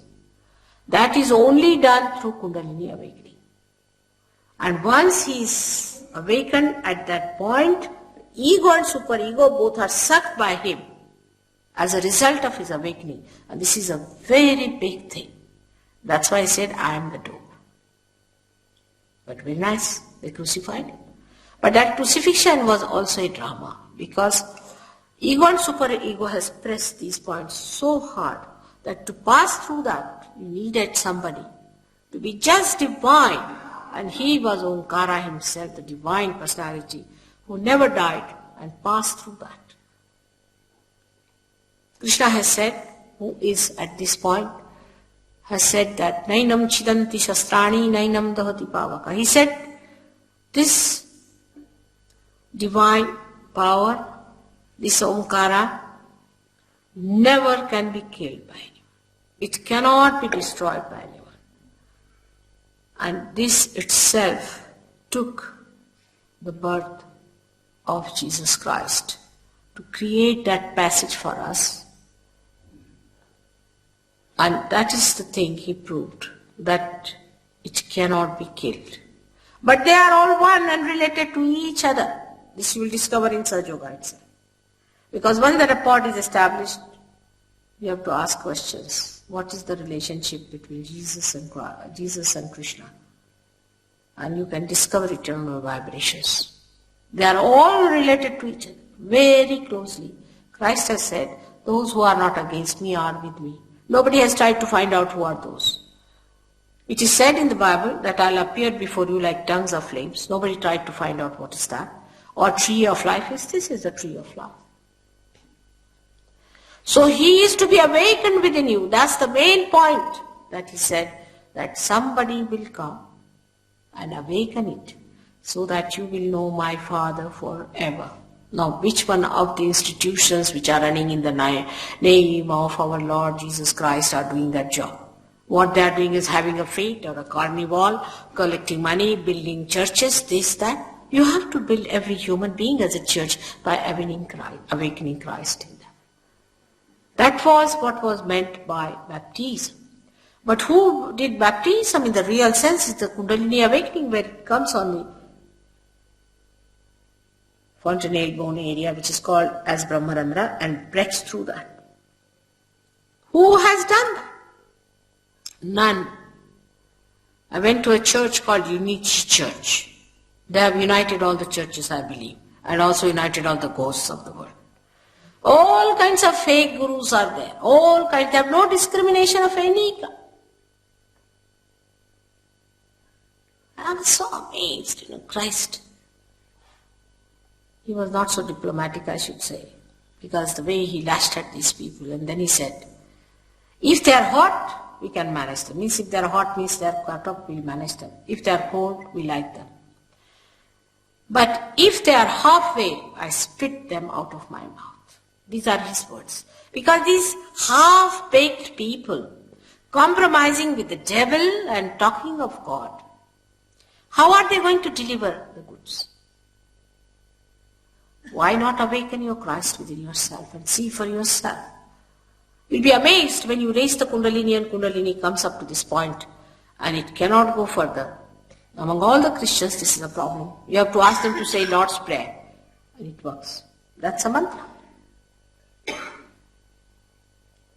At the time when the center is catty, because Krishna is a collective being, Allahu Akbar means the same.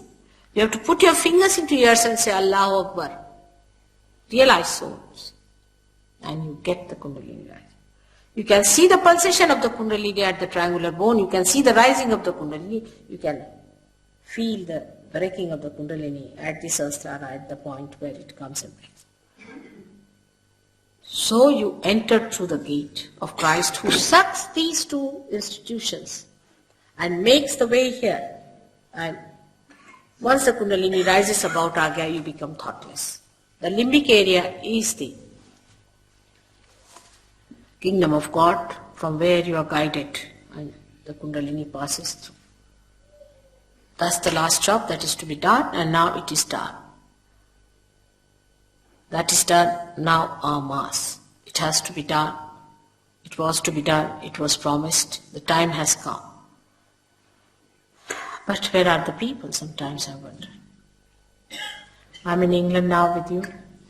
You'll be amazed that in India, these people have seen thousands and thousands are there to receive realization in the villages.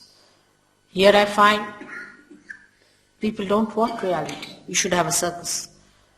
At least English people come, but Indians, very few, and they never stick. It's so amazing, I can't understand. It's amazing how things work out. When are we going to take to it? I mean, it's free. You don't have to pay anything. It's your own. It is spontaneous. It is there. But still, they get realization, they get lost. It's something so surprising. I've been working here, you won't believe, 10 years now. 8 years? 8 years. For 4 years, in the first 4 years, I had 6 people. They would come up, go down, come up, go down. I said, what sort of people? 4 years. Can you imagine? In India, I go for 3 months and I get thousands. Is it that there are very few who are going to be saved?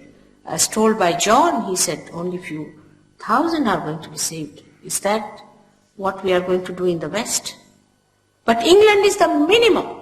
You'll be amazed. Even Italy is better.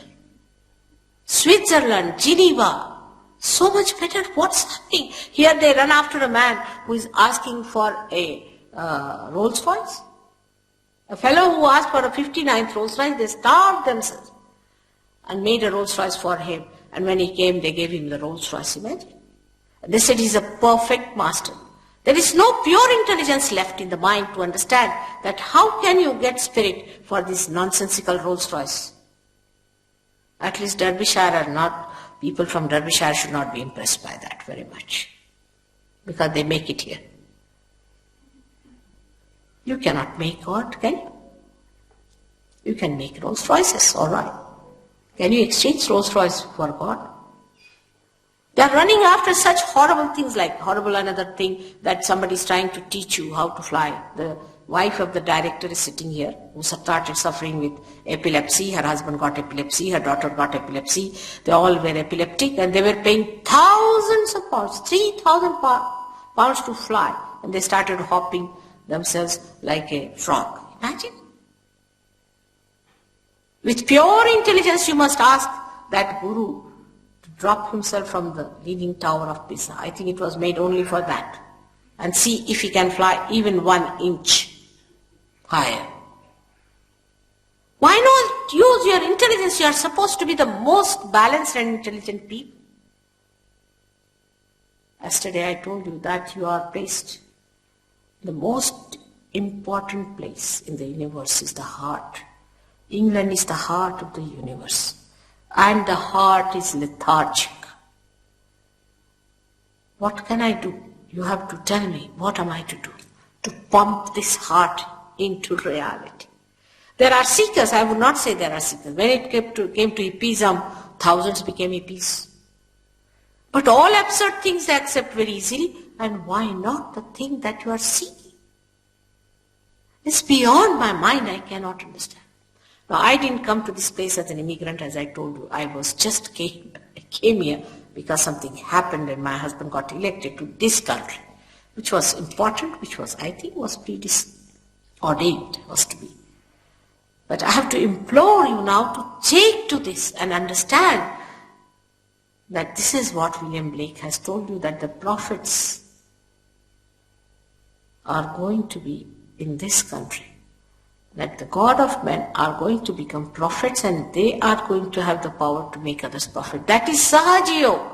There's nothing else but this. He has promised so many things. He has even described the house where I live. He has described the house that we are occupying now, exact position. He has described the ashram where we lay our foundations. Into such details that I am amazed, such a great sage and a seer was born in this great country and nobody wants to see through. Now what am I to do? I hope very soon people would realize that they have to take a very big role, a very important and vital role in the transformation of the whole humanity and saving of this disastrous time. They are the ones who have to lead people into the kingdom of God. I can hope and bless that. May God bless you.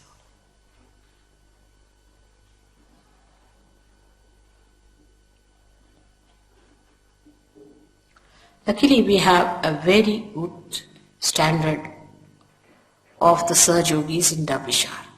Really, it's surprising. And Blake has mentioned Derbyshire very much. They wanted me to come to Derbyshire. I said, Birmingham has been sufficient for me and I will not go to Derbyshire. This mother, please. And then he said, Blake has mentioned you come to Derbyshire. That's how I'm here. And I hope that this center will definitely create very good Saj Yogis. Great prophets can be created out of this. After all, Blake has mentioned Derbyshire very strongly, recommended it. But what I find today when I went for a drive, there's a lot of black magic on. People are indulging into horrible, horrible things. I was worried, quite worried. It's a very dangerous thing. It's dangerous for you, for your children, for your families, for everyone. And I found those pockets. I was amazed how they are prospering here. May God give you strength and proper wisdom to understand how you are placed in relation to the great work of God.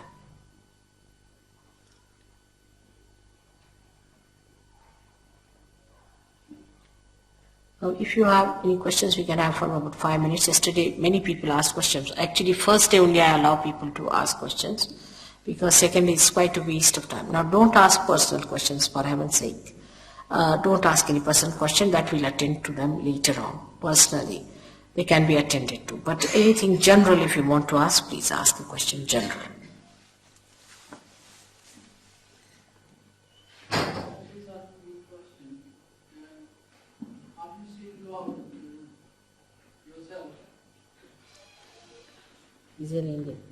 Have you seen God yourself? Why do you ask this question? Are you authorized to ask that question? First you see your spirit and then we'll talk about it. Why should you ask such a question? Are you an Indian? Then at least keep some manners. Please be seated. This kind of an arrogant question should not be asked. Have you seen God? Why should you ask me such a question? What authority have you got to ask that question to me? I have to ask you a question. Have you felt your spirit? Alright? First feel your spirit. That's why Buddha never talked of God. I yesterday only told you.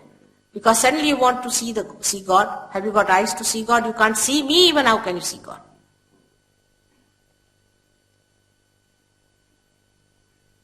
First of all, become your spirit. Then we'll talk about it. A little child won't go and talk to a king and slap him on the face, will he? Is he supposed to do that? We must know our boundaries, our maryadas. Especially Indians must know. I'm surprised sometimes to ask such a question like that. Have you seen God? Whether I have seen it or not, why should I tell you? But what do you say? Leave it, please. Let's have another question. Doesn't behave. Doesn't behave.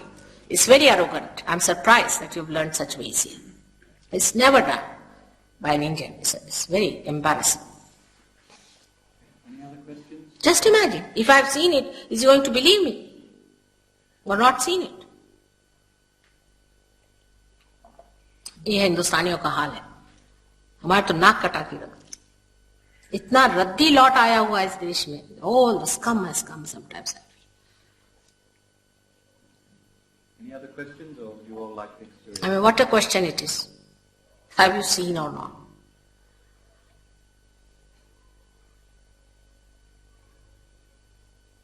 Okay, everyone slip their shoes off, feet on the floor, and just simply rest your hands on your lap. अपनी मर्यादाएं तक नहीं रह गई. Would you like the other microphone, or this okay? This microphone okay?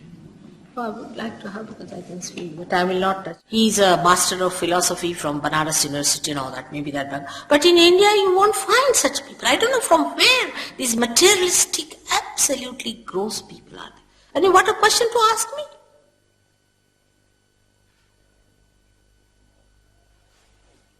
It's never done.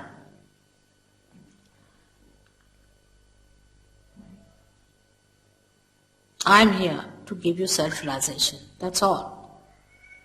And you should get it. That's your right. This is a bank, I should say, and I have to sign your checks. That's all. If you get your check signed, that's all. Finished. That's my relationship with you. I'm not going to tell you about myself to get crucified again. Christ tried to tell something about himself, and they crucified him. Now, if I tell him, of course, I know about God, he's not going to accept. If I say I don't know, then he's not going to accept. Stupid. Indians are not stupid at all. They're very wise people, I must say. I'm surprised from where this stupidity has come. Very wise. Indians are very wise because it's a yoga bhumi. You know? It's such an ancient country of ours. You don't know the praises of this country, I cannot. Do not judge them by the people you see. No. It's a very great country. It's very great, spiritual, absolutely spiritual country. See, these are, I don't know what's the matter with the very superficial people have come here. Extremely superficial. There are some great souls also, I say. But don't judge. Don't judge that great country. Once I was going to India with my husband and told him, you have touched our country. He said, how do you know? I said, see the vibrations. The whole country is vibrating. The atmosphere is vibrating. He said, really? I said, you go and ask the pilot. We were in the first class, we went down and I asked him. He said, sir, we just touched it about a minute back. Such a great country like that. The Kundalini of the universe resides in that country. Can you imagine? The Kundalini. And they have no desire to seek. That's the power of desire that resides there. And they have no power to seek. क्या करें? किसके सामने रोएं? I'm myself surprised. And those who have come also like gurus, horrible people making money. I'm ashamed if I am an Indian by any chance, or if, as I'm ashamed, I sometimes feel, what have they done to what we had? We have such a tremendous heritage. You are just a shoot. You are just the outside. You are the tree. We are the roots. You can't live without us. We are your roots. And these roots I see, I can't understand.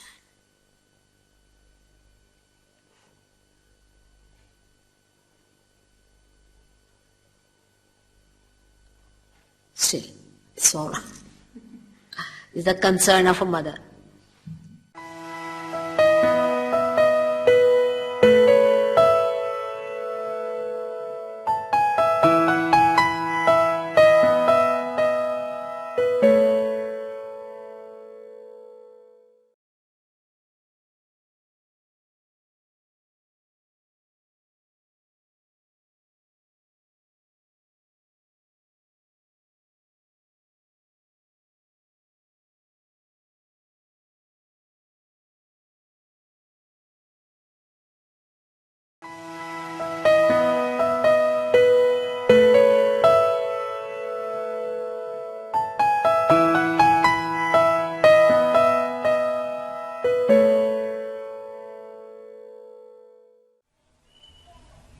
I bow to all the seekers of truth.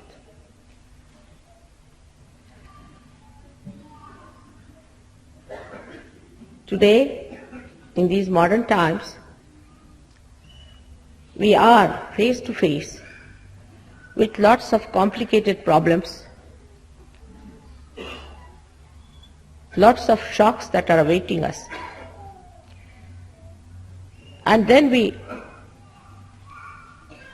look back to understand why have we failed? What has gone wrong with all of us?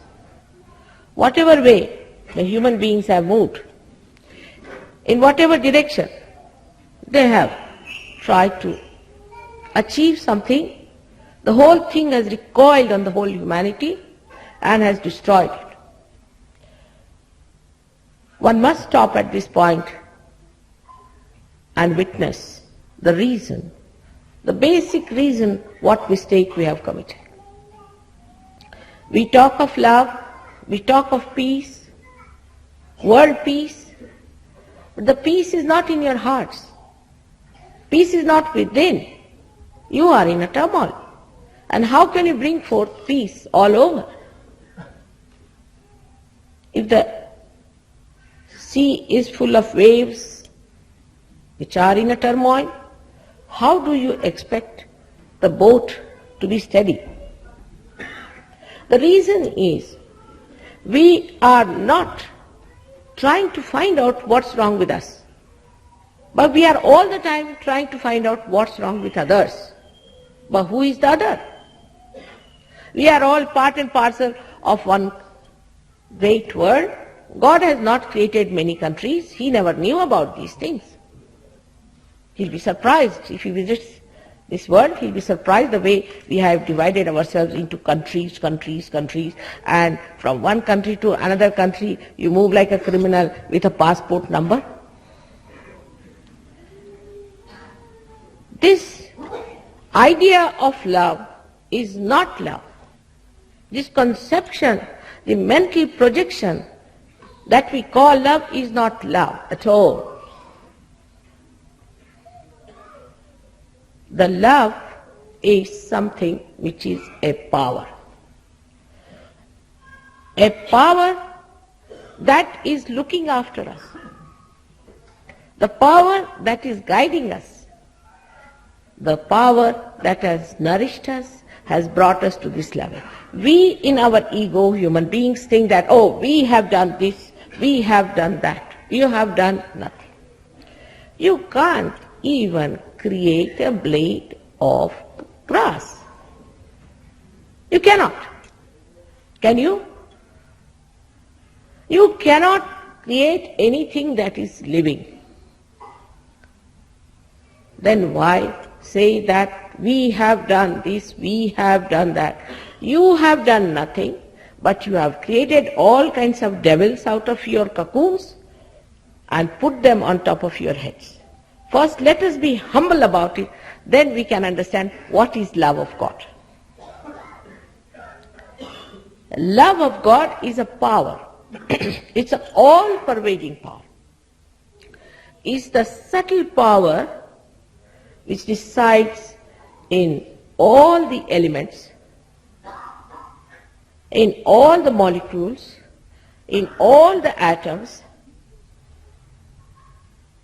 The vibrations that you see, say, in a sulfur dioxide, when you see the isometric movement of the atoms, then know it is the love of God which is working it out.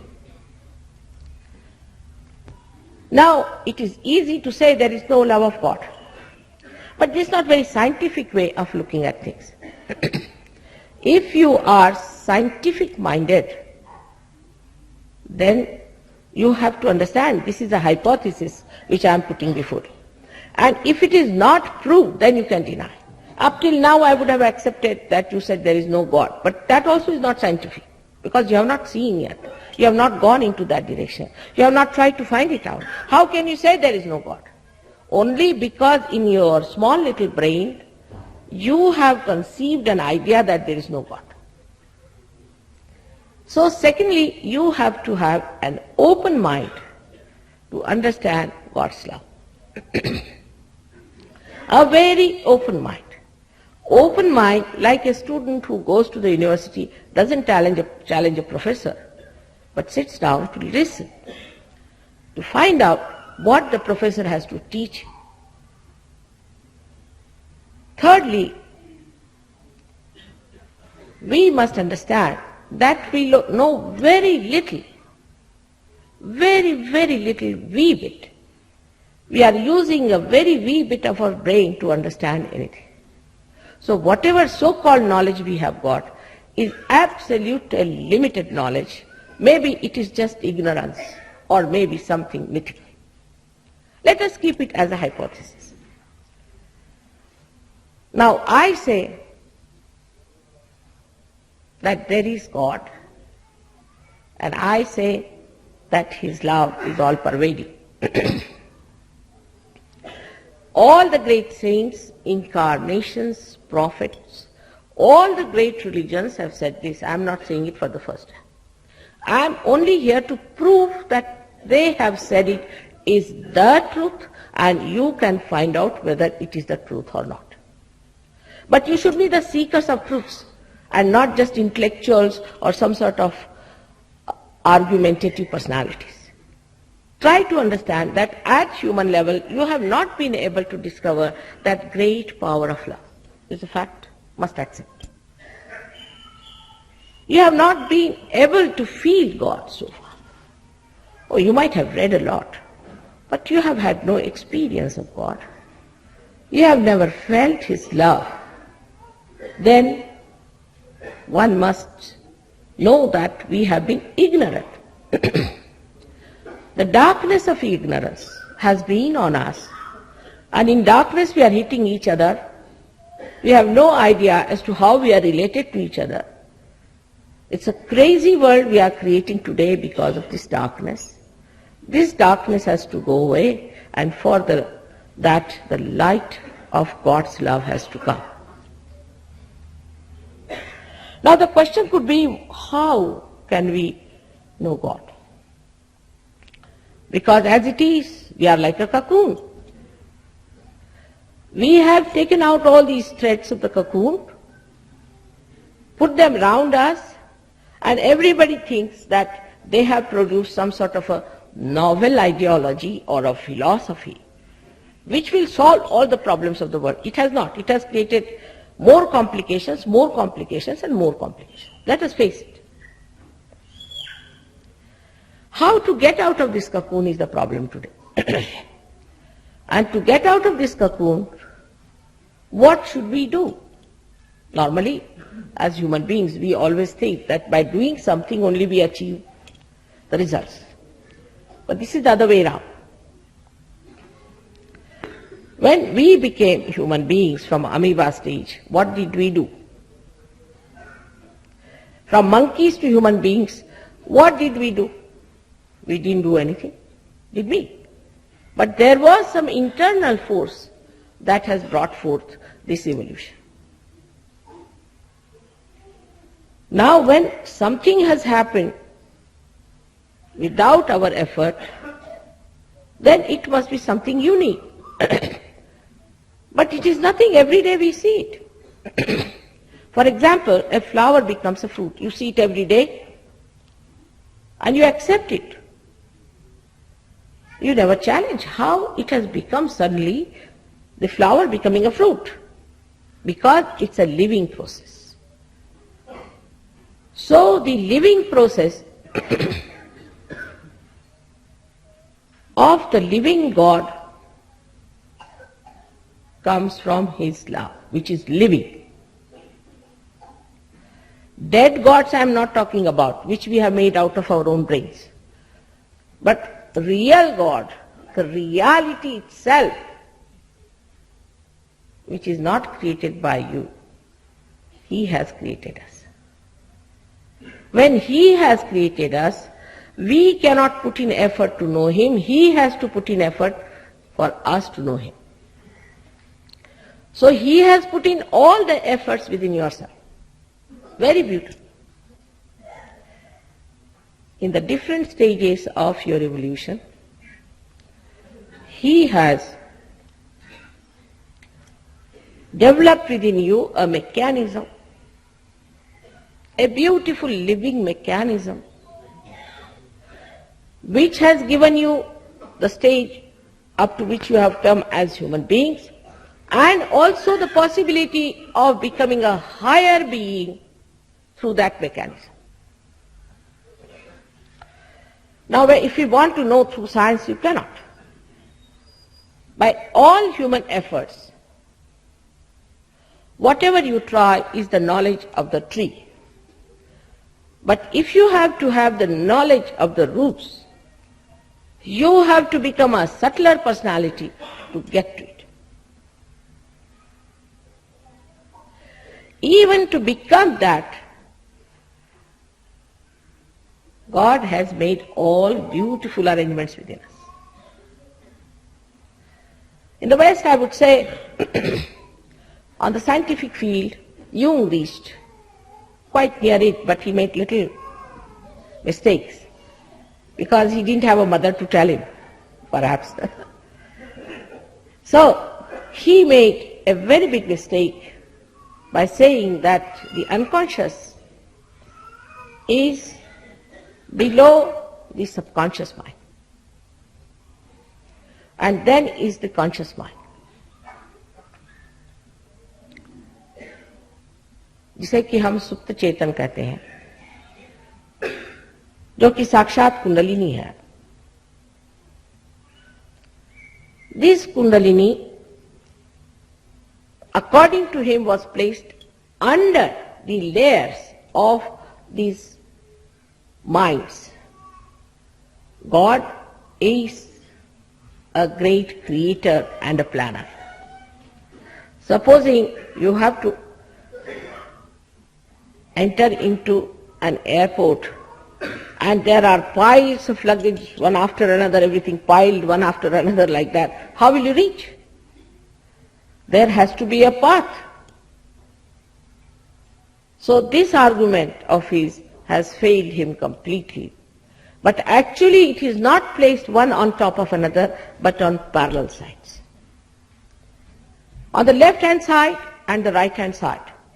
On the left-hand side, we have the subconscious, the present subconscious, this life subconscious, many lives subconscious, and then the collective subconscious. On the right-hand side, we have got supraconscious, the present one, this lives, then of many lives, and then last of all is the collective supraconscious. Now the supraconscious means the futuristic ideas of people. So we have two types of people already. One are which are left-sided, which live with their past. One which are right-sided, which live with the future. We can say in India, we are the people we live more with the past. We talk of Shivaji, but what about today? Can we produce someone like him? We talk of Nanaka. Can we produce anyone like him? We talk of Kabira. Can we produce anyone like him? With all this nonsense that is going on, can we produce even one like them? We cannot. So no use talking about them. Better see what you can do today, in the present. So in the present is the central part, which we call in the Sanskrit language as Mahalakshmis.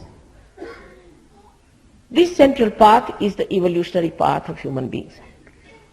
And thus all the centers that are created within us are the different stages in which a human being has gone through.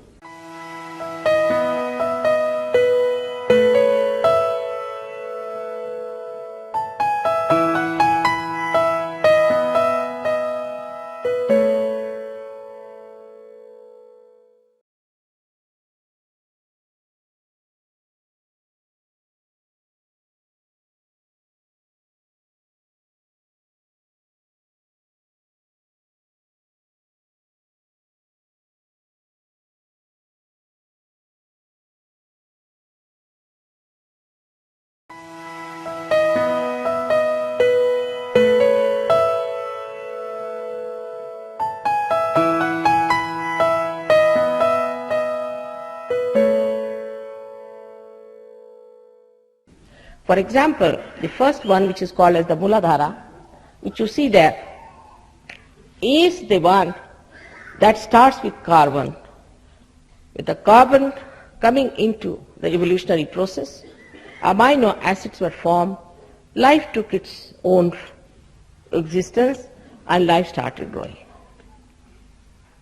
So basically, we have started from that stage going higher, higher, higher, till now we have come to the human stage. And last is this chakra, which we call in the medical science as limbic area, Sahasrara.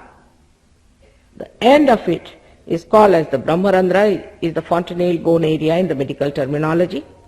And this is a soft bone in childhood, which gets covered up because of the two institutions growing into us of ego and superego. When the Kundalini rises through these centers, she pierces through this seventh center, and you get that higher awareness, which we call as yogis or sahajogis. These days there are so many types of yogis moving. That's why we call it sahajogis, but all real yogis are sahajogis. It is a spontaneous happening because it's a living process. Living process is a spontaneous happening. Once people asked Ramadasa, how much time does it take for Kundalini to rise? He said, Takshana, that moment. Guru Nanak has said, Sahaja Samadhi Lav. Sahaja Samadhi Lav. He has described Sahaja Samadhi Lav clearly. What more he should say? Kabira has said, Ida, Pingala, Sukhavana, Nadire. They all have described the same thing. In the Bible it is written, I will appear before you like tongues of flames. No one can explain what does that mean. Christ has said, I will come back as a comforter, as a Holy Ghost. If you ask somebody who is the Holy Ghost, they'll say, we don't know. That's a mystery. Everything is a mystery, then what's the use of having such a mysterious ideas? Why do you accept anything that is mysterious? Holy Ghost is nothing but is the Kundalini within you. She is the reflection of the primordial mother who is within you in the triangular bone. She is kept there all the time. That's the power which is what we call is the power of Shuddha Ichcha. Pure desire. Pure desire. What is the pure desire we have? Is that we have to become one with this all-pervading power. This is the pure desire. All other desires come and go. Today they are asking, say, for something. Tomorrow they'll ask for something. Day after tomorrow they'll ask for something. It will go on and go on and go on. But once you get to your pure desire, you don't want to ask for anything. Then you give. Then you do not ask. You don't want anything. You want to give. This is the situation we should arrive at, that we have to give. When we say we have to become the light, then you become the light. And what does the light do? Light gives. Till it becomes the light, all the problems are there. As soon as it becomes the light, it gives. In the same way, there is full arrangement within us. In a living process, the Kundalini has to rise and give you your self-realization, your self-knowledge, which is the Bodha, which is the Vedas. Veda means Veda, to know within yourself means on your central nervous system, not reading. Not reading. Kabira said, Padhi Padhi Pandita Murakha Bhai. He said by reading too much, the great learned have become stupid. That is a fact. Because when you read, everybody else is in your head, you are lost. Now when the self-knowledge comes into you, then what happens? When self-knowledge is there, you know about yourself. You don't know anything about yourself. For example, somebody who is sick, he says, oh, I was quite all right, and suddenly I find I have got bone marrow cancer. He never knew, no, nothing. Suddenly they say, now I have bone marrow cancer. I am walking about all right, I am perfectly all right. He did not know. Somebody says, my son was all right, suddenly he's turned out to be epileptic. Another one says, my daughter was all right, now she's a lunatic. How it has happened, we don't know. Suddenly, something has gone wrong with the machine. We know more about the motor car that we drive, the machinery, much less about this, our machinery, which is so beautiful and so subtle. To know this, you have to become the knower. And the knower is the spirit where you have to reach. But for that, you don't have to do anything. Kundalini has to do some job. And that job is simple because she is your mother. She's been your mother all your lives. And now she wants to give you a second birth. That you have to have. It's no use certifying yourself twice born or saying that I'm a person who has got realization. It is no use deceiving yourself, no use.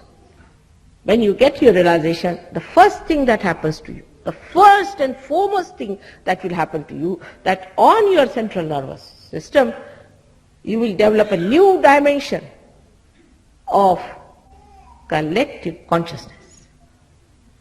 A new depth on your central nervous system. You can feed your own centers and the centers of others on your 5 fingers and 6 and 7 centers. This has to happen. The one who thinks I know a lot, I'm a great Pandit, I'm this and that, I think all of them are on their way to Nark. Only the way to rise is to ascend through Kundalini awakening. There is no other way. Some people think that we have to be very upright, straightforward in life. If you are honest, if you are all other things, then it's done. But another may ask, why? For what? What's the purpose of all this? Why should we have this balanced life? Why should we go through this rigmarole of being very steady, this, that? Anybody can ask, young people will ask this question. Why this nonsense of doing all these things for what? This balance is for the ascent. Without the balance, you cannot ascend. That's why the balance has to come. That's why you have to be in the middle. You have to be in moderation. Because you have to ascend. And for the ascent, all the extreme temperament cannot do it. Supposing you have an aeroplane which has one wing missing, will it fly? Or which has got one wing very heavy, it won't fly. So one has to have a balance, and this balance is achieved through your being in moderation or being, I would not say dharmic because dharmic means nonsense, but dharmic means the dharma within you, the 10 valencies that are within you, which are the valencies of human beings, to be balanced. We can say the 10 commandments, or we can say the 10 valencies, or we can say the Dasha Dharmas. They are inner things, they are not outside, they are inside yourself. When they are in balance, the ascent takes place. Now the difference between all those historical things that we have seen, all those self-realization stories we have heard, have been of 1 or 2 persons. Because of the tree of life, at that time there were 1 or 2 flowers. I find there are thousands today. The blossom time has come. So many will get realization, no doubt. But the other difference between all those practices where people used to cleanse themselves, chakras by chakras they used to raise, they used to go to real gurus, sadgurus, not these horrible gurus, but sadgurus. Sadgurus they used to go. And these gurus would raise their kundalini one by one, step by step, and give them realization, cleanse them. It was a very hazardous method. So as a mother, I thought, why not make you your own guru? Best way. How do you do it? Somehow or other I must develop a method by which I can manage a mass realization. Let many people get realization. Now the kundalini doesn't rise in its full force because the chakras are not clean. There are problems on the chakras, there are blockades, things like that. But there's a wee bit, a small hair-like power can rise. In some people can have a bigger flow, some people can have a complete jet coming out, but everybody should have this experience. And as a result of that, the light of the spirit flickers a little bit.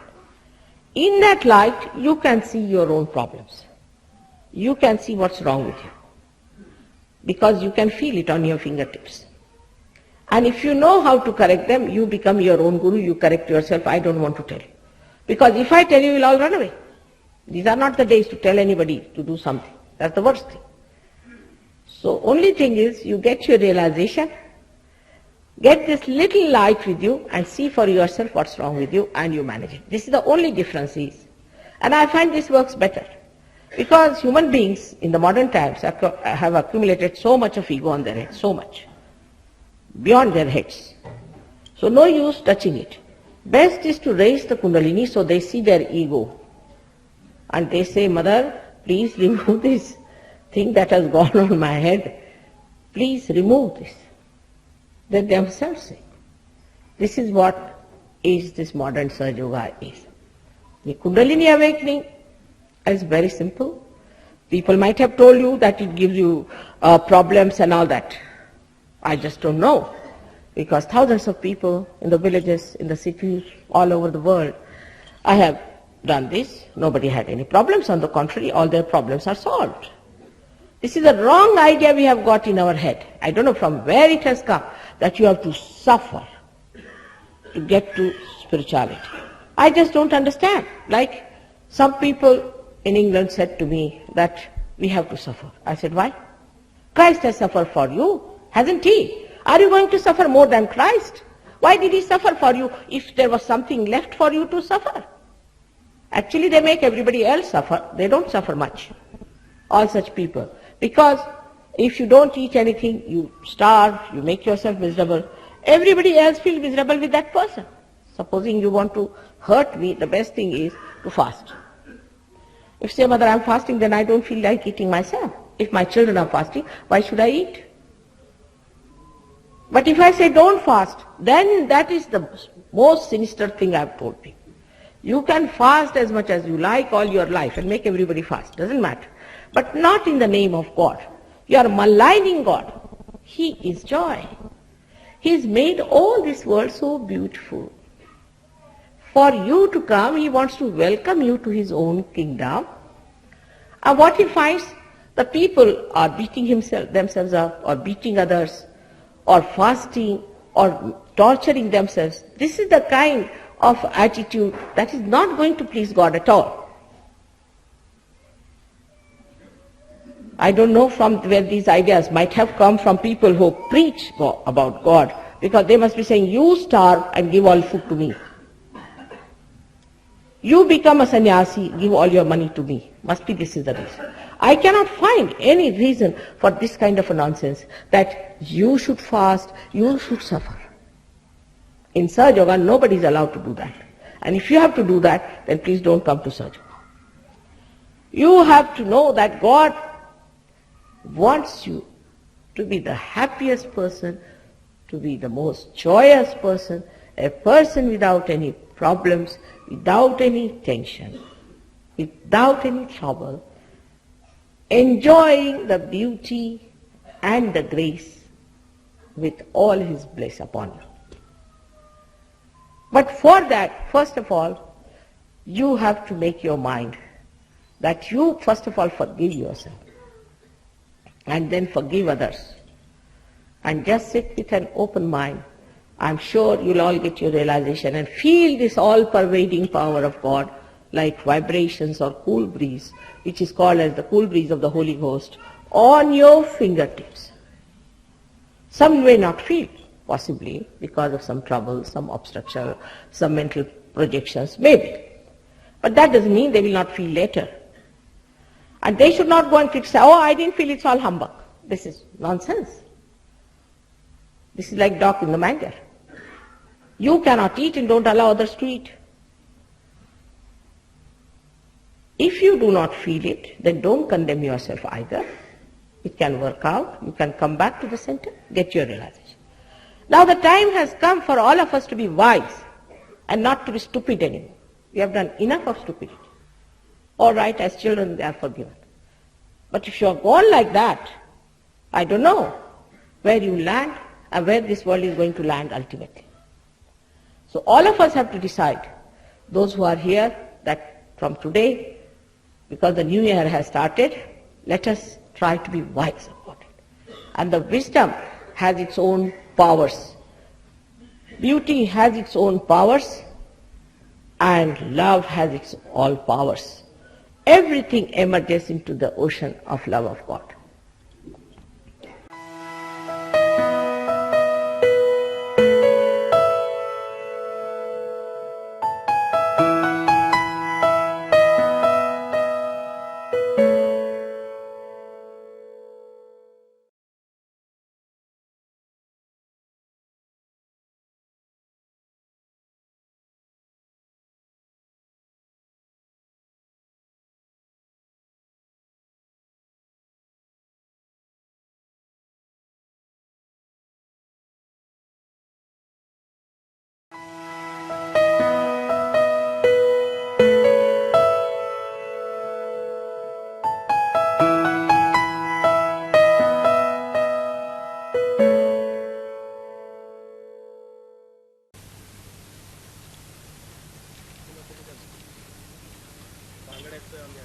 बरं, एक minute सांग.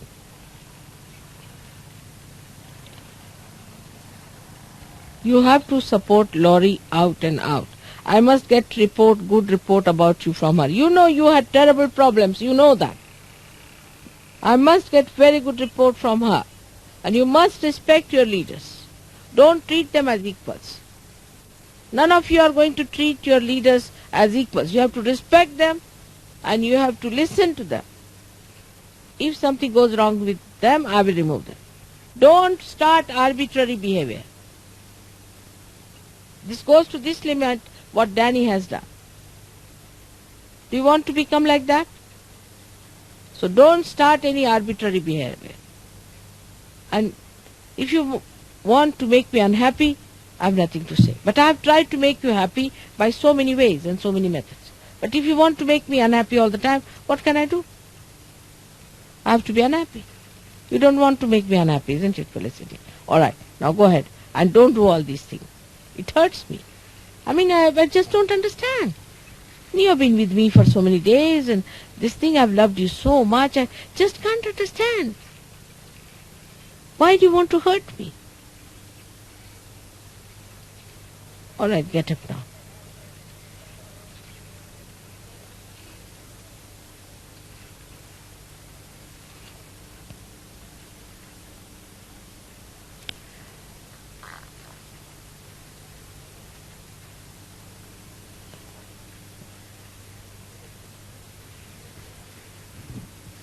Now for something nice, we should say, it's done, finished.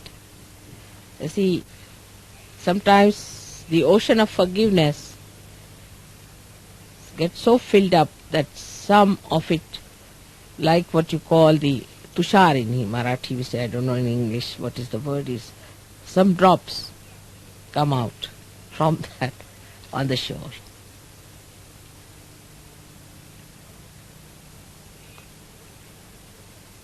Try to love each other. Try to be helpful to each other. Try to enjoy others. That's what you are here for. Keep to your age. Keep to your levels. Keep to your growth. And also, you must understand that respect, if you give, you get the respect also. This is not the way one should behave in Sahaja Yoga. I'm trying to build up a new world. You are doing God's work. Just find out, have you got sufficiently enough understanding what work you are taking. Arbitrary behavior is absolutely cancerous for Sahaja Yoga. Anybody does that, you point it out to others. This is arbitrary. This has been done very much before also. You know how the money was collected? Arbitrarily by Patrick. Terrible things happened. And everybody supported him, even Steve and everyone. And people sent him money without asking me. This is very sad. You are all Sahajogis of such a level, and you must come up to that level and see that you are the people who are going to change the whole world. You are the foundation of that. No arbitrary behavior should be there, but an understanding, because you have to receive so much. Unless and until you are respectful, you cannot receive anything.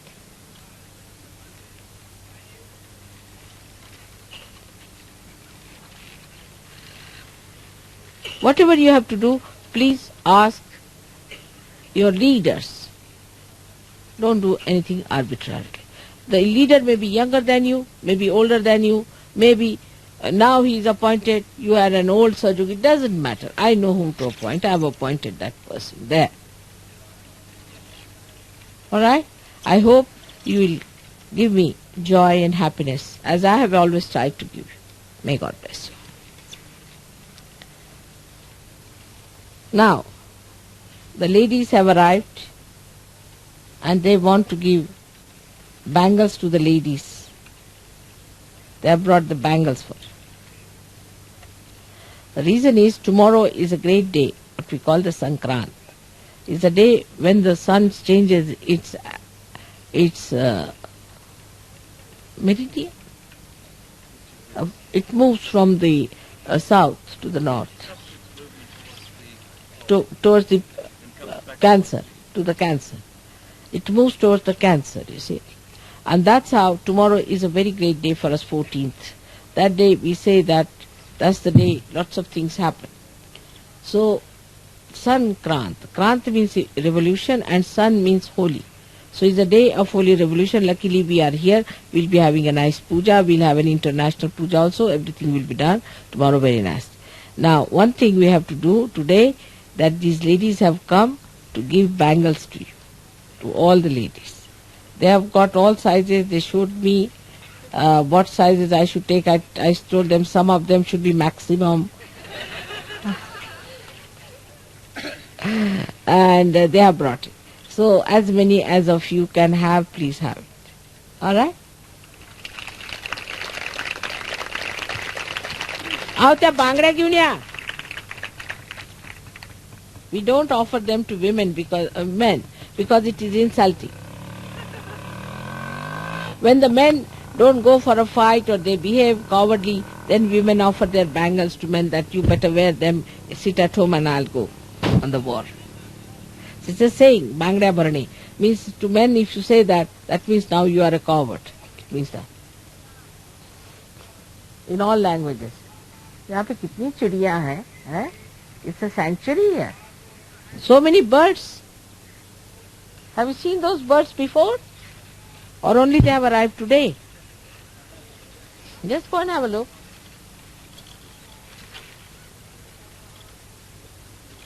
Ana. We everything have by the kilos, you see. Ana. इकडे आणून दे. ना, आता बायका आहेत तिथे. अहो तुम्ही या कुठे?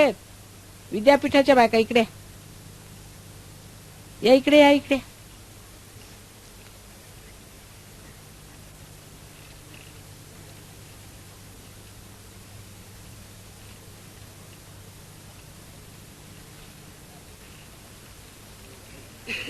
What's it?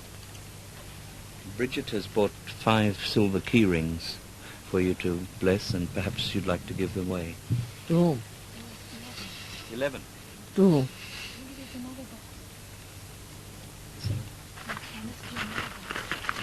You never? I'm going to give you Where's the other box? Did you? Beautiful. You got them in Kolhapur? Are they beautiful? Yeah. You put bangda. Ugrao? How bangda ugra? Yeah. Huh? Oh, kumku. Oh. Kumku. Puja. आता यहाँ तो पुष्कळ बायका आहेत. भरपूर.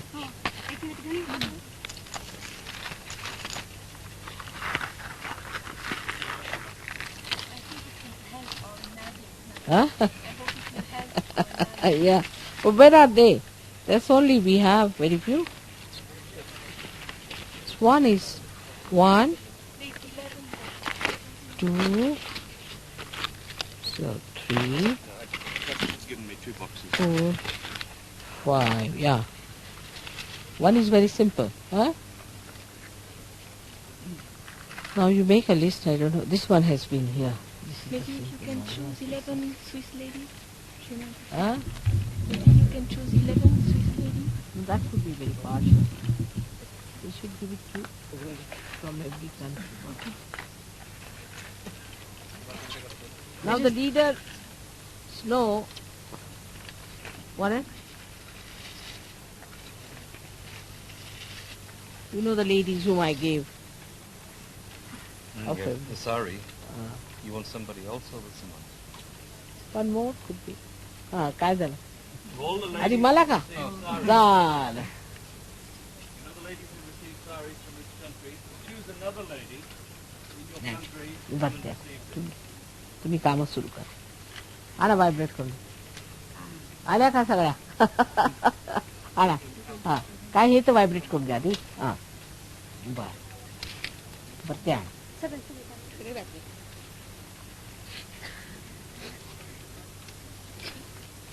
आता भरपूर होते. झालं ना? झालं. All the ladies come forward, please. ह्याला हो बिकुले इकडे.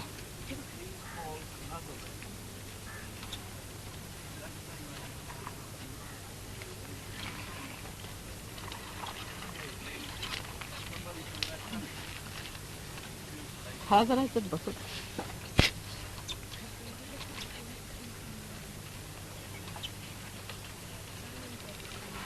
आता कशा भरणार या बायकांना? असं का? तुम्हाला माहिती आहे ना? तर कम अलॉंग नाव फॉरवर्ड. बरं भरा मला भरा. झाले?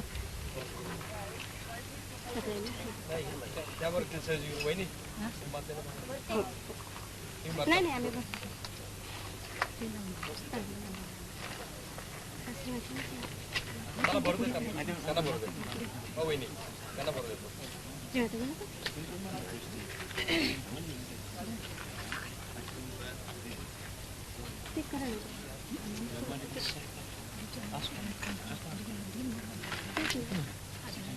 काय झालं?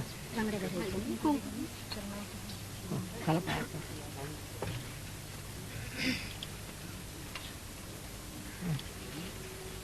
त्या लोकांना कुंकू लावणार ना मी. तसं पुरायचं नाही.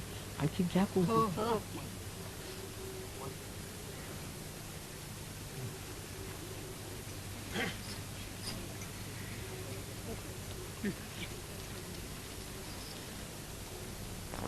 These are all the ladies. They're lining up here. 11. 11 ladies, right?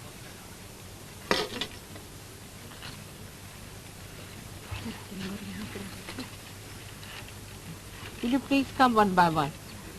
First of all, these are key rings which are given by Bridget. All right. May God bless. Come on. हो मला भरा. 1 मिनिट ह्यांचं होतं ते. 1 minute.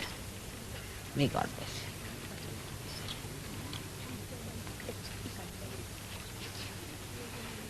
May God bless. Bridget has given this.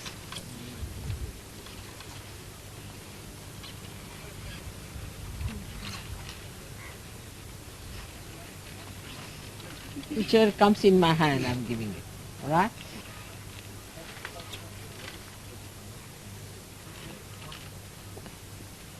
Nice one.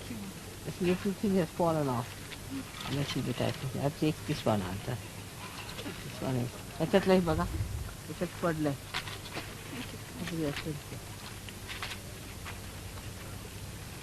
नाही ह्याच्यात पडलंय.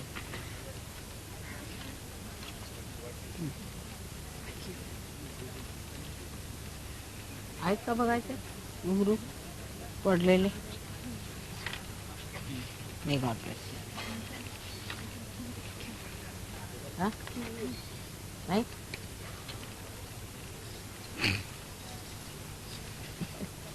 Just have.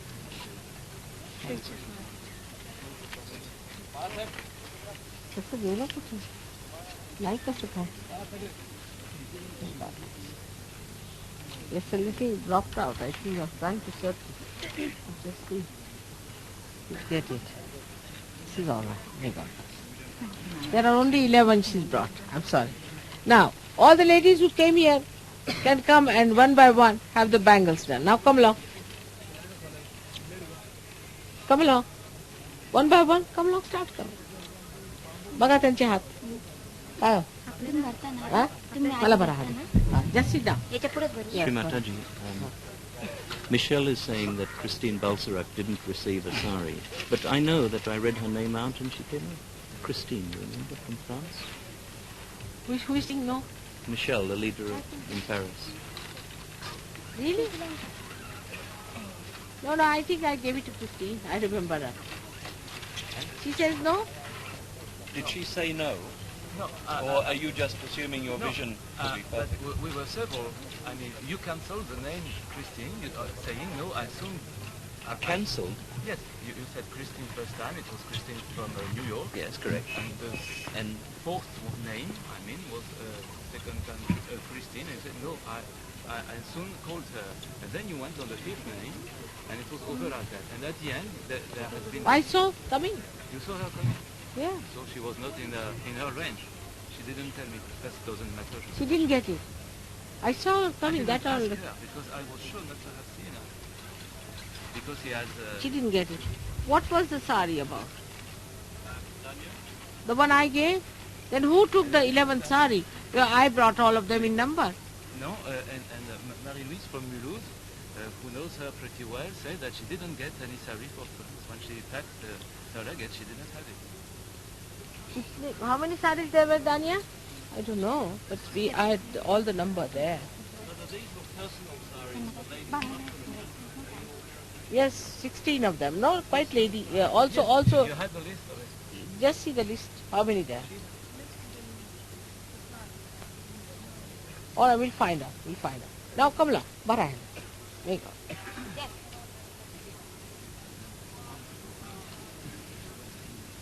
बस यू सिट डाऊन शील ब्रिंग तुम्ही असं करा हात बघून सांगा त्यांना म्हणजे इथं मांडून घ्या ना सगळं Mother Alessandra has a spare herself. You might like to give that to the one that missed out. All right, call her. Okay, Austria representative to receive for Germany, please. Herbert? Who is it? Coming? 16. We'll see the sari list. But you should have pointed out that moment. Yes, why didn't you tell us then? That moment is wrong. You see, now it's the last case. I definitely had 16 saris, no doubt. I had bought them. No, and one of them, 15 I gave you, and one I gave it to Mrs. Dixit.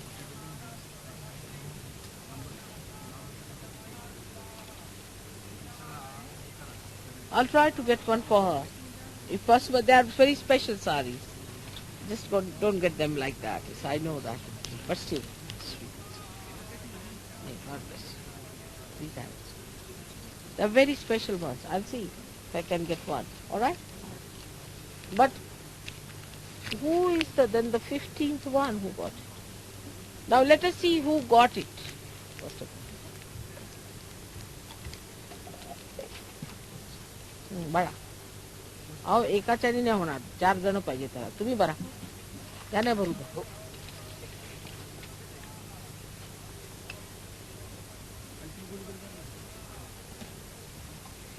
किती भरणार आहात तुम्ही एक dozen मग 7 आणि 5 भरायचे 7 उजव्या डाव्या हाला 7 आणि उजव्याला 5 7 आणि 5 त्यांचे हात फार मोठाले आहेत आधी मोठाले भरा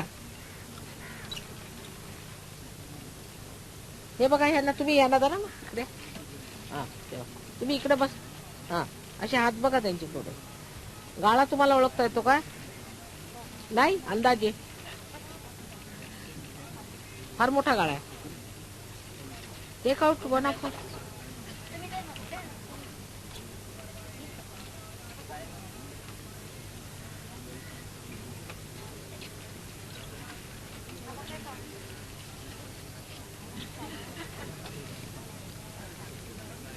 त्यांना म्हणा काहीतरी म्युझिक वाजवा म्हणा त्याला. Please play some good music. Alright?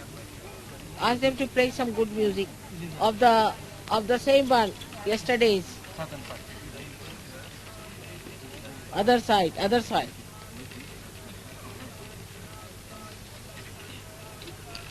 कोणचा हात आहे? हाँ? दोन आहे का?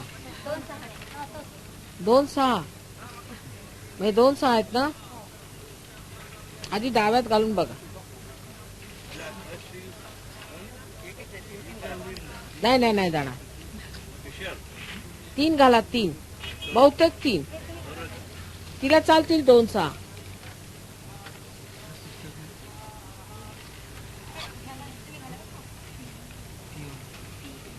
You have a very big hand. What do? You do work very hard in the house or something? I'm a teacher. Why should the teacher have a big hand? You don't beat the children, do you?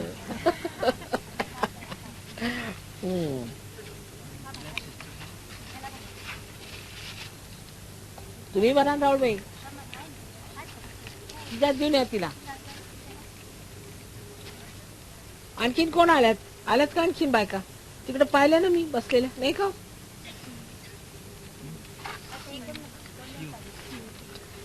हा 7 बरा. हे बघा 7 की नाही.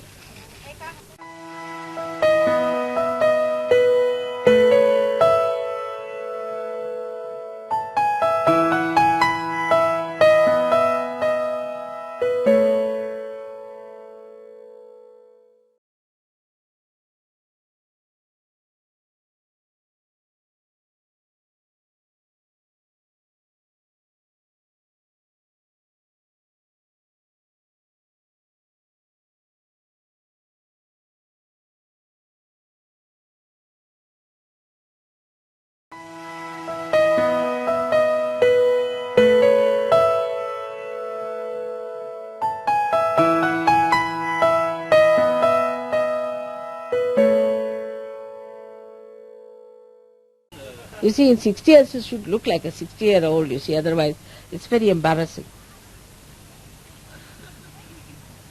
For me, I must say, I must also get some bald head and some wrinkles and this and that. Because, you see, once we were traveling and we had some lady with us, she is 6 years younger to me. And Modi was all the time trying to help her. Poor old lady, poor old lady. I said, what's this nonsense? She's 6 years older, younger to me, and you are just trying to help her all the time. What about me? Nobody's bothered. They make me sit for hours together. They do this, do that. Supposing if I had looked old, you would have said, no, mother must be tired.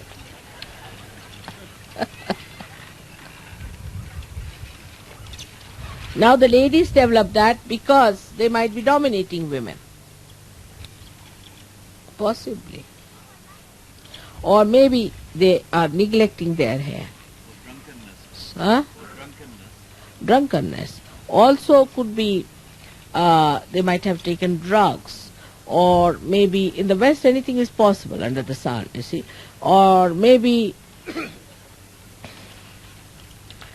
they have had some problems with their mothers or something like that. Basically must be there. But I think mostly it is due to neglect, complete neglect of the hair.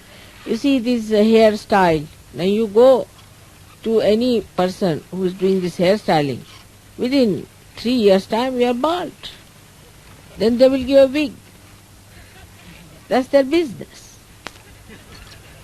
So going to these hairdressers and all that, you develop it. What is the need to go to the hairdresser? I don't understand. There's no need. Waste your time, waste your money. You look very nice without it.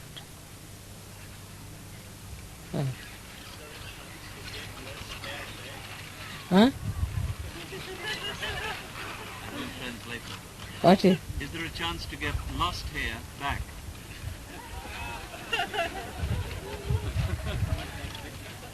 You might try.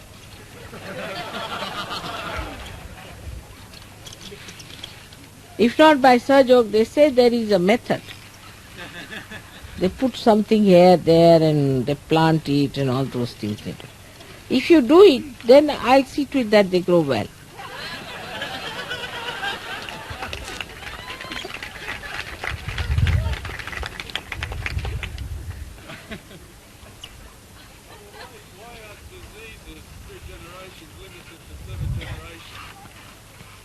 Why are diseases through generations limited to 7 generations? Or any problem, Mother, any problem that comes through the generation. The problems are like this.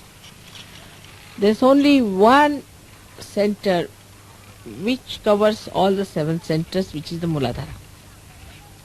Because it is the Omkara. It is the Chaitanya. If Muladhara is insulted, say I said if there's an incest relationship and the family grows, then it is 7 generations. But if it is between a very holy relationship like mother and the son and something like that, then it is 14 generations. It was complete insult of Sri Ganesh. And so many of these can come from there. Most of it comes because Sri Ganesha gives you the real strength. Those who have insulted Sri Ganesha are always delicate people, physically. So you have to re-establish your Sri Ganesh.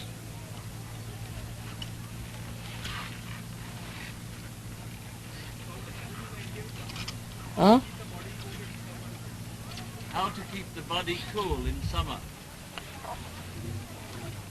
To keep the body cool in summer, first of all, you have to do is to take some ice and rub it on your liver. Keep the liver cool. Don't think too much. Don't take hot things.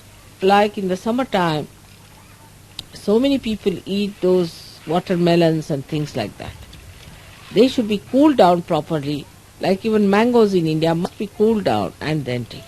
All such fruit should be cooled down and then eaten. Some people eat the mangoes just from the tree. That's very wrong. You have to cool it down for 24 hours and then eat it. This we knew, all of us. But in modern times, I don't know if people don't know. All these things add up.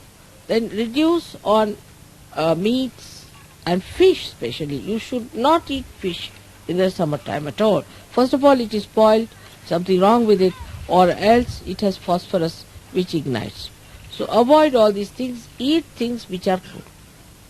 Now especially for India is very easy because we have got something called gulkand, which is made out of rose petals, which is a very good thing for cooling the liver.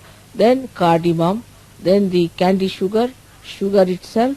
All these things will cool down your liver and you will feel very good. The change in your diet is very important during the summertime.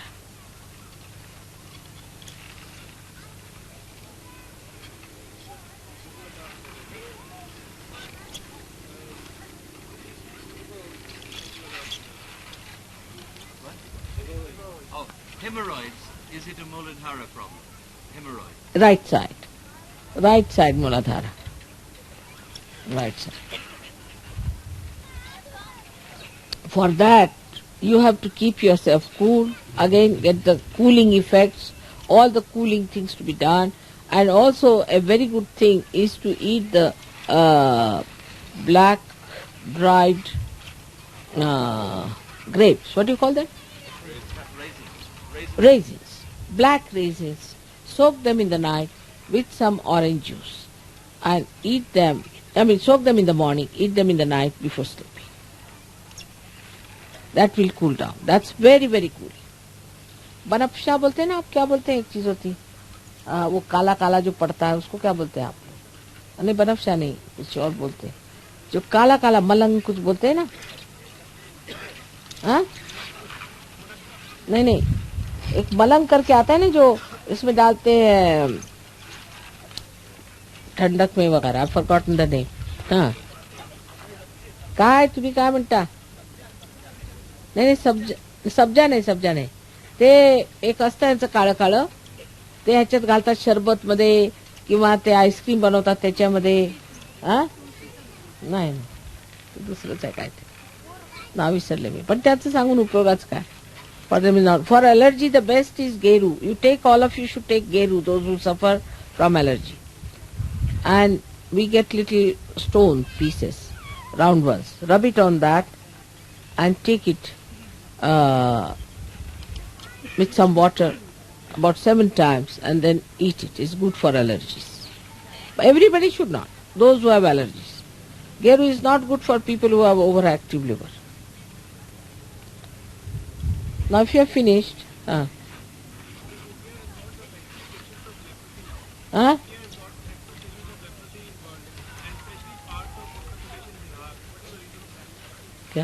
India has the biggest problem of leprosy, especially Bihar and UP.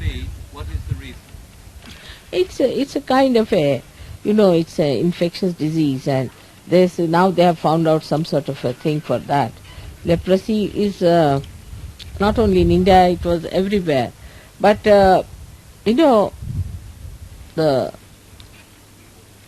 जो कीटाणु होते हैं उसके, the ones, what you call them, the parasites which create this leprosy, drink kerosene oil, petrol.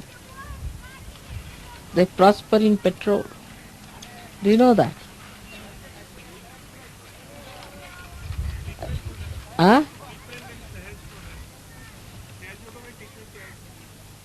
What is the treatment in Sahaj for that? For leprosy, you see, for any infection as such, it's all left-sided. One can work it out. But as far as possible, keep out of it. Infectious diseases, you better not treat. You see, it's very dangerous. I will never advise you, because you should waste your energy on lepers now. Leave them to me. Which is the easiest way to cure yourself?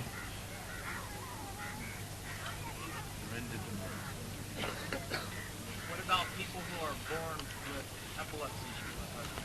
epilepsy? Epilepsy is curable. 100% curable. It's a left-sided problem. Epilepsy, whether born or anything, can be cured.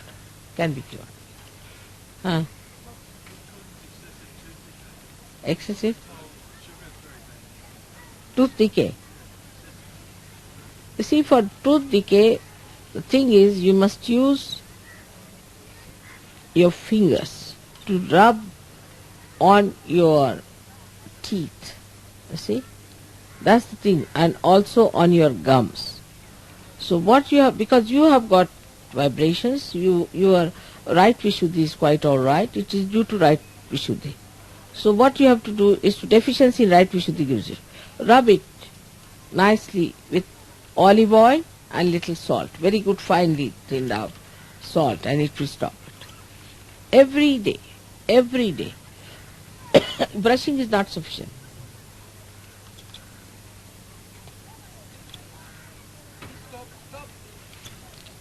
One more here.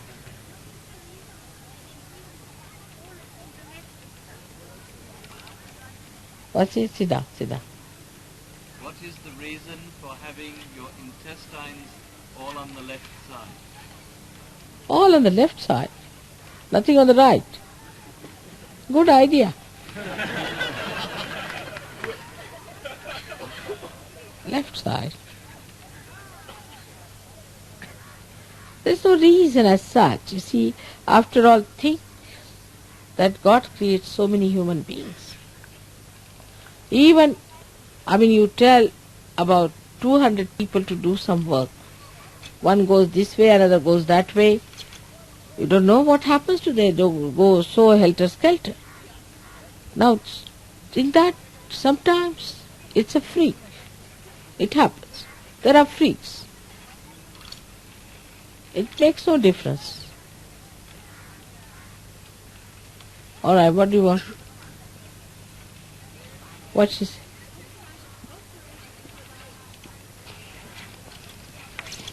Ulcerative colitis. Ulcerative colitis comes by people who have amoeboisis, maybe. One of them could be. Is it there? Is there amoeba? Yeah, yes. Due to that. or could be due to very hot food if you eat, or if you drink too much, on all these things, you see, can be affecting. But mostly it is due to amoebiasis, I've seen it. And hot food. You shouldn't eat hot food. Like some people like very hot food and they get this trouble.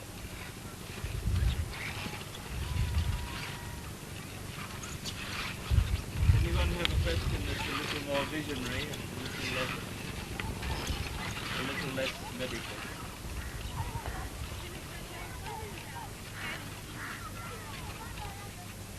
What's it? What about Halley's Comet appearing later this year? I've seen it.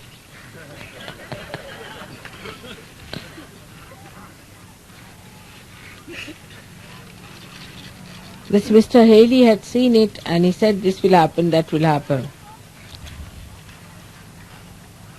And if they say so, it's a good sign. Let's see.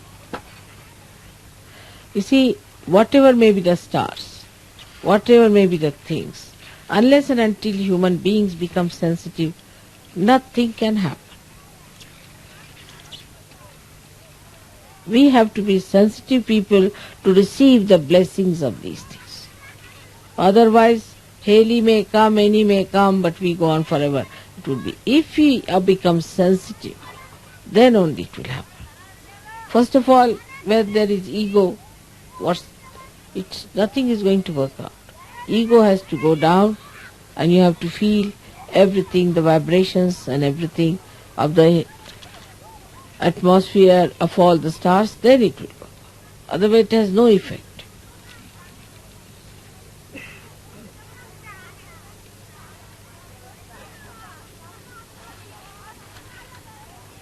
What is the proper attitude when you take darshan from you? I have never known how to approach you. What is the proper attitude when we take darshan of you, Shrimataji? He's never known the proper attitude. Oh, it's rather embarrassing. All right, I'll close my eyes and my face and I'll tell you.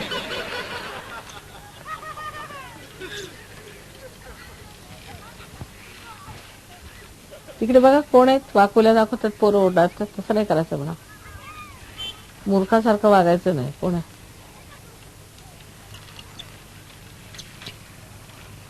Now, your question is nice. Now supposing Christ appears before you and you know he is Christ, what will happen?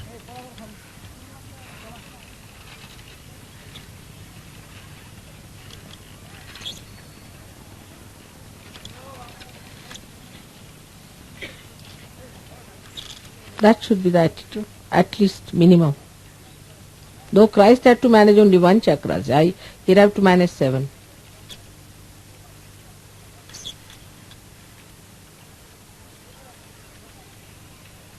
If that attitude develops, even thinking of me is sufficient, you have to just think of me, your diseases will be cured.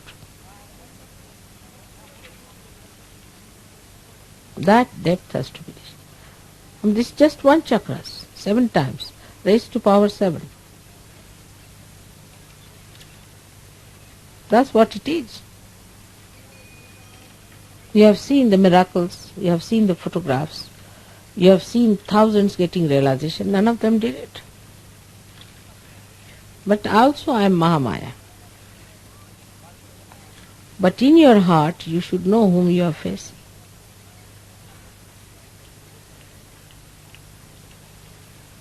But mostly people get into the web of Mahamaya very much. That awe is so fulfilling, so penetrating, so deep, that one lives with that idea only, all the time. You don't need anything with that. It's a very great fortune.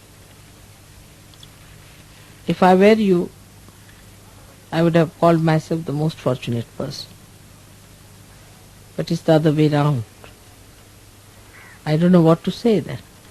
Though I must say I am very fortunate, because compared to all of them, I have so many of you here who are Sahajogis. So I am very fortunate and I am very happy about it, very happy.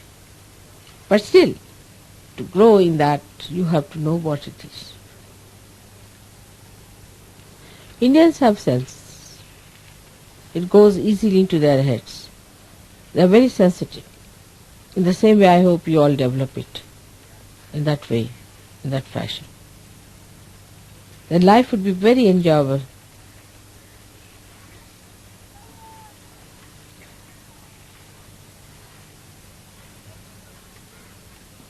All right, now coming back to something practical, I have to ask you, have you made all the purchases that are needed for your pujas in your various countries? Not yet. They're going to do some of it in Bombay on the day that is available when the buses go back, in each case. Because all those who are going, Europeans, please raise your hands by the earlier first bus. On the 17th, the Egypt Air flight. We leave on the 17th morning. Now, there's one good solution also. I was saying that if you start very early in the morning next day, you may reach there for this work, but the shops close very fast.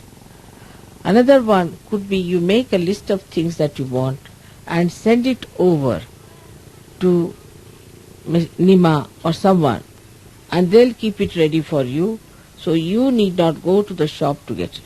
For example, if you want to buy a mukut, want to buy this and that, better give her a list and they will keep it ready for you. As soon as you'll go, you'll get them. Is a better idea. Don't leave it to chances. Because when you travel, see, you don't know, the car may not take you at the right time, the shops may be closed.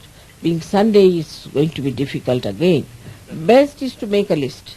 Even Saturday is very difficult there. It's so crowded and all that. So make a list of things that you want, definitely, and those, otherwise you can try later on some that you want to buy personally, but actually these things are so common and so understandable, you write it down whatever you want for your puja. Have you got any list of saying what one needs for the puja? I bet you must be.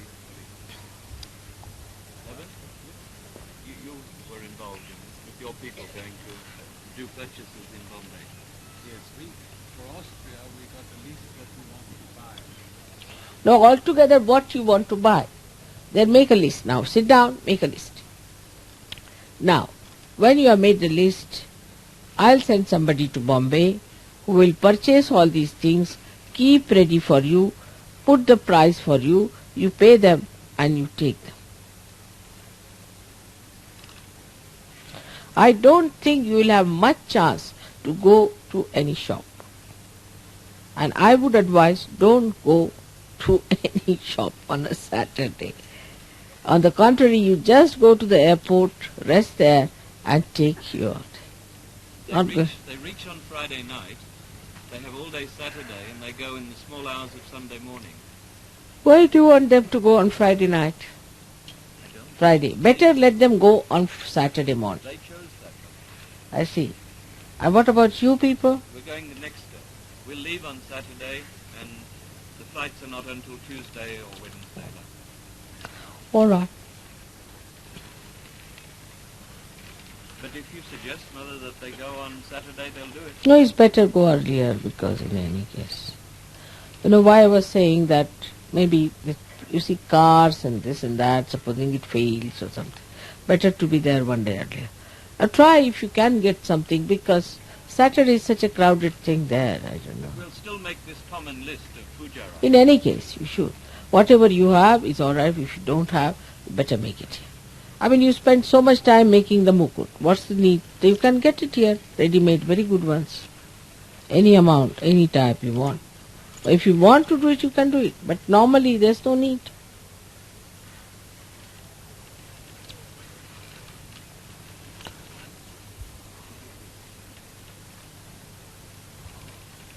They don't know what mukut is, Mother. Huh? You better tell them what mukut is. Mukut is the crown. Yes. Alright, by all means, you can see.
It's done. Hold on.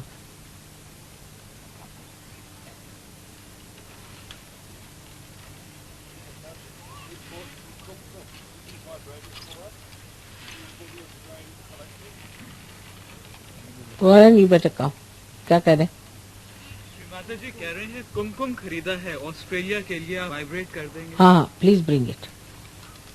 Mother, just put the speaker. What's it?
Mix it up in the coconut oil first.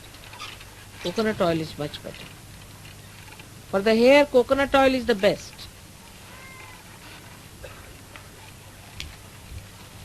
Thank you very much.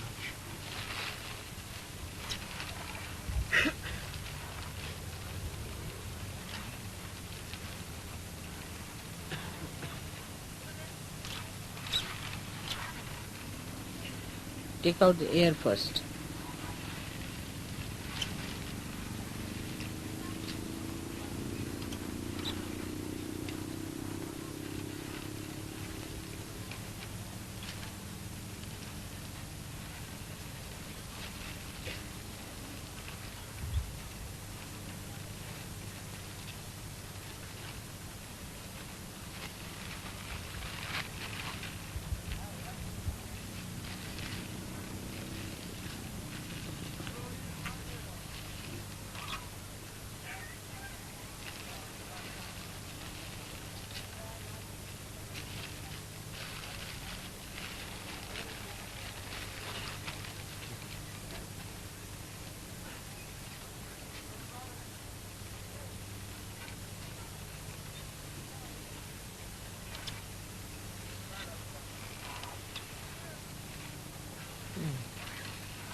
Now before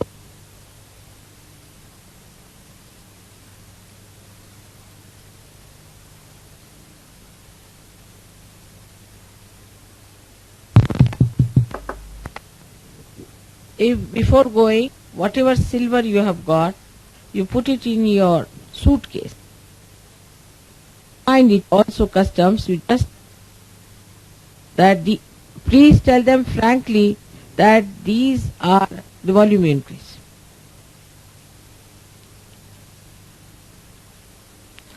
These are your wedding presents. Would be better if you wrap it with some. It's not meant for you in any case. Meant for married people. In case you are carrying the silver with you, then put it in your suitcases with a wrapper, with the wishing of the somebody like that for your marriage. You should say we got married, or somebody has to say we remarried. It's a present. And they won't say anything to you, but in any case they won't see anything. I hope so. Next time when you come, don't bring any nonsensical thing like the one you brought last time. First was the television set, the way it was ruined. It's all absurd ideas. I never do like that. You need not try to avoid paying customs. We have to pay where you have to pay. So whatever you are bringing, each person should not bring more than 500 rupees worth. Means about, say, about 25 pounds. Secondly, that whenever you bring such things, like tapes, you should divide them into different people and then bring it. Don't bring them together. Thirdly, whatever you bring, you don't send it back without asking me. There's no logic in it. All the way you bring something here, and why do you send it back? And again, this is the same brain, I think, which I cannot explain. I mean, nobody can explain this. Ian, who took them back? Huh? Who is he? From Bristol. You know we have paid for that.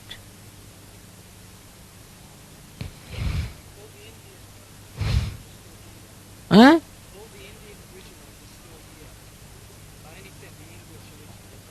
But why? English originals, why did you send it?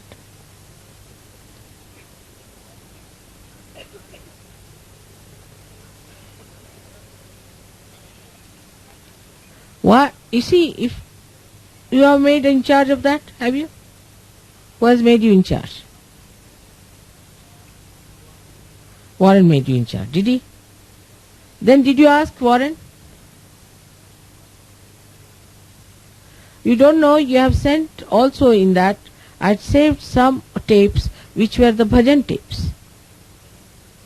I saved them that time when I was giving. I said keep them for the villagers. I am saying, did you appoint him as in charge of the tapes?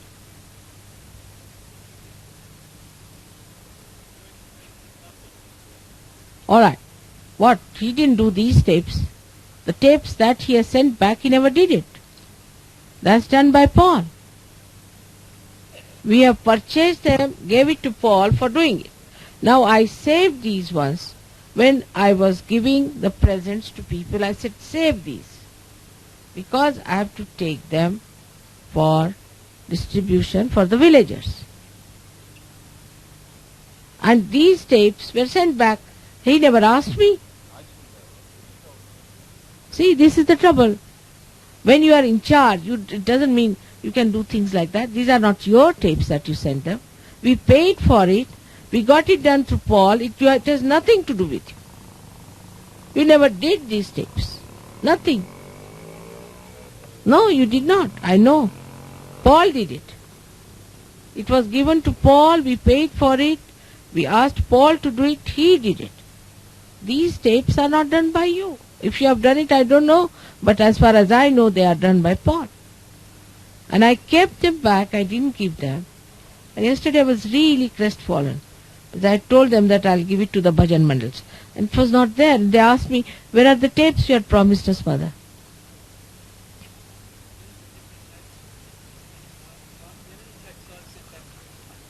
I think you do not know, because I had kept about 40 tapes or 30 tapes which were of Indian bhajans, separately with that. But what was the hurry? If you have to send something, you can always send it later. How do you know? You just sent a lot. How do you know? You didn't see everything.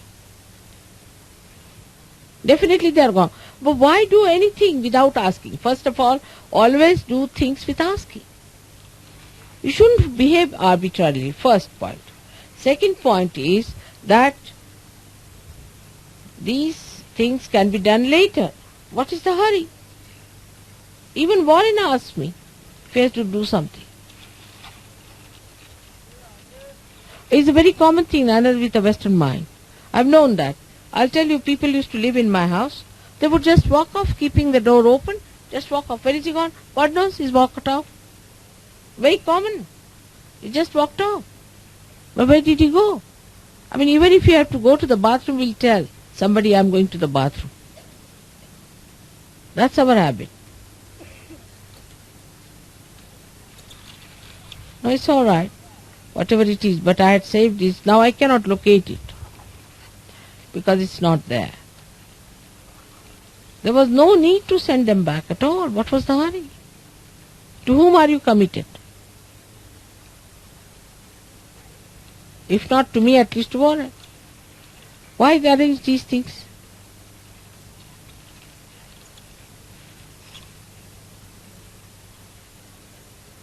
Well, I think something goes out there. You better look after yourself. You have to do sadhana. You all must do sadhana. There's one more thing. Is that by saying I'm a Sahajayogi, by believing I'm a Sahajayogi, you're not going to be helped. You have to do your meditation sincerely. You see, I know it's not hypocrisy, but also it is not all out sincere effort. There's something in between, in the limbo, I would say. That's not the way. We think we are Sahajogis, alright, then do it. You have to every day, all these Indian Sahajogis meditate every day. Every day. They are much more, in a way, evolved. They have a much better background. We have to fight all that. Every day, they cannot live without it. Alright? Now try to meditate. Try to take out, because you have problems there. That's how you go off. Now, just don't do anything arbitrarily. Ask 10 people. I also ask you. I don't do anything arbitrarily. Yesterday, when all the leaders were there, asked them what is to be done, what isn't it, Warren? Asked everyone. I can do everything myself. I don't do that. It's a collective thing. You cannot do anything like that. Alright, that's one thing now. Thank you very much. Next time, don't do anything. It's not only him, I'm telling all of you. Don't do anything arbitrarily. Alright? May God bless you. The second is Felicity. Come here.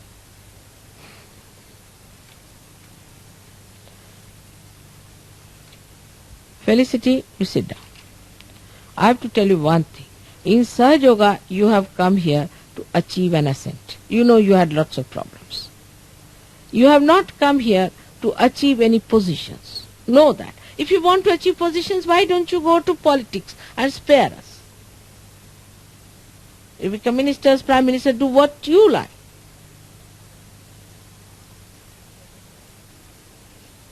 Why do you want to start another center? Huh? Who is Danny? Is he your leader? Who is your leader? Huh? Then why did you listen to Danny? Danny will do that. He's gone back. He'll tell you. He'll try to break your organizations. Are you going to listen to him?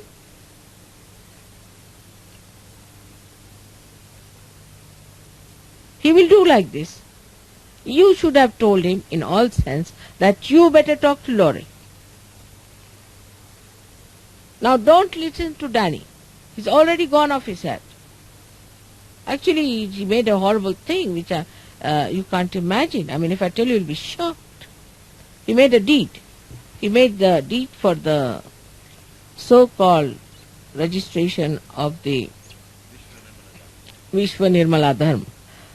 And that one or the other one also. Life Eternal Trust. Huh? You can say Life Eternal Trust. And what he wrote, what he did was that when I die, he becomes the head.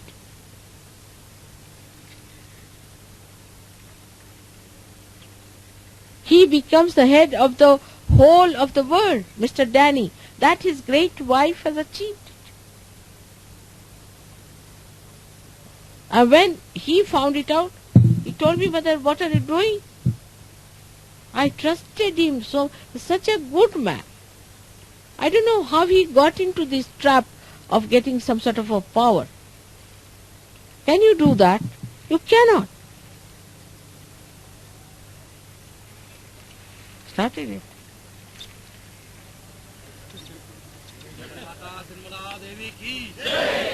काय म्हटलं तुम्ही काय चालवलं माझ्या इज्जतीचा सवाल आहे तू इथे घेऊन आलाय आणि पैसा करता राहिले तुझी मुलगी असते तिच्याला तुमच्या मुली असतात तसं वागा मग बस एवढंच माझं म्हणणं आहे शुभ नाही दिसत मला तुमच्या अशी वासना ओढून जाईल म्हणजे आम्ही फक्त तुम्ही आता काय आम्हाला जाण्या येण्याची भाडं द्या आम्ही तसंच लग्न करून मग किती म्हणाल तुम्ही हे 501 रुपये जे आहेत याला मी जबाबदारीने कबूल आहे तुम्ही वांदा घालायचं नाही मुंबईला सोडून त्यांनी करून 501 प्रत्येकाला मी शब्द दिलाय 501 रुपये बरं कबूल सगळं मिळून सगळं इन्क्लुडिंग अच्छा मग 500 ची रसीद द्यायला पाहिजे त्यांनी म्हणजे आम्हाला काय नको जाण्या येण्याचा आमचा द्या खर्च झालेला तेवढा द्या आम्ही काय बघू बिघू नंतर नाही 501 पुढं काय ते इतकी म्हणली की आम्ही आता लग्नच लावून घेतो वेळ चालली स्वतःच लावतात का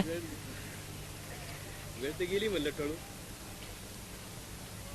जरा काहीतरी बुज राखा म्हणलं आपलं ते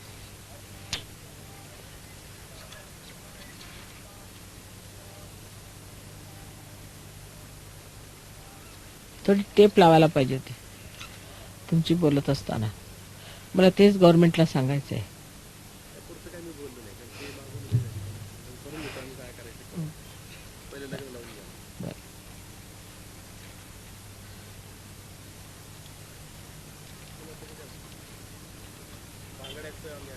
बरं एक मिनिट सांग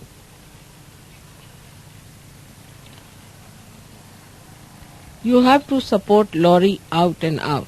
I must get good report about you from her. You know you had terrible problems. You know that. I must get very good report from her. And you must respect your leaders. Don't treat them as equals. None of you are going to treat your leaders as equals. You have to respect them and you have to listen to them. If something goes wrong with them, I will remove them. Don't start arbitrary behavior. This goes to this limit, what Danny has done. Do you want to become like that? So don't start any arbitrary behavior. And if you want to make me unhappy, I have nothing to say. But I have tried to make you happy by so many ways and so many methods. But if you want to make me unhappy all the time, what can I do? I have to be unhappy. You don't want to make me unhappy, isn't it, Felicity? All right, now go ahead and don't do all these things. It hurts me. I mean, I just don't understand. You have been with me for so many days and this thing I've loved you so much, I just can't understand. Why do you want to hurt me? All right, get up now.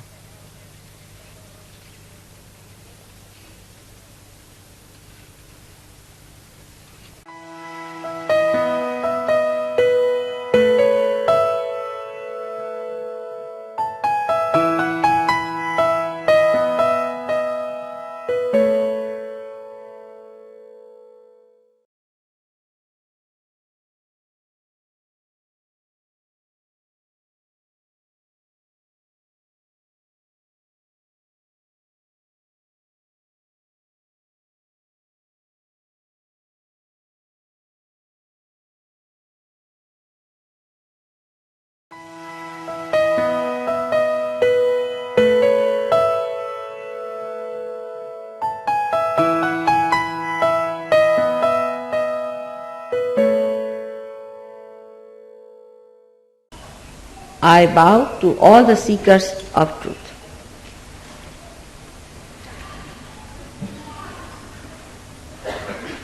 Today, in these modern times, we are face to face with lots of complicated problems, lots of shocks that are awaiting us. And then we look back to understand why have we failed? What has gone wrong with all of us? Whatever way the human beings have moved, in whatever direction they have tried to achieve something, the whole thing has recoiled on the whole humanity and has destroyed it. One must stop at this point and witness the reason, the basic reason what mistake we have committed. We talk of love, we talk of peace, world peace, but the peace is not in your hearts. Peace is not within. You are in a turmoil. And how can you bring forth peace all over? If the sea is full of waves which are in a turmoil, how do you expect the boat to be steady? The reason is we are not trying to find out what's wrong with us, but we are all the time trying to find out what's wrong with others. But who is the other? We are all part and parcel of one great world. God has not created many countries. He never knew about these things. He'll be surprised if he visits this world. He'll be surprised the way we have divided ourselves into countries, and from one country to another country you move like a criminal with a passport number. This idea of love is not love. This conception, the mental projection that we call love is not love at all. The love is something which is a power. A power that is looking after us. The power that is guiding us. The power that has nourished us, has brought us to this level. We in our ego, human beings, think that, oh, we have done this, we have done that. You have done nothing. You can't even create a blade of grass. You cannot. Can you? You cannot create anything that is living. Then why say that we have done this, we have done that? You have done nothing, but you have created all kinds of devils out of your cocoons and put them on top of your heads. First, let us be humble about it, then we can understand what is love of God. Love of God is a power. It's an all-pervading power. It's the subtle power which resides in all the elements, in all the molecules, in all the atoms. The vibrations that you see, say, in a sulfur dioxide, when you see the isometric movement of the atoms, then know it is the love of God which is working it out. Now, it is easy to say there is no love of God. But this is not a very scientific way of looking at things. If you are scientific minded, then you have to understand this is a hypothesis which I am putting before you. And if it is not proved, then you can deny. Up till now I would have accepted that you said there is no God. But that also is not scientific, because you have not seen yet. You have not gone into that direction. You have not tried to find it out. How can you say there is no God? Only because in your small little brain you have conceived an idea that there is no God. So secondly, you have to have an open mind to understand God's love.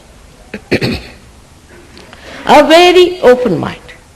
Open mind, like a student who goes to the university, doesn't challenge a professor, but sits down to listen, to find out what the professor has to teach. Thirdly, we must understand that we know very little, very, very little, wee bit. We are using a very wee bit of our brain to understand anything. So whatever so-called knowledge we have got is absolute limited knowledge. Maybe it is just ignorance or maybe something mythical. Let us keep it as a hypothesis. Now I say that there is God, and I say that His love is all pervading. All the great saints, incarnations, prophets, all the great religions have said this. I am not saying it for the first time.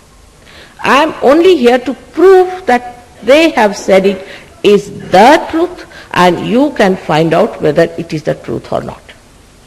But you should be the seekers of truths and not just intellectuals or some sort of argumentative personalities. Try to understand that at human level you have not been able to discover that great power of love. It's a fact, must accept. You have not been able to feel God so far. Oh, you might have read a lot, but you have had no experience of God. You have never felt His love. Then one must know that we have been ignorant. The darkness of ignorance has been on us, and in darkness we are hitting each other. We have no idea as to how we are related to each other. It's a crazy world we are creating today because of this darkness. This darkness has to go away, and for that the light of God's love has to come. Now the question could be, how can we know God? Because as it is, we are like a cocoon. We have taken out all these threads of the cocoon, put them round us, and everybody thinks that they have produced some sort of a novel ideology or a philosophy which will solve all the problems of the world. It has not. It has created more complications and more complications. Let us face it. How to get out of this cocoon is the problem today. And to get out of this cocoon, what should we do? Normally, as human beings, we always think that by doing something only we achieve the results. But this is the other way around. When we became human beings from amoeba stage, what did we do? From monkeys to human beings, what did we do? We didn't do anything, did we? But there was some internal force that has brought forth this evolution. Now when something has happened without our effort, then it must be something unique. But it is nothing, every day we see it. For example, a flower becomes a fruit. You see it every day and you accept it. You never challenge how it has become suddenly the flower becoming a fruit, because it's a living process. So the living process of the living God comes from His love, which is living. Dead gods I am not talking about, which we have made out of our own brains. But real God, the reality itself, which is not created by you, He has created us. When He has created us, we cannot put in effort to know Him. He has to put in effort for us to know Him. So he has put in all the efforts within yourself. Very beautiful. In the different stages of your evolution, he has developed within you a mechanism, a beautiful living mechanism, which has given you the stage up to which you have come as human beings, and also the possibility of becoming a higher being through that mechanism. Now, if you want to know through science, you cannot. By all human efforts, whatever you try is the knowledge of the tree. But if you have to have the knowledge of the roots, you have to become a subtler personality to get to it. Even to become that, God has made all beautiful arrangements within us. In the West, I would say, on the scientific field, Jung reached quite near it, but he made little mistakes because he didn't have a mother to tell him, perhaps. So, he made a very big mistake by saying that the unconscious is below the subconscious mind, and then is the conscious mind. जिसे कि हम सुप्त चेतन कहते हैं, जो कि साक्षात कुंडलिनी है. This Kundalini, according to him, was placed under the layers of these minds. God is a great creator and a planner. Supposing you have to enter into an airport and there are piles of luggage, one after another, everything piled one after another like that, how will you reach? There has to be a path. So this argument of his has failed him completely. But actually it is not placed one on top of another, but on parallel sides. On the left hand side and the right hand side. On the left hand side, we have the subconscious, the present subconscious, this life subconscious, many lives subconscious, and then the collective subconscious. On the right hand side, we have got supraconscious, the present one, this lives, then of many lives, and then last of all is the collective supraconscious. Now the supraconscious means the futuristic ideas of people.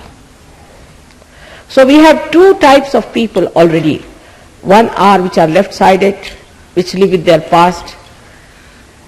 One which are right-sided, which live with the future. We can say in India, we are the people who live more with the past. We'll talk of Shivaji, but what about today? Can we produce someone like him? We talk of Nanaka. Can we produce anyone like him? We talk of Kabira. Can we produce anyone like him? With all this nonsense that is going on, can we produce even one like them? We cannot. So no use talking about them. Better see what you can do today in the present. So in the present is the central path, which we call in the Sanskrit language as Mahalakshmis. This central path is the evolutionary path of human beings. And thus all the centers that are created within us are the different stages in which a human being has gone through. For example, the first one, which is called as the Muladhara, which you see there, is the one that starts with carbon. With the carbon coming into the evolutionary process, amino acids were formed, life took its own existence, and life started growing. So basically, we have started from that stage going higher, higher, higher, Till now we have come to the human stage. And last is this chakra, which we call in the medical science as limbic area, Sahasrara. The end of it is called as the Brahmarandra, is the fontanelle bone area in the medical terminology. And this is a soft bone in childhood, which gets covered up because of the two institutions growing into us of ego and superego. When the Kundalini rises through these centers, she pierces through this seventh center, and you get that higher awareness which we call as yogis or sahajogis. These days there are so many types of yogis moving. That's why we call it sahajogis, but all real yogis are sahajogis. It is a spontaneous happening because it's a living process. Living process is a spontaneous happening. Once people asked Ramadasa, how much time does it take for Kundalini to rise? He said, Takshana, that moment. Guru Nanak has said, Sahaja Samadhi Lav. Sahaja Samadhi Lav. He has described Sahaja Samadhi Lav clearly. What more he should say? Kabira has said, Ida Pingala Sukhamana Nadire. They all have described the same thing. In the Bible it is written, I will appear before you like tongues of flames. No one can explain what does that mean. Christ has said, I will come back as a comforter, as a Holy Ghost. If you ask somebody who is the Holy Ghost, they'll say, we don't know. That's a mystery. Everything is a mystery, then what's the use of having such a mysterious ideas? Why do you accept anything that is mysterious? Holy Ghost is nothing but is the Kundalini within you. She is the reflection of the primordial mother who is within you in the triangular bone. She is kept there all the time. That's the power which is what we call is the power of Shuddha Ichcha. Pure desire. Pure desire. What is the pure desire we have? Is that we have to become one with this all-pervading power. This is the pure desire. All other desires come and go. Today they are asking, say, for something. Tomorrow they'll ask for something. Day after tomorrow they'll ask for something. It will go on and go on and go on. But once you get to your pure desire, you don't want to ask for anything. Then you give. Then you do not ask. You don't want anything. You want to give. This is the situation we should arrive at, that we have to give. When we say we have to become the light, then you become the light. And what does the light do? Light gives. Till it becomes the light, all the problems are there. As soon as it becomes the light, it gives. In the same way, there is full arrangement within us. In a living process, the Kundalini has to rise and give you your self-realization, your self-knowledge, which is the Bodha, which is the Vedas. Veda means Veda, to know within yourself means on your central nervous system, not reading. Not reading. Kabira said, Padi Padi Pandita Murakha Bhai. He said by reading too much, the great learned have become stupid. That is a fact. Because when you read, everybody else is in your head, you are lost. Now when the self-knowledge comes into you, then what happens? When self-knowledge is there, you know about yourself. You don't know anything about yourself. For example, somebody who is sick, he says, oh, I was quite all right, and suddenly I find I have got bone marrow cancer. You never knew, no, nothing. Suddenly they say, now I have bone marrow cancer, I am walking about all right, I am perfectly all right. He did not know. Somebody says, my son was all right, suddenly he's turned out to be epileptic. Another one says, my daughter was all right, now she is a lunatic. How it has happened, we don't know. Suddenly something has gone wrong with the machine. We know more about the motor car that we drive, the machinery. much less about this our machinery, which is so beautiful and so subtle. To know this, you have to become the knower. And the knower is the spirit where you have to reach. But for that, you don't have to do anything. Kundalini has to do some job. And that job is simple because she is your mother. She's been your mother all your lives. And now she wants to give you a second birth. That you have to have. It's no use certifying yourself twice born or saying that I'm a person who has got realization. It is no use deceiving yourself, no use. When you get your realization, the first thing that happens to you, the first and foremost thing that will happen to you, that on your central nervous system, you will develop a new dimension of collective consciousness.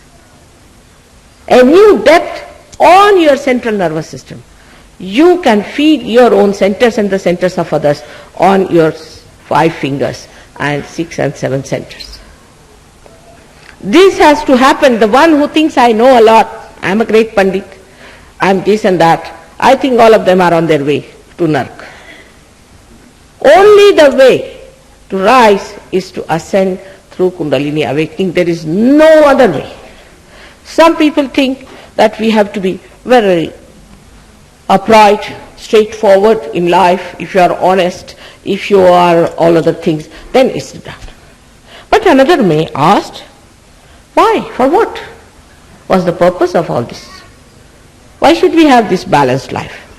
Why should we go through this rigmarole of being very steady, this, that? Anybody can ask, young people will ask this question.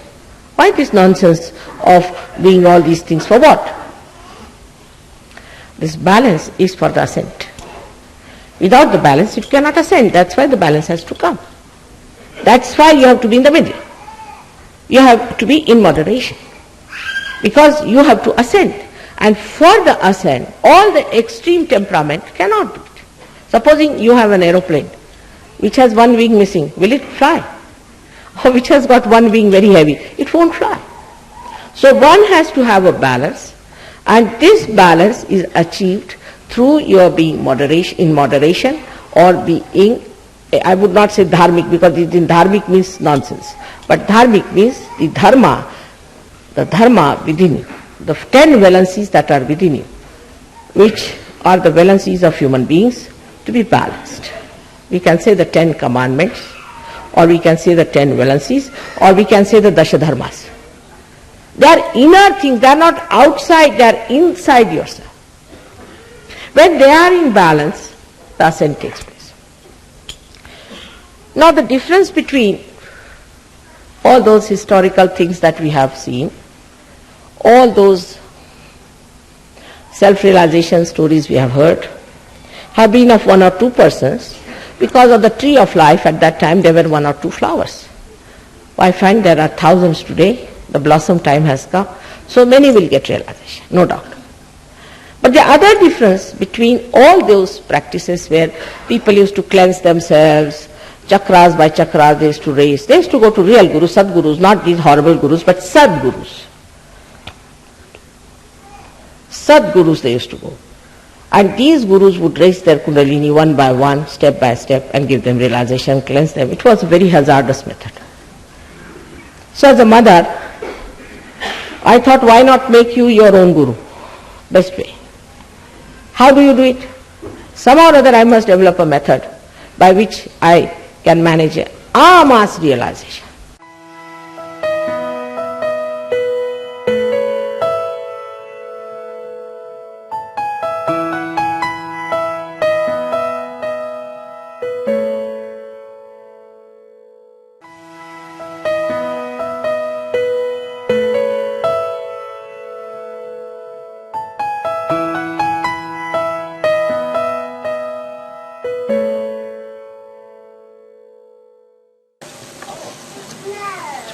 So we are in Holland,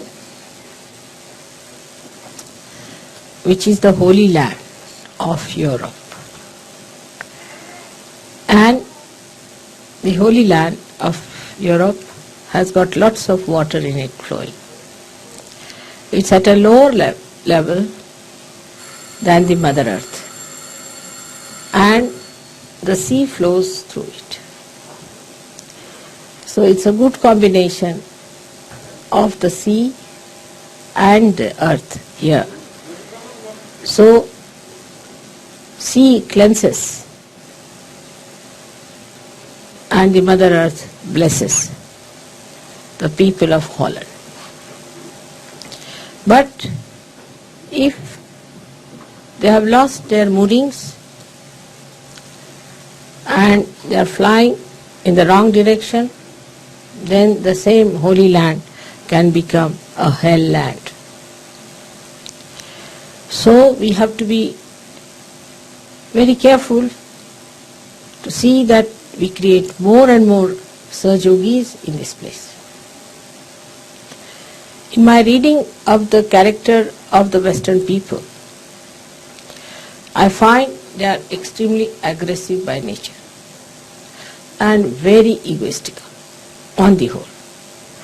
One should not feel that I am saying about you, but I am saying you are Sahajogis, you belong to the kingdom of God, but I am telling about in general. Now, why I am talking, keep your eyes open. I don't know why people close their eyes. I can't understand. Now, when we are in the Holy Land, we find that the Mother Earth has allowed the sea to flow in. And it's a very good place for me to say something to you. Here the sea has taken refuge in the Mother. The Guru has bound itself with the motherly qualities. A person feels more safe on the ground than on the sea or in the air. So today is the best opportunity for me to say that after the Guru Puja, we have to understand that to be holy means you must allow the Guru Tattva to circulate in the Mother principle. Or the Guru Tattva is to be controlled and guided and beautified by the Mother principle. It's only the Mother Earth that is beautiful, because it can create so many varieties, so many dramas, so many plays. Any other element, if you see, has nothing in it. So it is she who can create. So we should take to the motherly quality more and try to bind our Guru principle through that motherly, beautiful, creative power, so that we make our presence very agreeable, very congenial, very beautiful, full of interest and varieties. Every time new flowers, every time new fruits, every time a new design. As Kundalini is made of Mother Earth, we are quite capable of doing that. There are gurus and gurus and gurus, but no one so far is such a master as you are of the Kundalini. If they were, they would have given realization to thousands. Why? Because your mother has penetrated into your Guru principle and has risen your Kundalini, has given you powers to raise Kundalini, breaking your 7th chakra so clearly. That never happened with anyone. Even incarnations could not do that to the masses as you are doing. The Kundalini is flowing from your hand. The Ganesha is active in you. But it should never give you the ego or the sternness or the heaviness of the sea. but it should give you the beauty of the Mother Earth. Mother Earth is always bigger than the sea, because she has to contain the sea. Sea can never be bigger than the Mother Earth. Sometimes it looks sea bigger, but sea is contained in the Mother Earth. It cannot go beyond. So Mother Earth is always greater, bigger, wider than the sea. So one has to understand that when Kundalini has risen, you have become all the 7 chakras and not only the Guru chakra.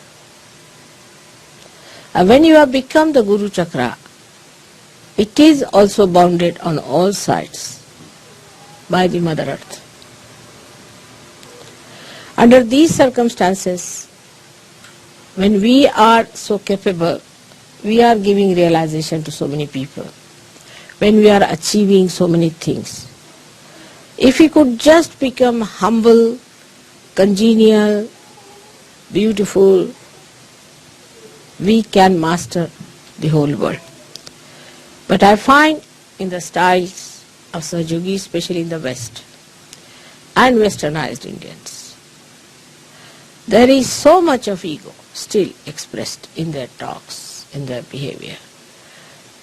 They are not capable of it. To see, I think, sometimes. But better see it. First you may have to act as sweet people. Maybe. But you must learn that way. If you do not understand that all your leadership, all your Guru Tattva depends entirely on the loving capacity of your mother, her patience. I get angry, but perhaps once in 10 years or 12 years, something like that. Seldom. That's better. Then the anger has some meaning, but all the time if you are in a temper, or you try to show off, or if you have so much of ego that you go on asserting on wrong things, then you cannot be effective. Another thing I have seen, that ego has no discretion. Ego has no discretion of any kind. If you are egoistical, first thing you lose is discretion. Then what's the use of having this nonsense of an ego which doesn't give you discretion? And people who have greater ego always then assert, and you have to agree to that. You are more impressed by the people who have greater ego than yours. And you like the people who are without any ego, so you can oppress on them. But the discretion part is very poor. That you can see. The other day one guru had come, one gentleman had come, and he has given some mantra. It's by his guru. Now he can't hear anything against his guru. Why? Because his ego has chosen that guru. Because the ego has chosen, how can the ego be wrong? And ego is always wrong. Invariably it is wrong. Everything is upside down with the ego orientation. Gradually you will learn that in the West, people lack common sense. Completely they lack common sense in everything. I mean, if they had common sense, there would have been much less problems. But common sense is lacking, and also I find the same thing in Sahajogis. They lack common sense. You have to become so wise that common sense should be your nature. But common sense we lack. Like today, I'll have some water. Today I was discussing about, say, the labor problem, which is a very general problem.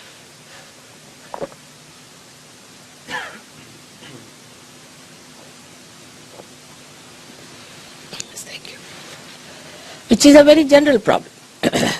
You have a labor problem. For example, you have an employment. Now the whole system that is built in here, and we too have adopted some of it, but not to that extent, of working hours is very absurd. For example, supposing you get up at 4 o'clock. I mean, that's very big supposition, of course, but supposing we get up at 4 and we take our bath Morning time is very peaceful. We can meditate. We can do what we like. Then we finish all the other work we have to do. Get yourself ready. Have yourself ready.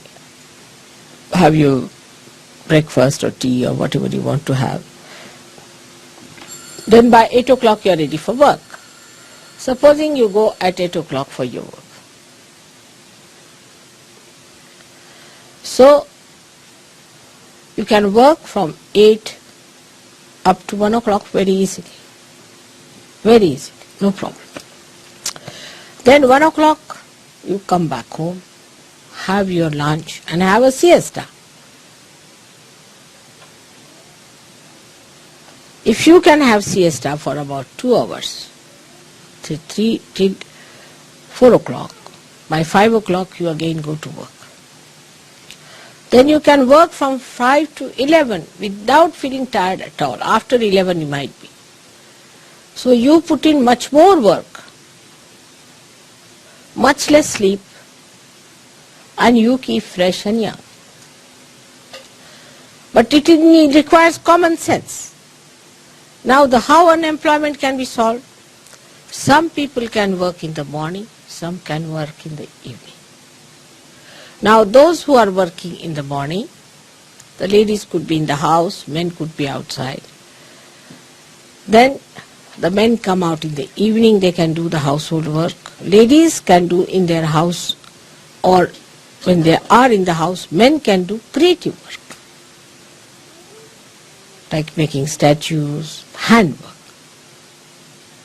handmade things. So everybody gets employment.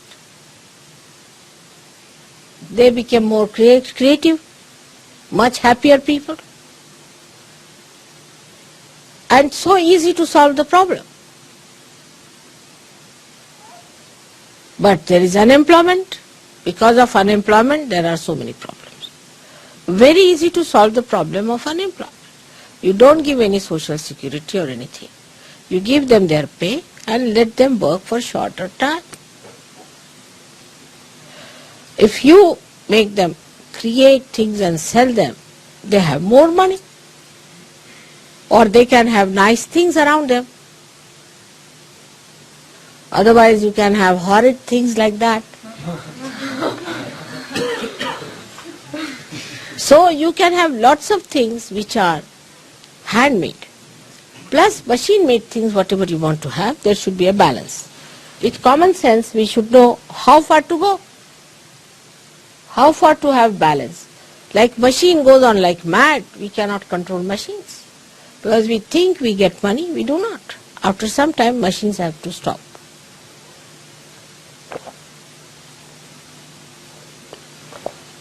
So you have to go up to this. I am trying to put the Guru Tattva into the Mother Tattva.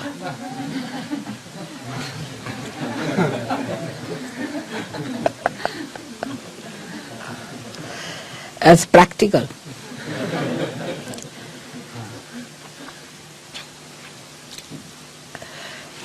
So, common sense should be applied. And that can only come when there is no ego. With ego, there cannot be common sense. Because I like it, I do it. But this I is an ego who is blind, who is indiscreet, who is stupid. So ultimately we do stupid things. There should be common sense, which one can learn by getting rid of this. Now, people say, Mother, how to get rid of ego? It's very simple. You have to move left to the right 108 times in sahajayoga. You have to forgive people in sahajayoga. And you can watch yourself. First of all, see, do you watch others or you watch yourself, first of all. Like there was a lady traveling with me, very old lady.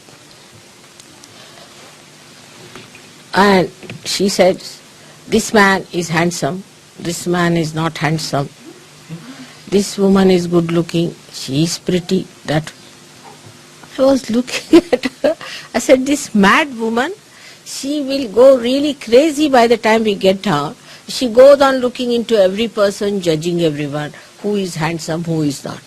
And everybody whom she called handsome, I found him ugly. So I gave up. I said, you better decide. I never tried these things. Then, that man is not good, he is very hot-tempered, he is this thing, he is that, he talks like that, he walks like that, he shouldn't look like that. Worried about other people. You tell them anything, they'll go on shaking their neck like that. Oh, how could you do it? But you do it yourself. If they have to say yes, they'll do it 10 times. Yes, yes, yes, yes, yes. If they have to say no, they'll go on saying no, no, no. There's no common sense. Why to move your neck so many times? See, if somebody is saying that, you need not react all the time. So this is another thing. Internal reaction. First is external. Seeing everyone, judging everyone. Oh, I don't like this station. This is too much dusty. This bathroom is not good. That room is not good. That thing is not good. Like that.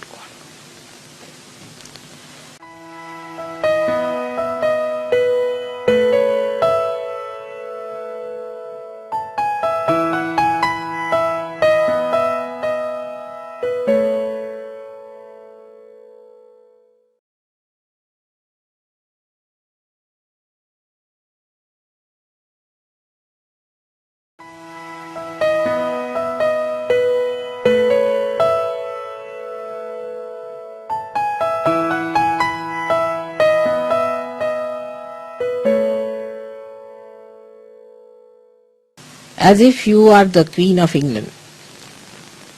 Even that could be even more than that. Because she is not even allowed to choose her dress. Parliament has to decide.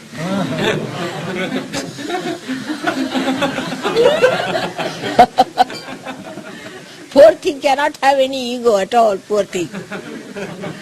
She has to choose what dress she has to wear for a particular occasion. If the parliament says yes, she wears. She says no, no. Big problem for them.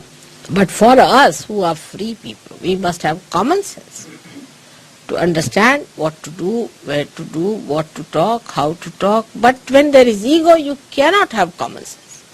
And this is the reason I think the Western people have become so stupid in so many things. Whatever I see it upside down. Indians, we may be poor people in the villages. They are not so educated. You are all very well educated people. Everything is there. But all has come out of ego. So the common sense is lacking. So those who deal with the Mother Earth, like farmers, have tremendous common sense. Now in Holland, I used to think people will have lot of common sense because they are farmers, you see. When I had come in 65, they were better off, much better people. Not so nonsensical. They were well dressed, nice, sensible, solid people. Of course, I met quite elderly people also, I should say. But I was surprised that in the market you could not get a transistor made in Holland, could not get anything made in Holland. So I said, how is it? You don't make anything machine? He said, why should we? For our 25 bulbs of tulips in those days, we get one transistor from Japan. So why should we make a transistor? Common sense. We sent from here 25 bulbs and they had fields and fields of all kinds of tulips all over, when I came here. So they said for 25 bulbs we get one transistor. So why should we? We export our bulbs to them and get their transistors.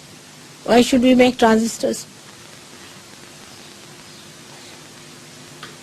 Then they said we export our cheese to a particular country or eggs to Italy or chicken to this country and we get all that we need.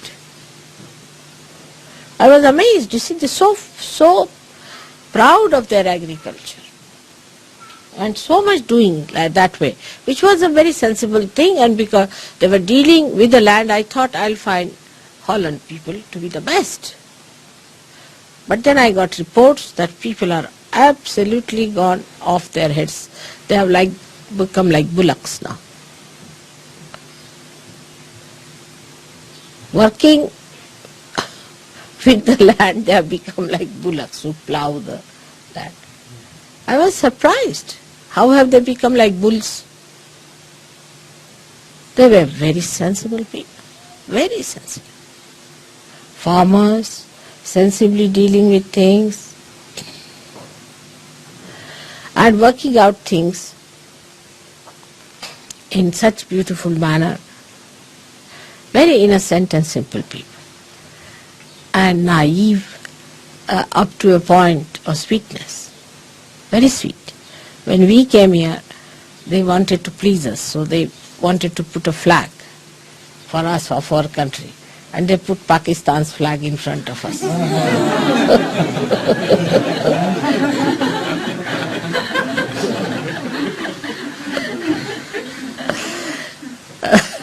So I was very happy to see that.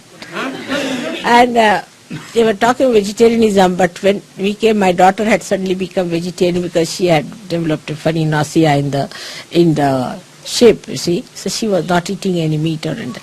So she said, I am vegetarian. So they said, all right, then will you have chicken? They were that simple, very simple people. And now they're talking about vegetarianism. I'm surprised in 65 and 85 only in these 20 years, how much they are changed. Very nice. And they were not busy doing all these exercises and reducing weight or increasing weight and jogging on the road. Just now, yesterday I was walking, everybody was jogging like mad. Very sensible. But they have lost their common sense. Because perhaps they do not come in contact with Mother Earth. They are using machines too much. Maybe that is one of the reasons. And must be the air from other outside countries coming, and they think they are rustic, so they must accept that is all that is modern, sophisticated. Perhaps, maybe. There's a story about a farmer who was traveling by train. And there were some naughty boys who came from the city, so they wanted to pull the legs of the farmer. So one of the boys asked him that if the eggs are selling here in this station for 20p and in the next station the chicken is selling for £1, what is my age? Just to tease him. So immediately the fellow says, you must be 22. He said, how do you know? Exactly, I'm 22. He said, because my brother who is full mad is 44.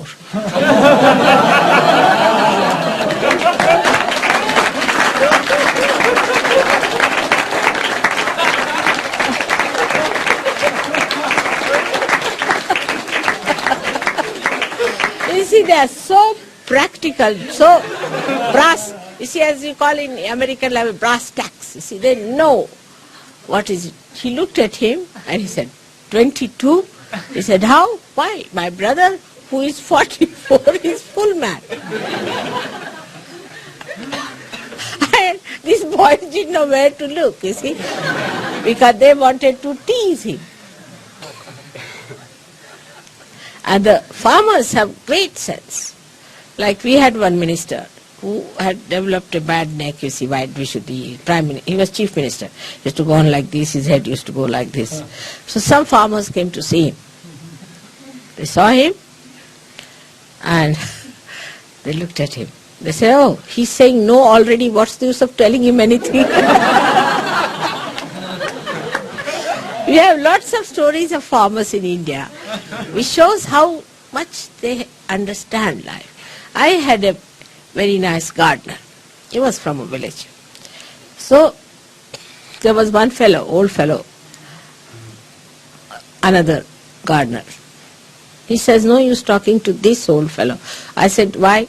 He said, if he is a Hindu, then an old man is a gone case. I said, why? because in young age they live like ascetics and in old age they become like bhoots. But if he's a Muslim, they don't live like ascetics in young age, they enjoy life, and in old age they are satisfied souls. So you better talk to a Muslim old man than to an Hindu old man. I mean, the reading is so correct about things, Everything that he said was so practical and so sensible. I was really surprised how he could say these things with such sweetness and with such goodness, and how he understood so many things so well. And he was a very young fellow, about, I would say, 32 years of age. So he came to Bombay to see us. He didn't know our full address, he only knew Marine Drive. So he told the fellow, his taxi fellow, you drive me at Marine Drive. He said, Marine Drive is a big place. We said, drive me anywhere in Marine Drive. He drove. So he went and asked, is there a very tall gentleman staying in Marine Drive somewhere? And you see, my husband is one of the tallest in Indians, you see. So he went to the servants, asked, have you seen any tall Sahab anywhere? He said, there's one tallest staying there, you see. So that's how he came to our house. And he showed them his shoes. This shoe is given to me by my Sahab. He is also very tall, you see. So he said, this shoe he has given me. And he wears the same style of shoes. So servants noticed all these things. They were practical people. So another gardener who met him, he said, yes, there's a tall fellow and he wears the same type of shoes. So he came to our house. How they are sharp and how their eyes are so penetrating, how they know everything about everything. It is remarkable, very remarkable. And that is what we have to be. We have to be gurus with the mother's influence on us. All the time the mother controlling us, the mother guiding us, the mother making our banks, mother making our maryadas. So the motherliness is your blessing. Today you are raising your kundalini because your guru is a mother. Otherwise you could never have done it. And that is why motherliness is so important. One of the reasons perhaps why the Sahajogis run away from the leaders and sometimes from the people who want to have followed may be that we do not know that they are just entering in, just opening out. So try to be kind, just hatching. The little chicks, you see, will die very fast. You have to handle them very, very carefully. I am saying this after so many years of not saying this. And I am requesting all of you, try to develop, sit before the mirror and try to act like a mother. Let us say. Practice it. Try to be nice, kindly, gentle, patient. If you want to spread Sahaja in the West, we have to do that way. Not in Maharashtra. Maharashtra's mothers are quite strict and they are straightforward. And children are used to it. You might find that you will say that my mother was a very strict lady, but I think I like her very much because she's taught me so many things. My sisters are expert cooks. We are very good in life. We are doing so well in life. We don't trouble anyone. All these things have come from our mother. She was a strict lady and she would not tolerate any nonsense. She would never tell a lie herself. And if you tell her, all right, if this gentleman is coming, you tell that I'm not in the house. Don't tell me to tell lies. I'll tell him that you told me to tell the lies. That's how she was. And that's how she treated us. And we lived with that. But we didn't mind it because what she did was for our good. We knew that she was doing it for our good. Not in this country. People don't understand this fact. They have ego. They never understand that this is for your good. They will always understand this is aggressiveness because they themselves are aggressed or they are aggressive. If they are aggressive, they are even worse. So try to understand what is the situation is in this country. I have adjusted myself. You also should adjust yourself here to the way it is. And that's how we should not hear any more, any complaints about. Now again the Guru Tattva has to go inside, the Mother Tattva.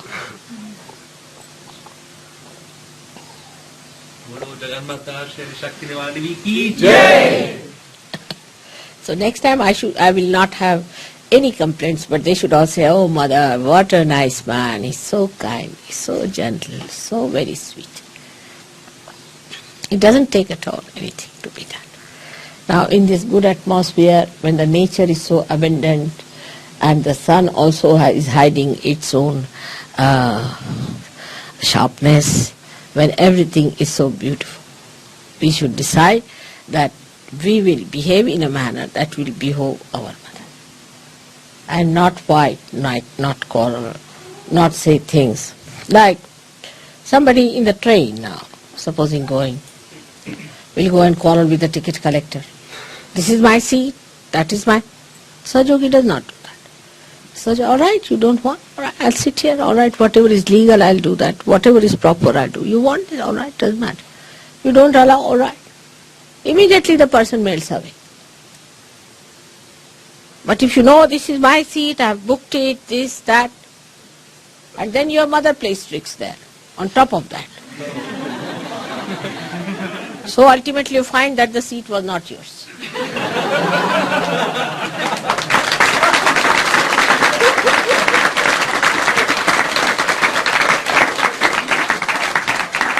And you feel very upset about it. How a Sahaja Yogi is insulted.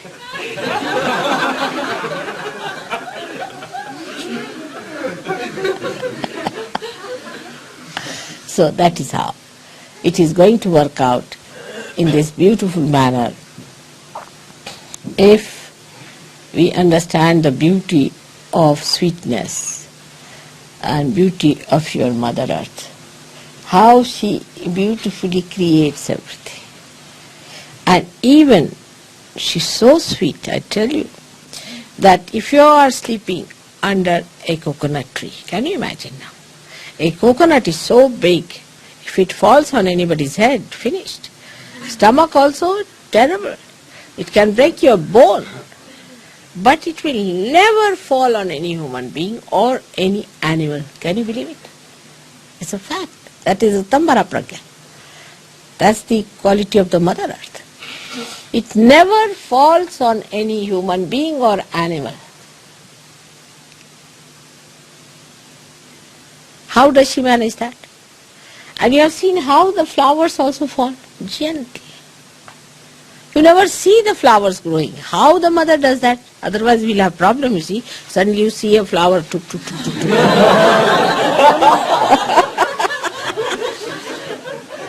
So she slowly does it, and suddenly she makes the leaves so beautifully arranged that they all get the sun. How she manages? Then she creates a beautiful shade for you. The color scheme, everything so beautiful. And then how she nourishes? That because all the leaves drop down and they give nitrogen again to the Mother Earth. And then she again nourishes them up. But the leaves have to fall down if the sun has to come to the Mother Earth. It's all her doing. But she does it so beautifully that we are not even aware of what she is doing to us. We don't know. If you notice it, one thing about the Mother Earth's beauty that she creates and how sweetly she does it, we will say that even 1/1000th of that if we have, we could be somewhere already ruling in the kingdom of heaven. This is what it is. So, as you have got your Kundalini, you must develop that sweetness within you in such a manner that people see you and think that you are great mothers. But as you know, in the West, the mothers are so horrible. The women are so dominating that people do not have a proper image of a mother also. The women are extremely dominating. Women must learn to dominate. It's so easy. A bull can dominate anybody. But can they be like Mother Earth, which can bear up all kinds of troubles, all kinds of problems. Can we do that way? Especially that's why I request women of this country to develop those beautiful qualities and not of domination. Domination, it doesn't behove a woman. It doesn't look nice on her. It's like a bull she's wearing as a diamond piece around her neck. It's not beautifying. So we must give up that idea of dominating or trying to oppress the husband. He says something, we say no. To children we say no. To everyone we try to dominate. That's not our character.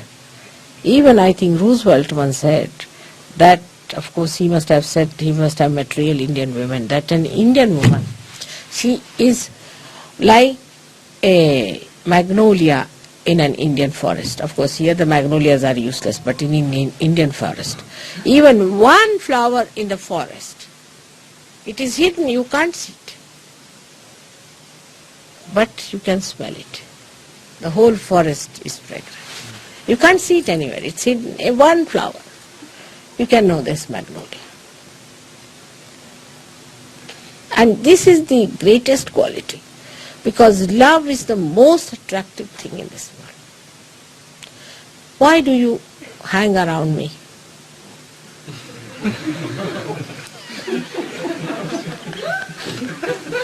Just ask yourself. Because our vibrations, my photograph has got. No. You feel that you are loved, that I love you. It's a very great quality. But I have that innate within me. I don't have to have it from anywhere. And you too have it. Just expose it and manifest it. May God bless you. Thank you.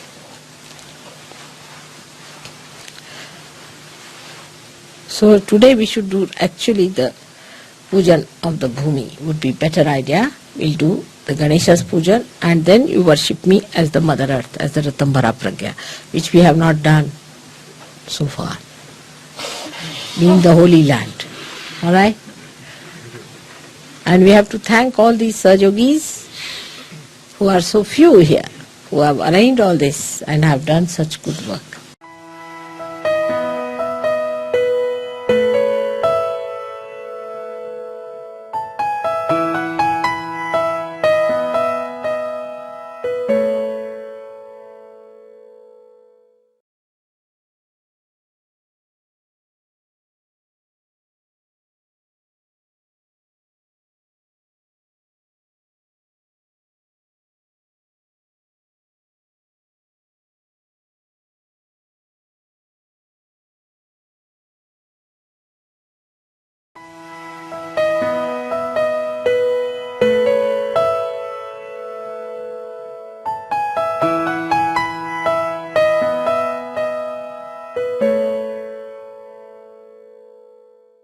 I have a question that's important to me and to many people who are searching for something or seeking perhaps what you call self-realization or sahajayoga or something.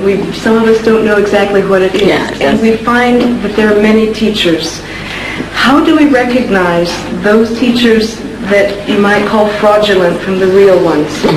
It's so difficult because they all seem to be able to inspire us in certain ways and give us experiences. How do we know who is teaching something that's true and who is being deceptive?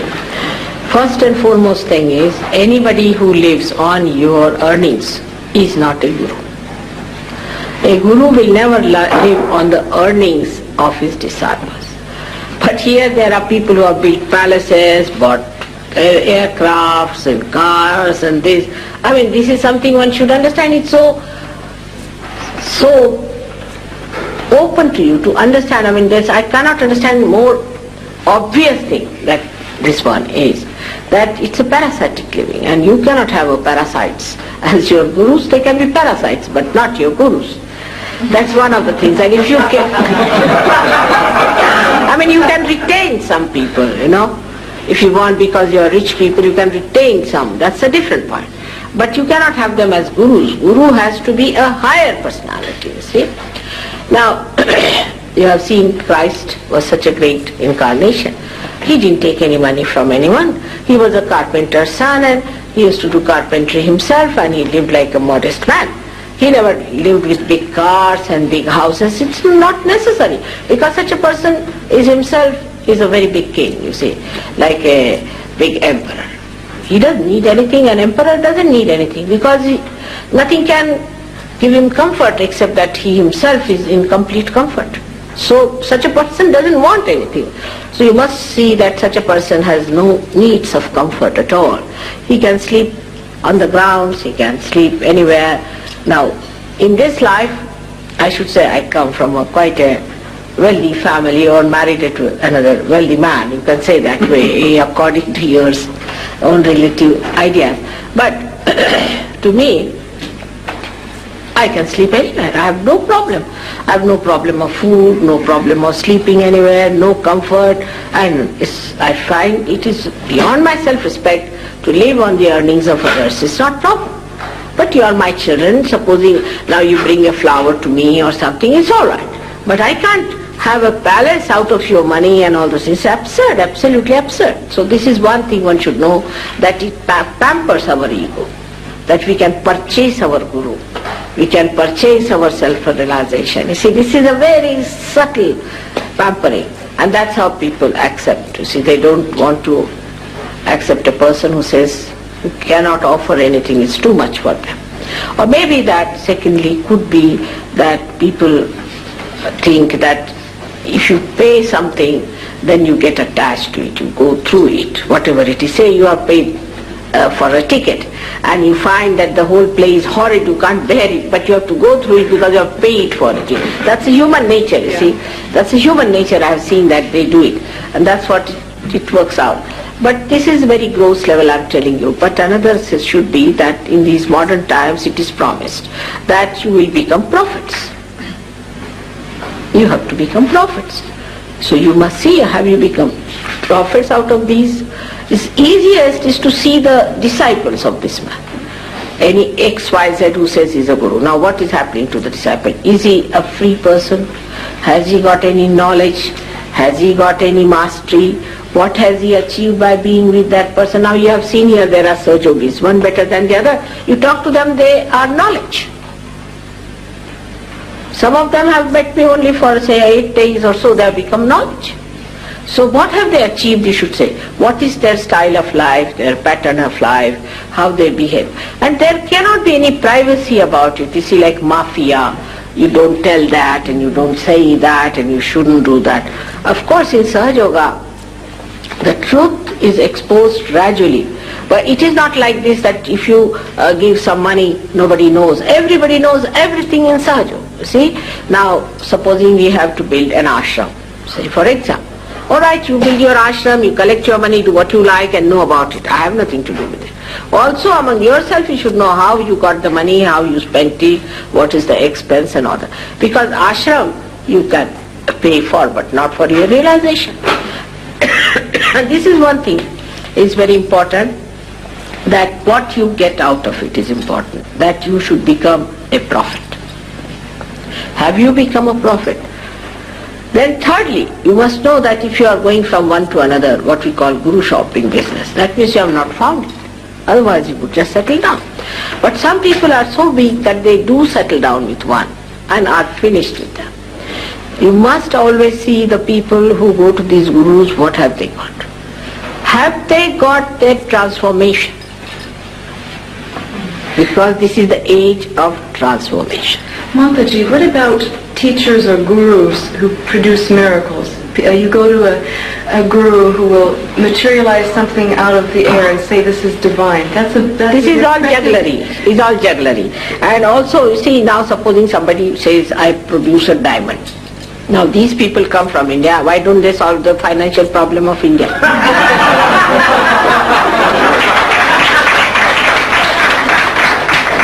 Secondly, you see, at every point they can be challenged. You should say that, then all right. One gentleman came to me and said that he gave me a diamond. I said, why you? How many diamonds you have? He said, hundreds. Then I said, why did he give you? He should give to your driver who hasn't got a diamond. You see, that is what it is. So it is all jugglery. You should see those who materialize. What have they given you? They have to give you something eternal. If they talk about God, God is not going to give you diamond. Which God has given diamonds to people? Have you heard of anyone giving diamonds? No. So you should ask for something which is the highest, which is the supremost.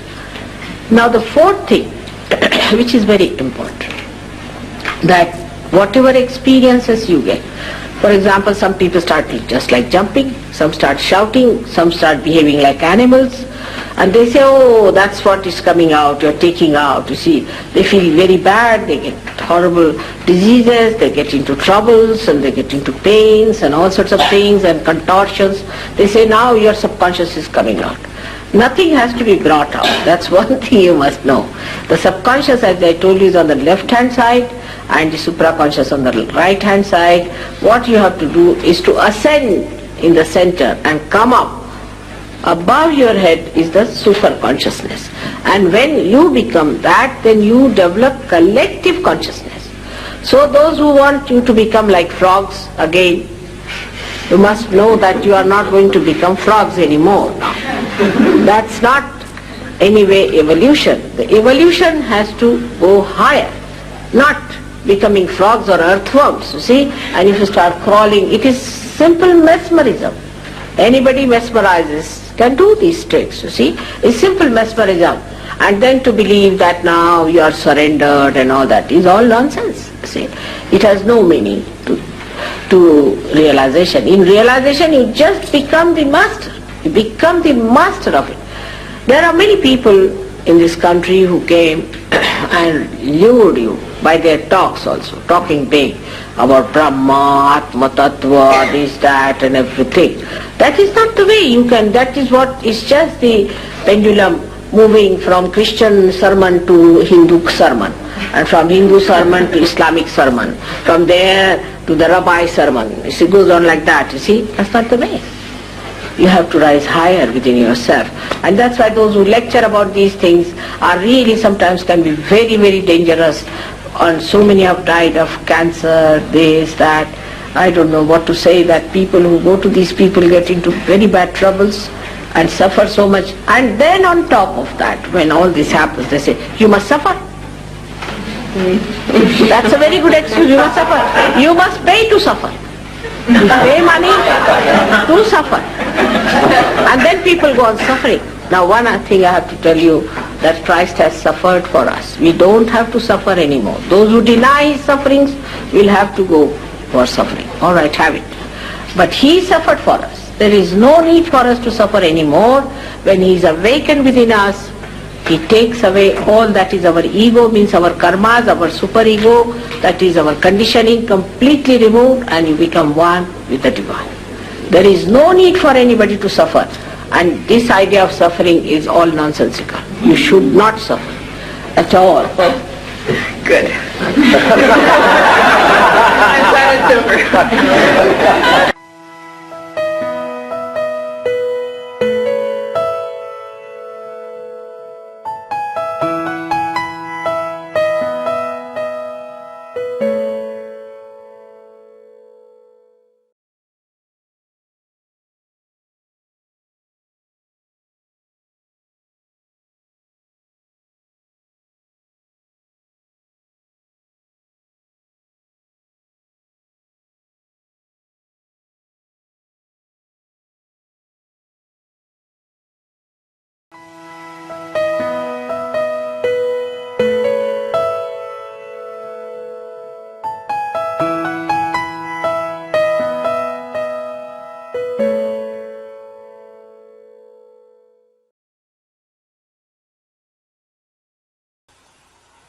Any other question, please?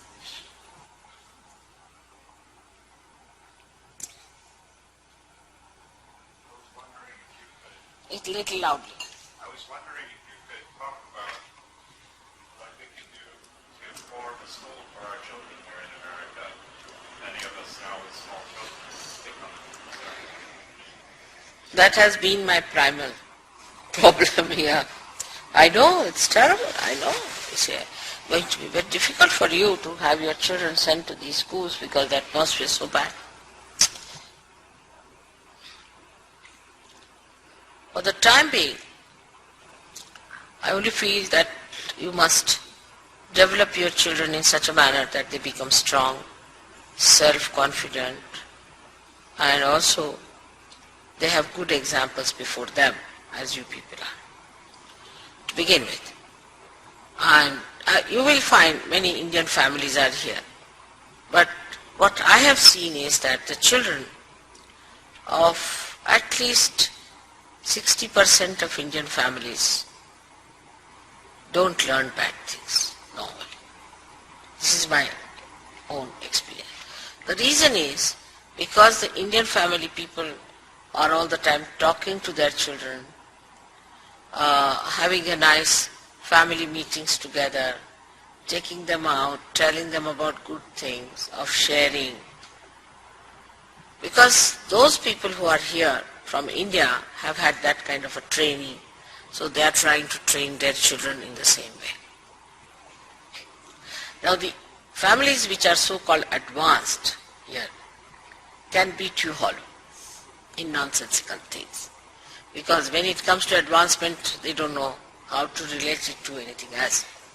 But those who are not that way, those who have been going through a lifestyle, still maintain their own ideas and their own behavior, their own principles. They are imbibed by children. And they just think these are another category of people. These are not our style. These are different. They don't change. I've seen many families like that. In the same way, first of all, you must pay full attention to your children, talk to them, bring them up in such a manner that they have another value system. I mean, I can say about my own daughters or grandchildren, you put them anywhere in the world, they will never become like others.